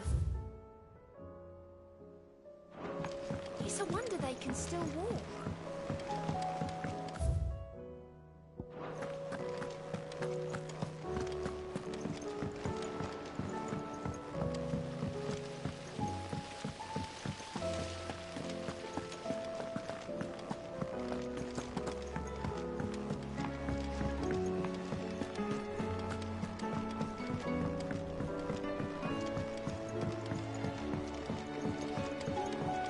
How was she? The Enterprise? Ah, Sid. Just the man I was hoping to see. Did you have a mo? Don't tell me. You need more bomb ash. Oh no, we still got plenty of that left. I'm working on bringing another one of the Chief's designs to life. This time, it's a new smelter. It's got a reverberatory hood over the top for additional thermal amplification and a system of reciprocal recirculatory regenerators that let's just say it gets very blimmin' hot. A heck of a lot hotter than anything Blackthorn's got in his forge, that's for certain. Only Mithril engines get hotter, and you can't chuck ore in one of them and get metal out the other end. Trouble is, we won't be able to make it out of any old rubbish neither. We need the good stuff. And I hear you once helped Helena get her hands on exactly that. Any chance you could help me too? If it's for the good of the hideaway, I'd be happy to.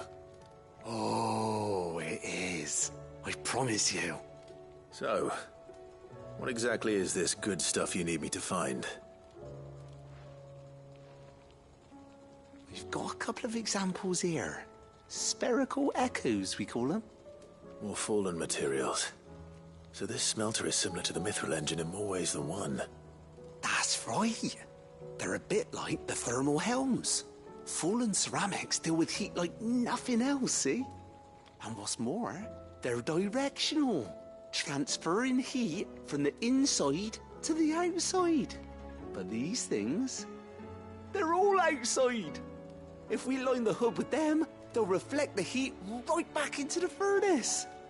We've collected as many as we can, and I know where we can get the rest. Trouble is, they're all watched over by their bigger, uglier cousins. So you want me to visit some ruins, destroy some echoes, and bring back the spheres they're guarding? That's it in a nutshell, yeah. We're only 3 short, mind, and we know exactly where they are. There's one up Amber Way, in that ruin that they call Lost Plume, and another in the Silent South, over in Dalmekia. Last one is in the ruins of Advent, which is in the Empire. All right then. Wish me luck. It'll do. I'll be keeping all my fingers and toes crossed.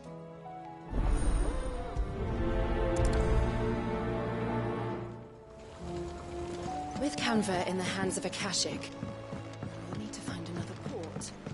Preferably one as well hidden as... So, she don't need sail?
to deal with these ones first.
To find this spherical echo.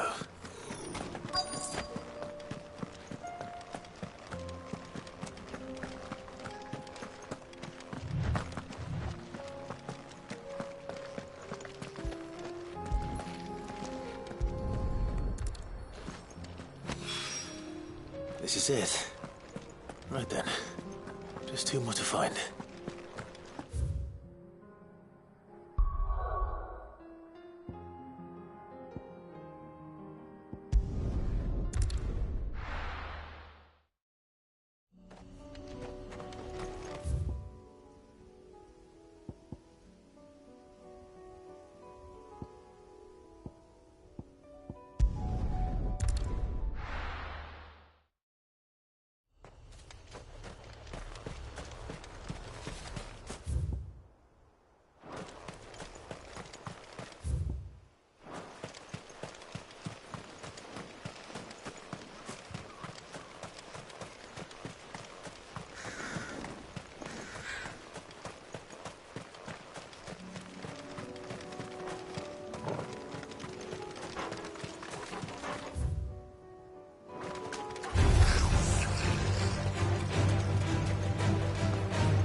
2 down. 1 to go.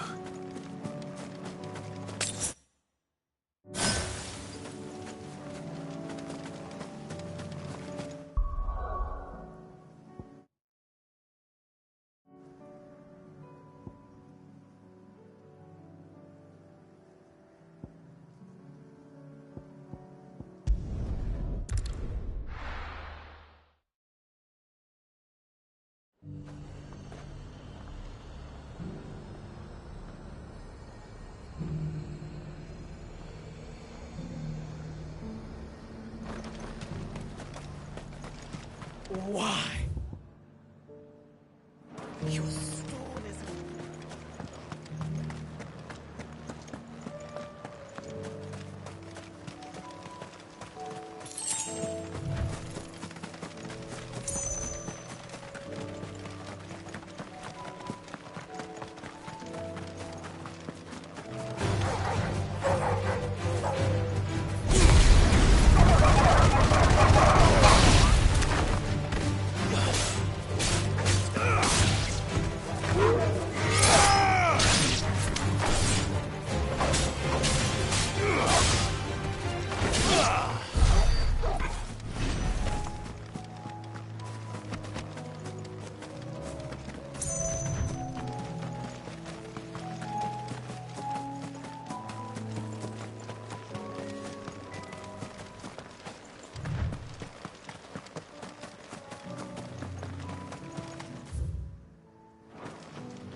That's all of them. No one can uncross his toes now.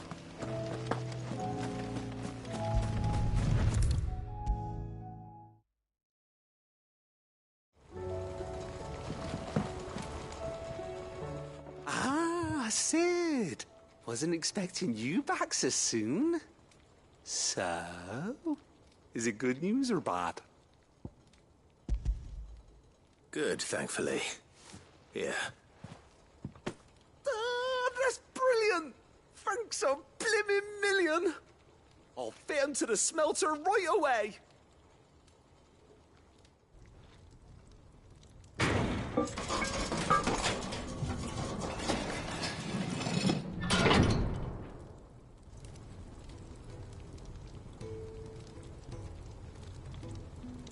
May I present to you the Telemon Furnace! Ain't bad, is she? She's a beauty. You saved my bacon again, Sid, and I ain't about to let your good deed go unrewarded. It's fine, really. My bag's flexible enough already. Oh, don't say that. I'm sure I can make a few improvements to it yet. You could just buy me a bigger... How about that clasp? Looks a bit stiff. Reckon you could loosen it up and make some more room? And I reckon I know how. With a new alloy we've been working on. The Telemon furnace was just what we needed to perfect it. It's a metal, see? So it's lovely and strong, but it's also, well, stretchy, if you can believe it. Stretchy metal. Well, if you insist. That is the spirit. You'll love it, I promise.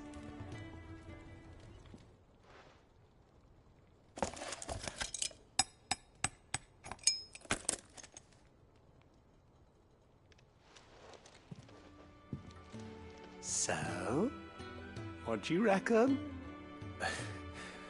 It's actually quite ingenious. Thank you, Owain. Shh, don't mention it. You earned it. And I wanted to get some practice in using that metal anyway. Reckon we'll have all kinds of uses for it around the hideaway. Can't think of any right now, but that's our job, innit? Dreaming up new ways to make life easier around here. Maybe even out there, too. One day, the whole world's gonna know about the inventions you've helped us put together. That bag of yours will be the first of many. You mark my words. They'll hardly believe their eyes, I'm sure.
Clive, I was just about to send for you.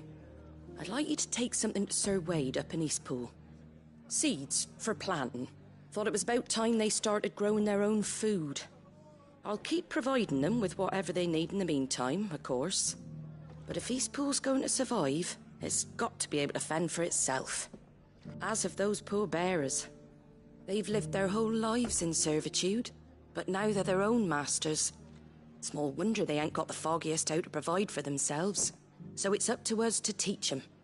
And if you're wondering why you, well, the wagoneers taking supplies up that way have been coming back with more and more reports of Akashic around the village of late.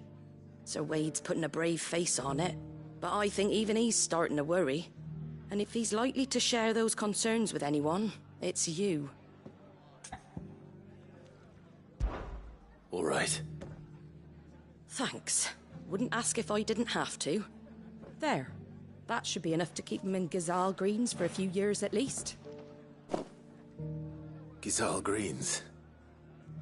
Not the most mouth-watering crop, I'll admit. But they're hardy, they grow fast, and they fill a hole. Better that than something that'll wither away at first frost. And chocobos love 'em too, which is no small thing.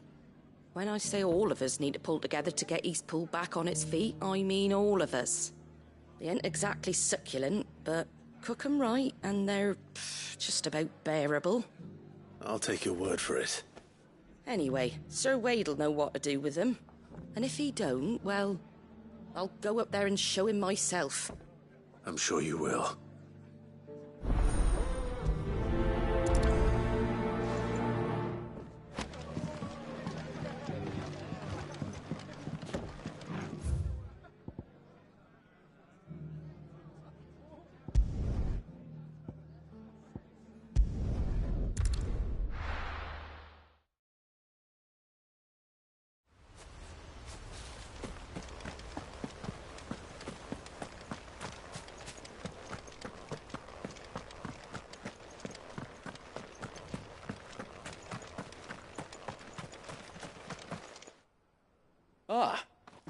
Lord Rossfield, what brings you to Eastpool? A delivery from Martha.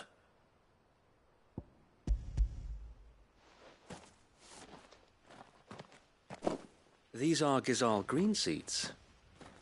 Martha's keen to cut the apron strings, then, is she? I jest, of course. You see, I had thought we might be able to revive the old wheat fields, but they'd long since gone to seed, only without the seeds. Martha was hoping he might be able to show the bearers how to plant and tend these, so that they'll be able to fend for themselves. That's not a bad idea. These bearers had only recently escaped their bonds before we brought them here. They know little of freedom, of providing for themselves and their loved ones. Unless we teach them how to live like free men, I fear that all we have achieved in bringing them here is to exchange one master for another. Not that myself and the Guardians have been the best example to them so far, subsisting almost entirely on Martha's charity as we do. It's about time we all started to provide for ourselves, bearers and Guardians alike. Unfortunately, we've been a little too busy of late to focus on much besides bolstering our defenses. There have been alarming reports of... The Horde is closing in. They're coming, so wait, all of them. Damn it all, I thought we'd have more time. Gather the men in the square. Send to the rest for reinforcements. Yes, Sir Wade. The Horde. A Kashek, a veritable legion of them. They've been seen prowling around the northern reaches for a while now. We don't have the numbers to hold back a swarm that size. I had hoped to build a perimeter wall so that myself and the Guardians might be able to defend the village, but... Now you're out of time. Precisely. If reinforcements from the rest arrive before they do, we may just scrape through, but I fear that's rather an enormous if. What if you could call on reinforcements from Eastpool? You mean the bearers? We brought them here so they might live, not die, fighting for their lives. So wait. You said you lack men to defend the village. Are the bearers not men? Do they not wish to see Eastpool saved? Though they may not be trained soldiers like your Guardians, what help they are able to offer could still prove the difference between victory and defeat. You're right, my lord. I will appeal to them.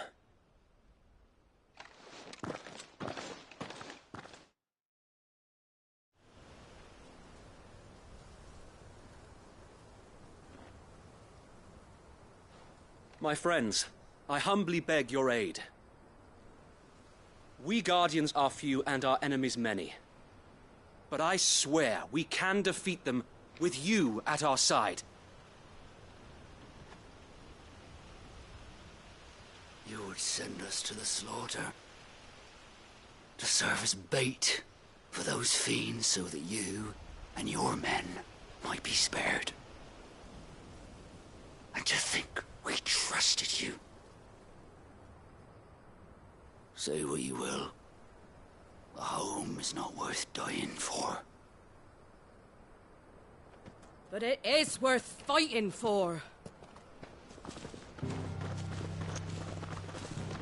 Sir Wade fights to give you lot a chance. Just like I do. Just like Sid does.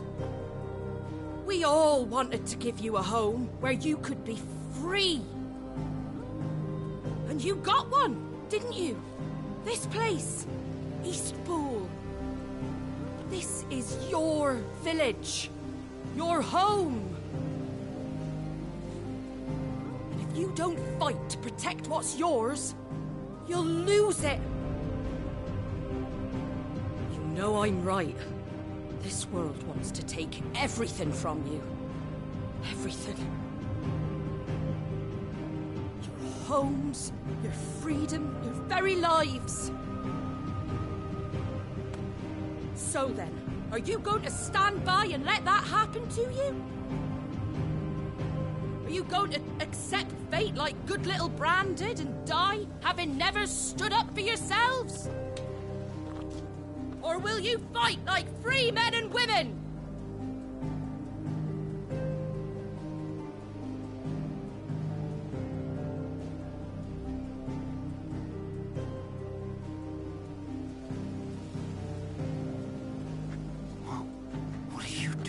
right. Give me a sword. I never dreamt I'd have a home of my own. And now that I have, I don't want to lose it. I will protect what's mine, or die trying. We all will. Free men and women, fighting together.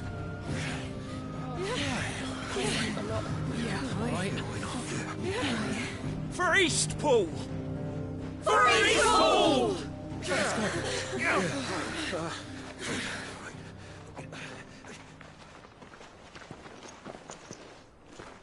Thank you, Martha. Don't mention it. Just promise me one thing. That you'll show them how freeborn fight. Gladly.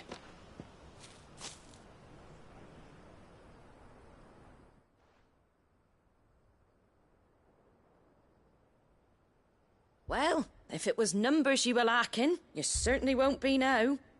Thanks to you. Me? Oh, I just love the sound of my own voice. Lord Rosfield, my lady, we're ready. So what's the plan of action? We'll divide our forces into several small detachments, each made up of guardians, bearers, and guards from the rest. These will position themselves at strategic points around the village. Upon engaging with the Akashic, each detachment will keep the creatures occupied as best they can, steadily retreating all the while. You're going to lure them into the village? I am. We will have neither the time nor the resources to treat the wounded, so injuries must be avoided at all costs. Instead, we will focus purely on defense at first. By coordinating our withdrawal through the use of messengers drawn from among the bearers, we will aim to have the swarm converge at a point of our choosing. With luck, that point will be the village square, the perfect place for our most able warriors to surround them and fall upon them, and for you and I to finish them off. A sound plan, but one that'll require a leader with a cool head and strong nerves to coordinate the retreat. I'd say you have both in abundance, Await, but you'll be needed. Please, leave the last of the fighting to me. Ha! And let you have all the glory. Sir Wade! They're here! Then you know what you must do. We work together, everyone playing their part, each shielding the other that no man might fall, that Eastpool might live on. For Rosaria! For Rosaria! We've no time to argue, my lord. I'll do as you ask. And I will do as you ask. Suppose we'd better do our bit too, then, eh? Right you are, Martha.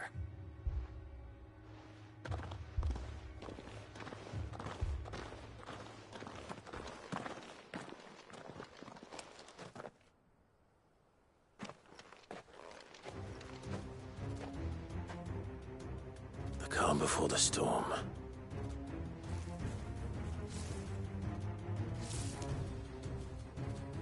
And here it comes. I will not let this village fall.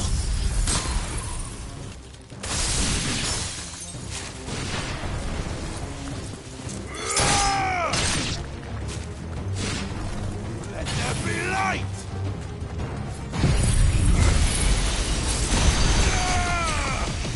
Farewell. It's over. Give me Doctor!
Looks like that's the last of them.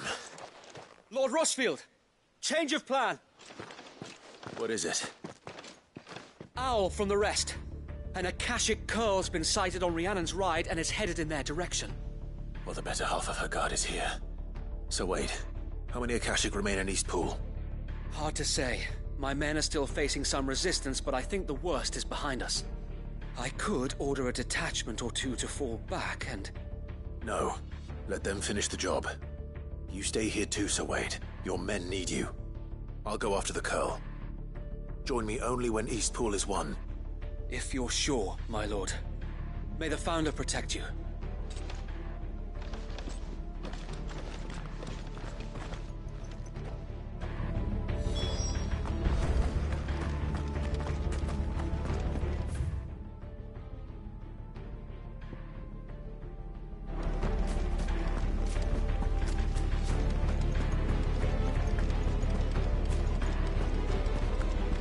Next one's mine. I might not know what.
With me, Torgal.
All right. Back to East Pool.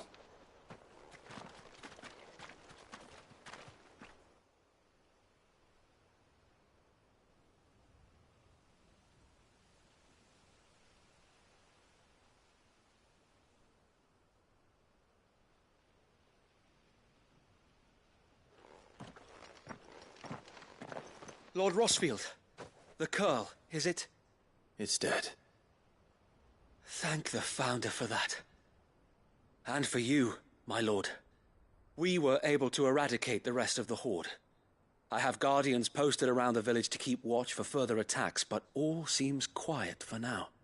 I hesitate to say it, but I think it might be over. I think it might.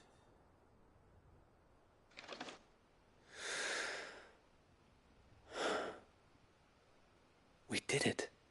We saved Eastpool. Thank you, my friends. Thank you.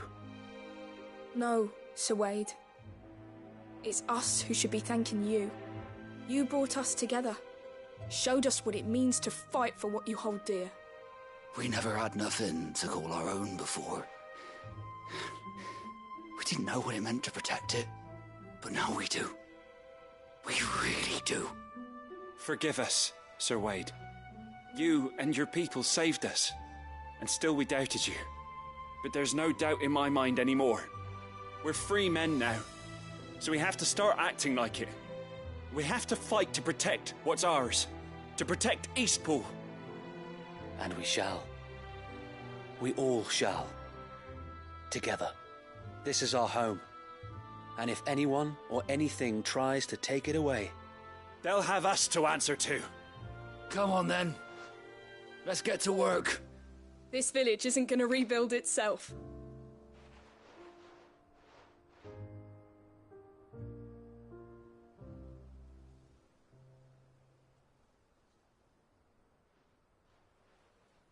They're not slaves anymore.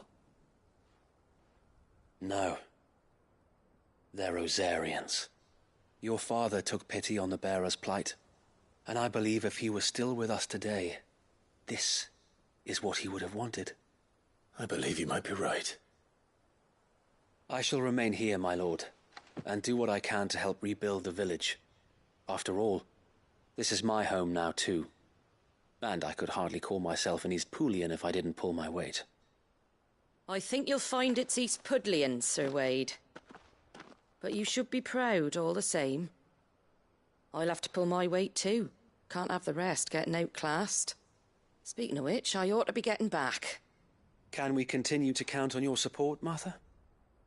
Of course, and I'd be counting on yours too. Us Rosarians have got to stick together, haven't we? Indeed we have.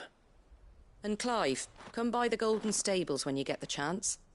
I ain't paid you for delivering them seeds yet. All right. I will.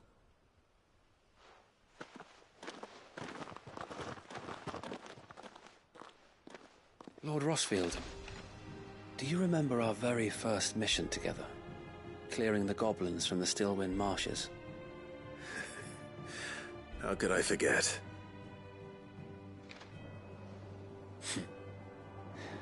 There's one sight that I shall never forget. You, facing off against that giant Morble. Not a trace of fear on your face. Since that day, there have been more than a few times when I felt like giving up. When the odds seemed so stacked in the enemy's favor, I thought I may as well just lay down my sword and surrender. But every time I would think back to the look in your eyes that day and remember what it means to be a shield. Know that whatever trials Eastpool may face, I shall never lose courage. Thanks to you. So Wade, you have always been a true shield. I know that Eastpool, and indeed all of Rosaria, will be safe in your hands. Thank you, my lord.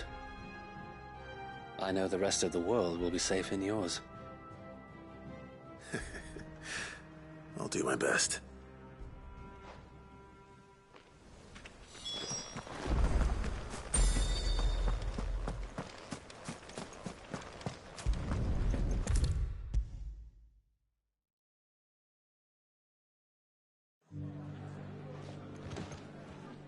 The hero returns. It's lucky you came by when you did, eh? Not only did my seeds get delivered, but you went and saved Eastpool and all. I just did what I could. And it's only right that you get rewarded for it. Take it before I change my mind. Thank you, Martha. So, Eastpool's finally back on its feet again. And a home to free bearers. Who'd have thought we'd see the day, eh? Well, it was your idea. I know that, but I never stopped to think what it would mean. Bearers in charge of themselves, thinking for themselves, working for themselves. Like your hideaway, but not even hidden away. Though I suppose the rest ain't much different nowadays. You know, bearers living free like that reminds me of when I first met Sid. Loath as I am to recall that particular day. I take it you didn't always see eye to eye. What happened? Well, if you really want to know, I started doing what I do long before I met Sid. In fact, that's how I met him. Or at least how he came to meet me. He showed up at the stables one day, asking questions about who'd been buying up bearers. Founder knows what he thought I was doing with them. Running a hunt, poking around in their innards. Something awful, anyway. Me, I thought he was a new constable. Thought the game was up. But somehow we both managed to work out what each other was about. And before I knew it, the cheeky arse was rattling on at me about how I was doing it all wrong. After all my hard work. Told me I was giving them relief, but not freedom. That my bearers were still dying as slaves. Got right under my skin, it did. Told him if he didn't like it, he could bugger off and report me to the garrison. And do you know what he did? He smiled. And then he laughed. And then I did the same. We made a pact that day, that whenever one of us was in need, the other would always be there for him. And you were? Well, we both wanted the same thing. To make life better for bearers. Just like your dad. Do you know I was born right around the time Elwyn became Archduke? Growing up, I saw how he tried to change things. He certainly didn't lack for ambition, that one. Indeed. But the loftier one's ambitions, the harder they are to achieve.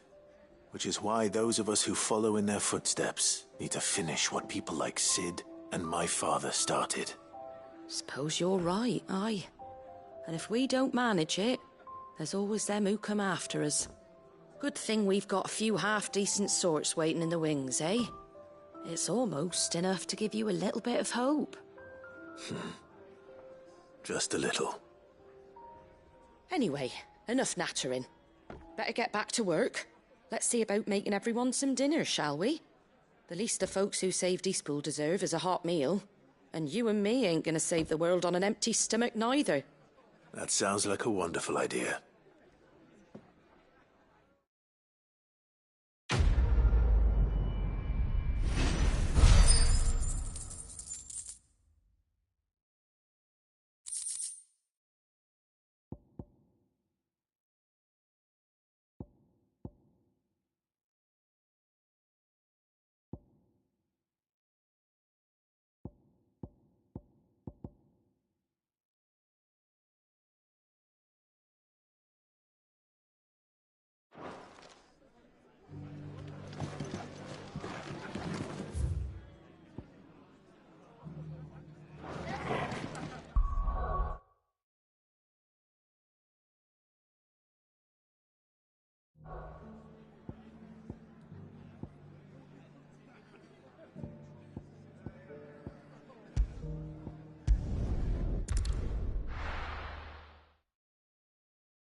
Everything's back the way it was.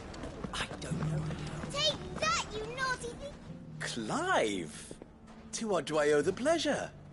I just wanted to see how the town's been faring since you brought everyone together. Since we brought everyone together, all is absolutely wonderful. Conrad and Natalie's hands remain safely away from each other's throats, and firmly at the helm. Our stores are full, and the bandits still too disorganized to raid them. Just as the good Lady Jane and Lord Underhill intended. Are you a lord? Lubor's going to be one too. They're going to make him the Lord of Dalimil, because of how he stopped all the grown-ups from fighting. It's the mayor of Dalimil, dear child, and the vote hasn't taken place just yet. But if the people wish me to lead them, I shall. And my first act will be to build a school so that menaces like you two learn not to interrupt your elders. Speaking of menaces, There may be a rather worrying one just over the horizon. May there indeed. I'm afraid the example Conrad and Natalie set in putting aside their differences and presenting a united front might have caught the bandits' attention. And they might have elected to take a similar approach. They have formed what one could call a League of Outlaws, and they grow more organized by the day. We'll fight them all off just like last time, no matter how many of them there are. Won't we, Lubor? Of course we will. If we continue to work together, we can overcome any challenge we choose to face. The longer we avoid facing this one, the more difficult it will be. Until the only way to overcome it might be to run for the hills. Our best hope is to nip these efforts at organization in the bud, by finding those ne'er-do-wells who have yet to join the cause, and ensuring that they never do. Perhaps a certain Lord Underhill might be willing to lend us his aid once more? How could I refuse? Thank you, my lord. Victor will fill you in on the particulars. I have him stationed by the desert gate, receiving and collating reports from my scouts. Such an amenable soul. He reminds me of you. I'll go and speak with him.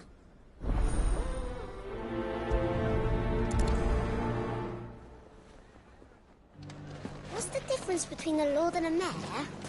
That's Everyone round town saying Master Lubor's going to be the new mayor. Sword. The other forges Well, them. there's no doubting he's... A League of Outlaws. Sounds like we have some competition.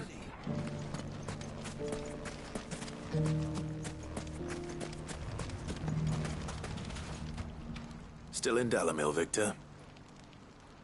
Ah, Sid. I thought you'd have returned to Cosnis by now. I did. Then I came back. I've developed something of a fondness for the place. And having worked so hard to see it saved from one fate, it would seem remiss to abandon it to another. A sentiment Master Lubor certainly isn't shy about exploiting. Hence my doing his bidding yet again. You're not the only one. What does he want you to do? He asked for my aid in putting down the bandits. And he said that you might be able to help me find them. Then you've come at just the right time. I was on my way to speak with Conrad about how to organize our forces. There are more camps in the vicinity than we can safely strike at once. But we must strike together, and we must strike soon, at as many camps as we can. We can't give this league of theirs time to rally its forces. All right. Which camp shall I take? There's one upriver. Just out there, across the dunes. Leave it with me.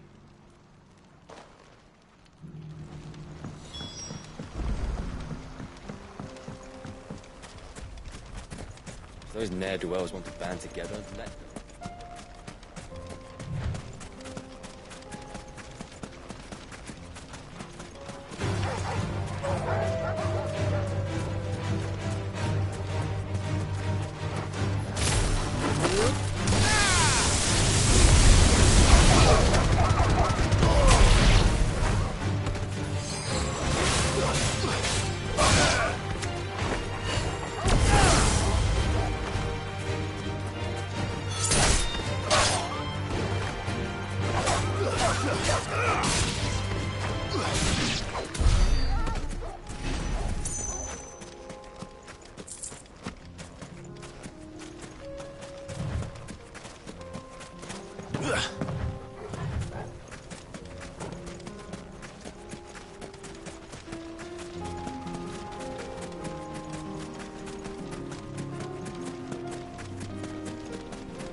That must be the camp Victor mentioned. Come on then, Toggle.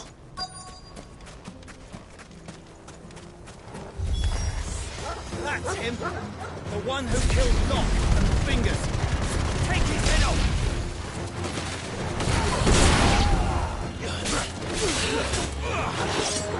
Give me Sutter!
I'd better let Victor know.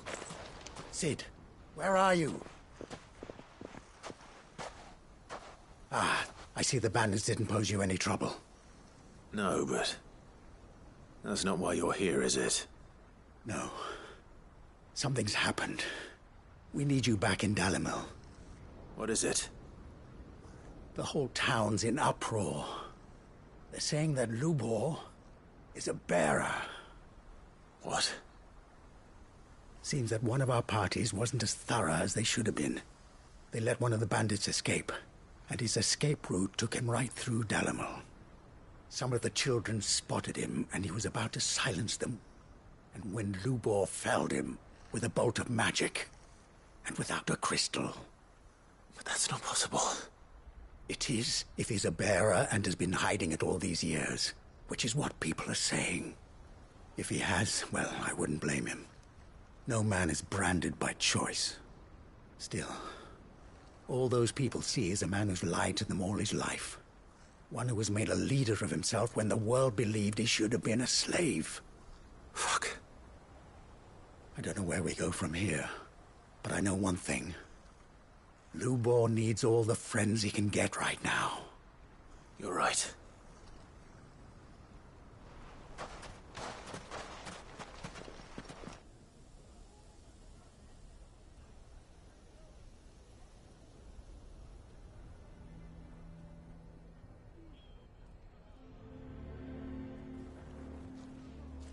And now everyone knows. I made it a habit to keep a crystal close at hand for just such an occasion. And when that occasion arose, I forgot to reach for it. Well, it was bound to come out sooner or later. We're sorry, Lubor. We tried to keep running, but we just couldn't anymore. There's nothing to be sorry for. I rather enjoyed playing the hero for once. All that matters to me is that you two are safe. Look at him talking to his betters like it's nothing. All lies, I'll wager. Just like the ones he fed us all these years. Once people make up their minds, it's hard to change them. We need to do something, and quickly. Convince the people not to let their prejudices blind them. Convince them that nothing has changed. That their enemy lies outside these walls, not within them. You're right. We should speak to everyone. I'm glad you agree. I'll handle the townsfolk. I'm a Dalmec born and bred. They listen to me. You head to the tavern. Make Conrad and Natalie remember who Lubor really is. They know that Lubor and I are friends. I might not make for the most impartial of interlocutors. Lord Underhill of Randalar's League of Merchants, however, is a trusted and impartial mediator of note. I'll do what I can. Lubor, stay here with the children. I can't promise anything, but we'll try. And that is all I can ask of you.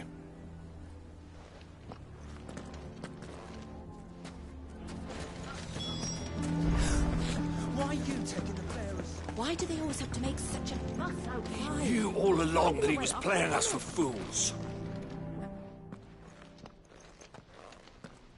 Forgive me for disturbing you, but could I have a moment of your time? I've seen your face before. As have I. Lord Underhill, wasn't it? Of the League of Merchants. That's right. I wanted to speak to you about Lubor. The rumors that he's a bearer. All true, I'm afraid. He'll never be mayor now. Not if I have anything to do with it. But what of his wares? Bearer or no, his steel is highly valued throughout the Republic. In this, at least, he's done the town a service. Might that not earn him a little leniency? Leniency? He pretended to be one of us when he was laughing behind our backs all the while. I'm sorry, my lord, but he lied to us. He lied to you. He cannot be trusted. So what do you propose? Will you drive him from his home? Close his forge? Perhaps. That is a question for the people of Dalimil. And they will thank you not to get involved.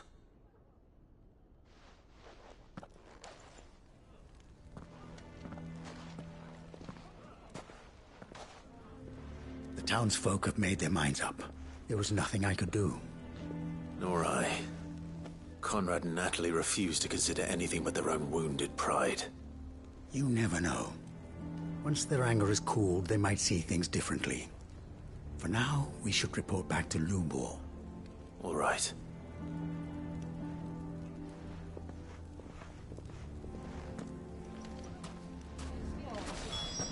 Why the hell would Victor take the bearer's side? I assume the situation is hopeless? There's still hope. But...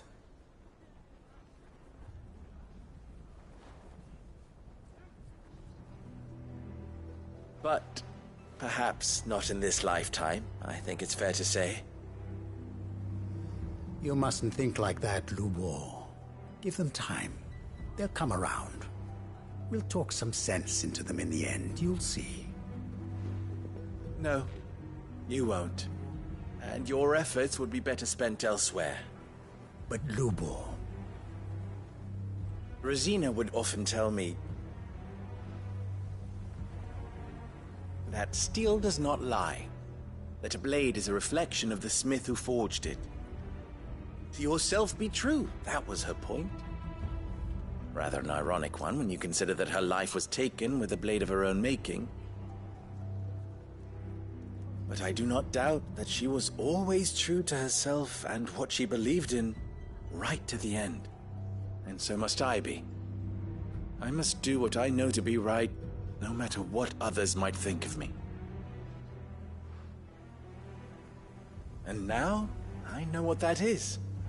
I must embrace my new role of villain so that the people of Dalimil have something to unite against. For only united can they hope to stand against the threat that awaits them. I'll need to make a suitably dramatic exit, of course. Don't go, Lubor. You're the only one who was ever kind to us. We'll be all alone.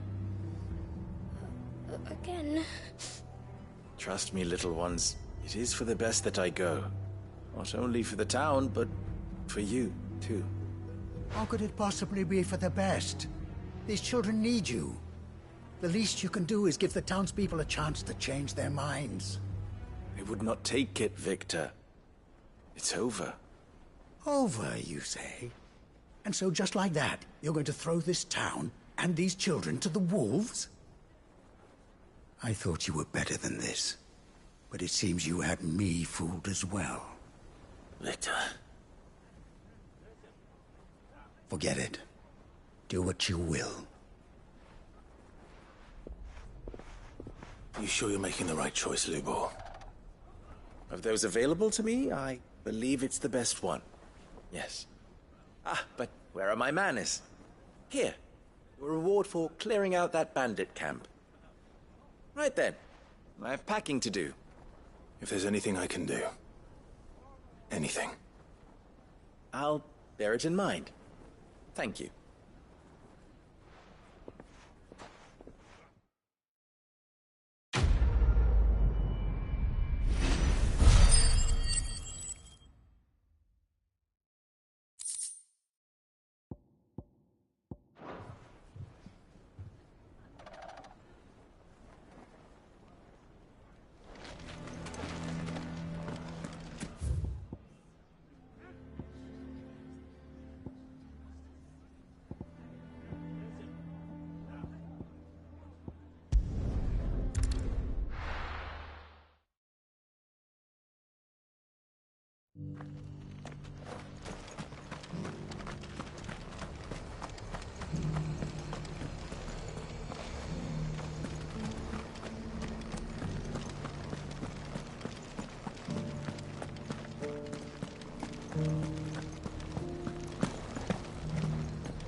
Lord Rosfield, is there aught the Undying might assist you with this day? Perhaps. My brother said that your order was helping him with his quest to uncover Ultima's origins. Have you learned anything of note since last we spoke?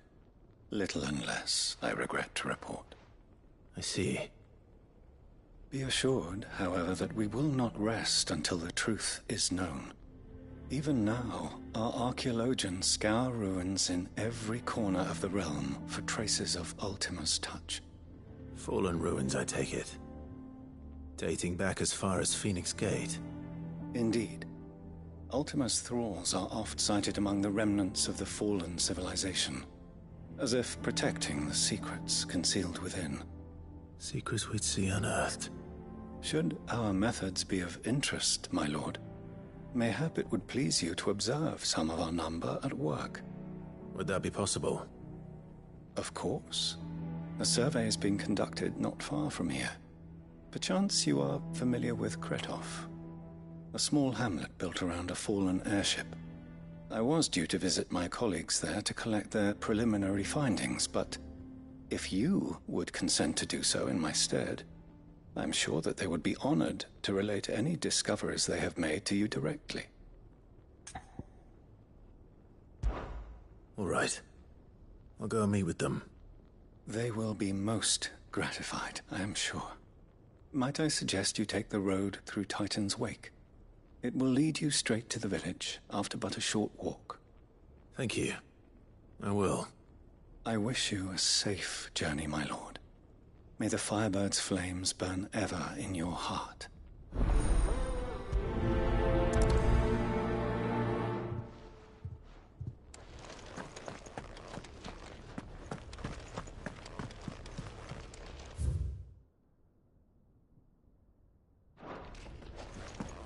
A village built around an airship. Sounds like another Lost Wing. I hope the inhabitants are just as friendly.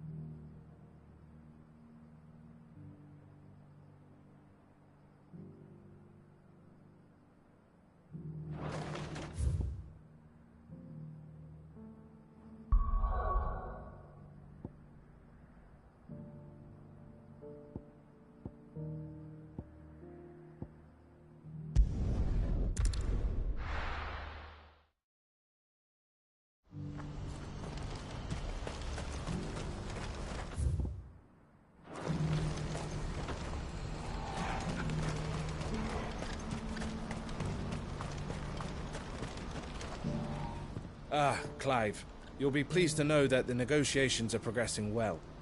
That is good news. Yes.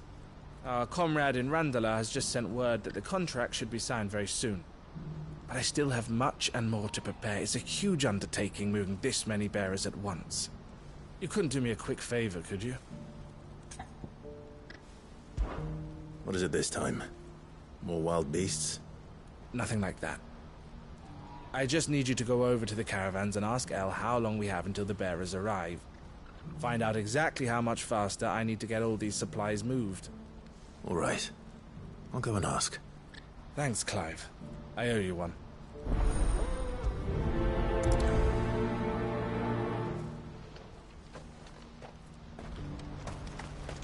What's happened?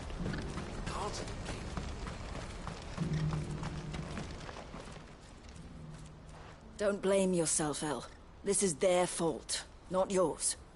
I know, but... No buts about it, all right?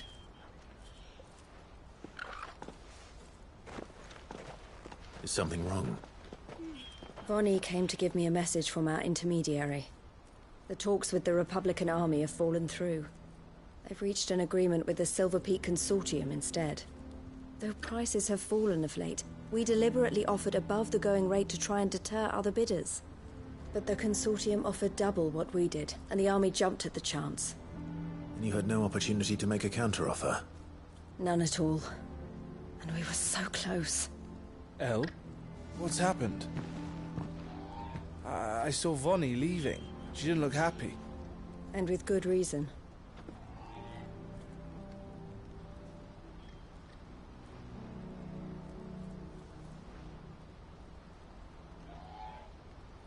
But I thought we were the only ones the Fist was speaking to about the bearers. How did the Consortium even find out about this? It's not so surprising. They have ears all over the Republic. This isn't over. The Consortium will have to sell these bearers eventually, and at the price they paid, buyers will be few and far between. I'm going to Randalar myself. Alone? You sure that's wise? Are you offering to be my bodyguard? How kind. Meet me at the checkpoint near the capital gates. I'll send an owl ahead and request a meeting. You go to Cashlock, Theo, and get everything ready. We've waited far too long as it is. Even if I fail to free these bearers, there will be others. Someone needs to prepare the place and keep any prowling beasts at bay. Oh, and that's me, is it? Well, it looks like I'm following orders till she gets back from meeting the Silver Peak Consortium, who've been doing their best to undermine our scheme. She'll never join them after this, surely. No, she said it herself. She still has plans for Cashlock, even if this one falls through. She means to stay with us, then. I can't say I'm not happy to hear it, but... is this what she really wants? You have to trust her.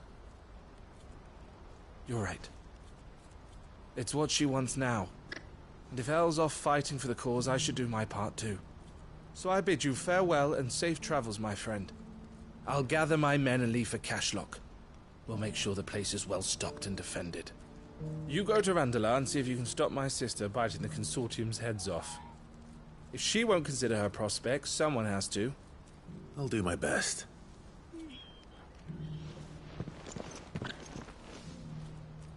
All right. To Randalar, then. I'd better not keep Eloise waiting.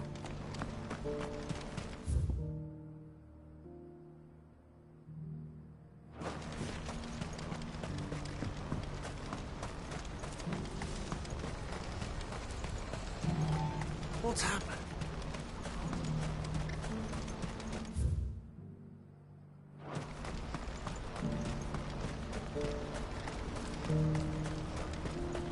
I wouldn't give for a hot meal. Looks like this is the end of the road for us. When are they gonna let us through?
I hope I didn't keep you waiting. Did you arrange to speak with the Consortium? Here they are now. You wish to consult with me? I did. It's about the bearers you recently purchased from the Fist. We had all but finished making arrangements to buy them ourselves, and then you stepped into the fray. You misunderstand. The Consortium had an interest in purchasing them from the very first. It was only our regard for you that kept us from bidding. But your hesitancy in accepting our offer to you suggested that the regard was not mutual. And so we resumed our business. I did not hesitate. I am simply not inclined to make such decisions without first giving them due consideration. But what is done is done. Come then. How much do you want for them? Alas, you are too late yet again. We rarely take on such unconventional merchandise without a purchaser in mind. The bearers belong to him now. Who is your buyer?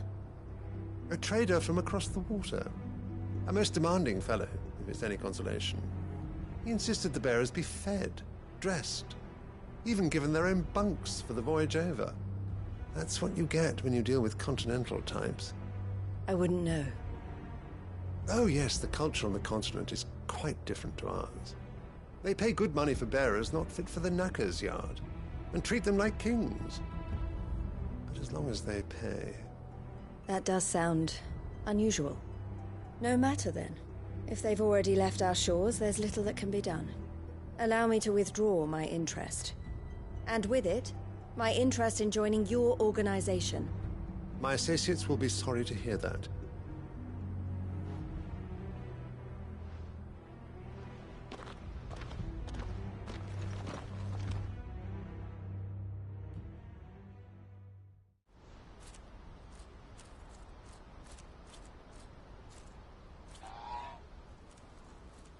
I'm sorry you weren't able to save them. As am I. But I only have myself to blame. He was right, you see. The Silver Peak Consortium did intend to buy those bearers before I did. Their representative hinted at a possible purchase when he came to recruit me. I feigned interest in joining them in the hope he might be encouraged to tell me more. And he did just that. As soon as he left, I sent my own offer to Randalar. So you never... No. I entertained the Consortium's proposal solely so I could learn more about those bearers. But I was a fool to think they wouldn't find out. I knew exactly who I was dealing with. You tried. I did. And if what he said was true, the bearers are to be well treated. Which is something, at least. But they deserved more. I wanted so badly to see them freed. Eloise! Eloise! Word from Cashlock. The village is under attack. A pack of beasts have come down from the mountains, and there's a dragon at its head. Theo and the others are trying to hold them off as best they can, but the odds are against them. They need help, and fast. Theo! I'll go on ahead. Thank you, Clive. I'll gather some men and join you there. Just... make sure he's safe.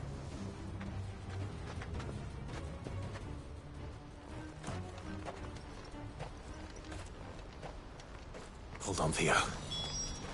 I'm coming.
Where's Theodore? Upriver! He led the dragon that way to keep it from the village, but the whole area's flooded with ether. We just have to pray he makes it out in one piece. I can do better than that. Torgal, with me.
Any more time.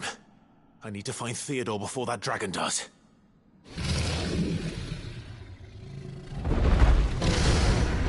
Looks like it's found me. This thing's turned as well. This isn't going to be easy.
Theodore, you had me worried for...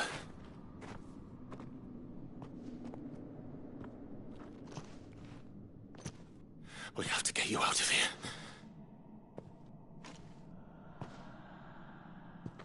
I think it might be a little too late for that.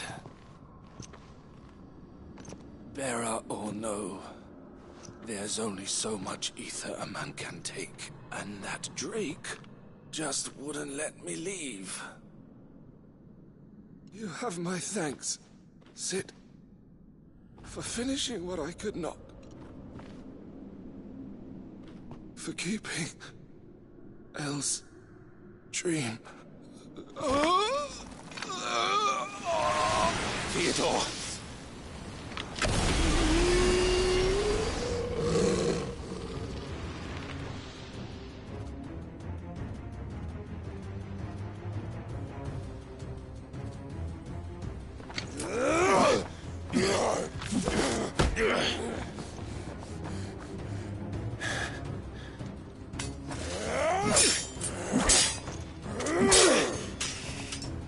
Don't make me do this.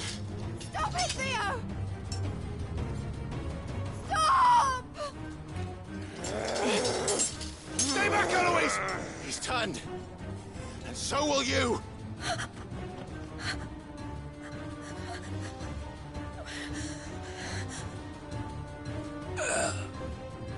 Elle. Theodore.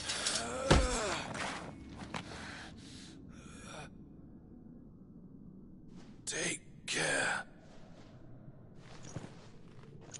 of my sister. Theodore, wait. Goodbye, Elle.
Thank you, Clive.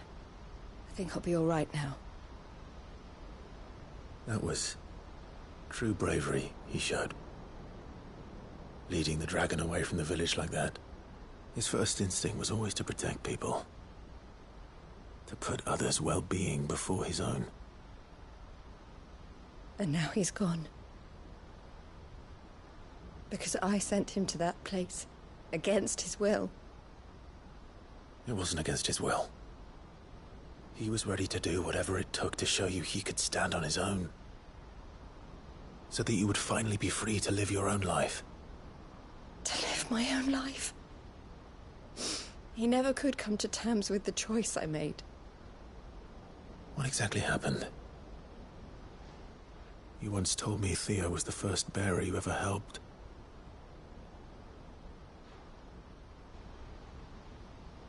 We grew up in Canva. We were born to one of the great trading houses. And I was chosen to inherit the family business. I had my father's head for figures, you see. Theo did not. While I studied the art of commerce, he played at soldiers instead. A late bloomer. In more ways than one. For unlike most bearers, it wasn't until his 15th summer that his powers awakened. My parents tried to drive him out of the house and into the care of the constables. But before they could, I took him into mine. Theo told me something else. He clearly admired your devotion to the cause of freeing others like him from slavery. But he said you deserved a better life than this. He wanted to free you from what he called your bonds, just as you freed him from his. I would be lying if I said I had not wondered from time to time how much easier my life might have been if I had allowed Theo to be taken and devoted myself to the family business instead.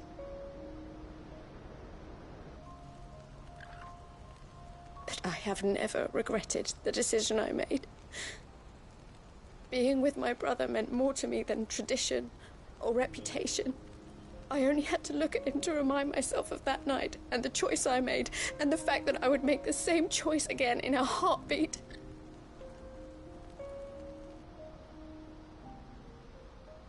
He was never a burden. How could he even think that? If anything, I was the one who weighed him down. You weren't, Eloise. He said it himself, that he had always been grateful to you for saving him, and that he wanted to repay you by letting you live the life you were denied. Neither you nor Theo weighed each other down. You loved one another. You did whatever was necessary to continue living your lives together, and you always would have. You're right. All I ever wanted, all I ever did, it was so we could be together. Oh, Theo, why did you have to...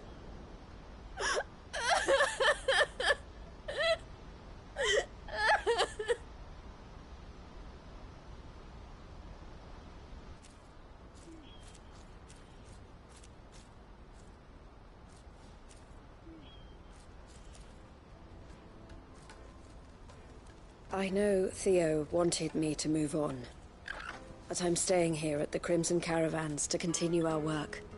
We can make a difference here. We can help people, save them. I need nothing more from life than that. So I'll carry on doing what we do, ensuring that goods, people, bearers get where they need to be, bringing smiles to people's faces just like we always have, and to Theo's. Wherever he is. This is the life I have chosen. The life I will always choose.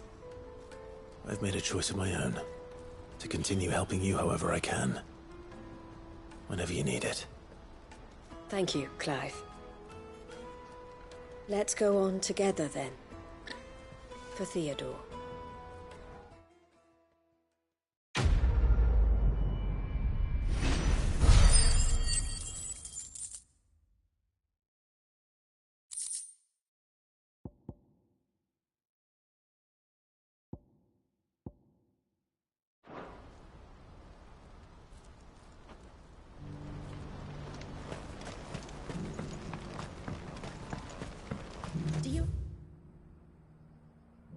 Any fresh water?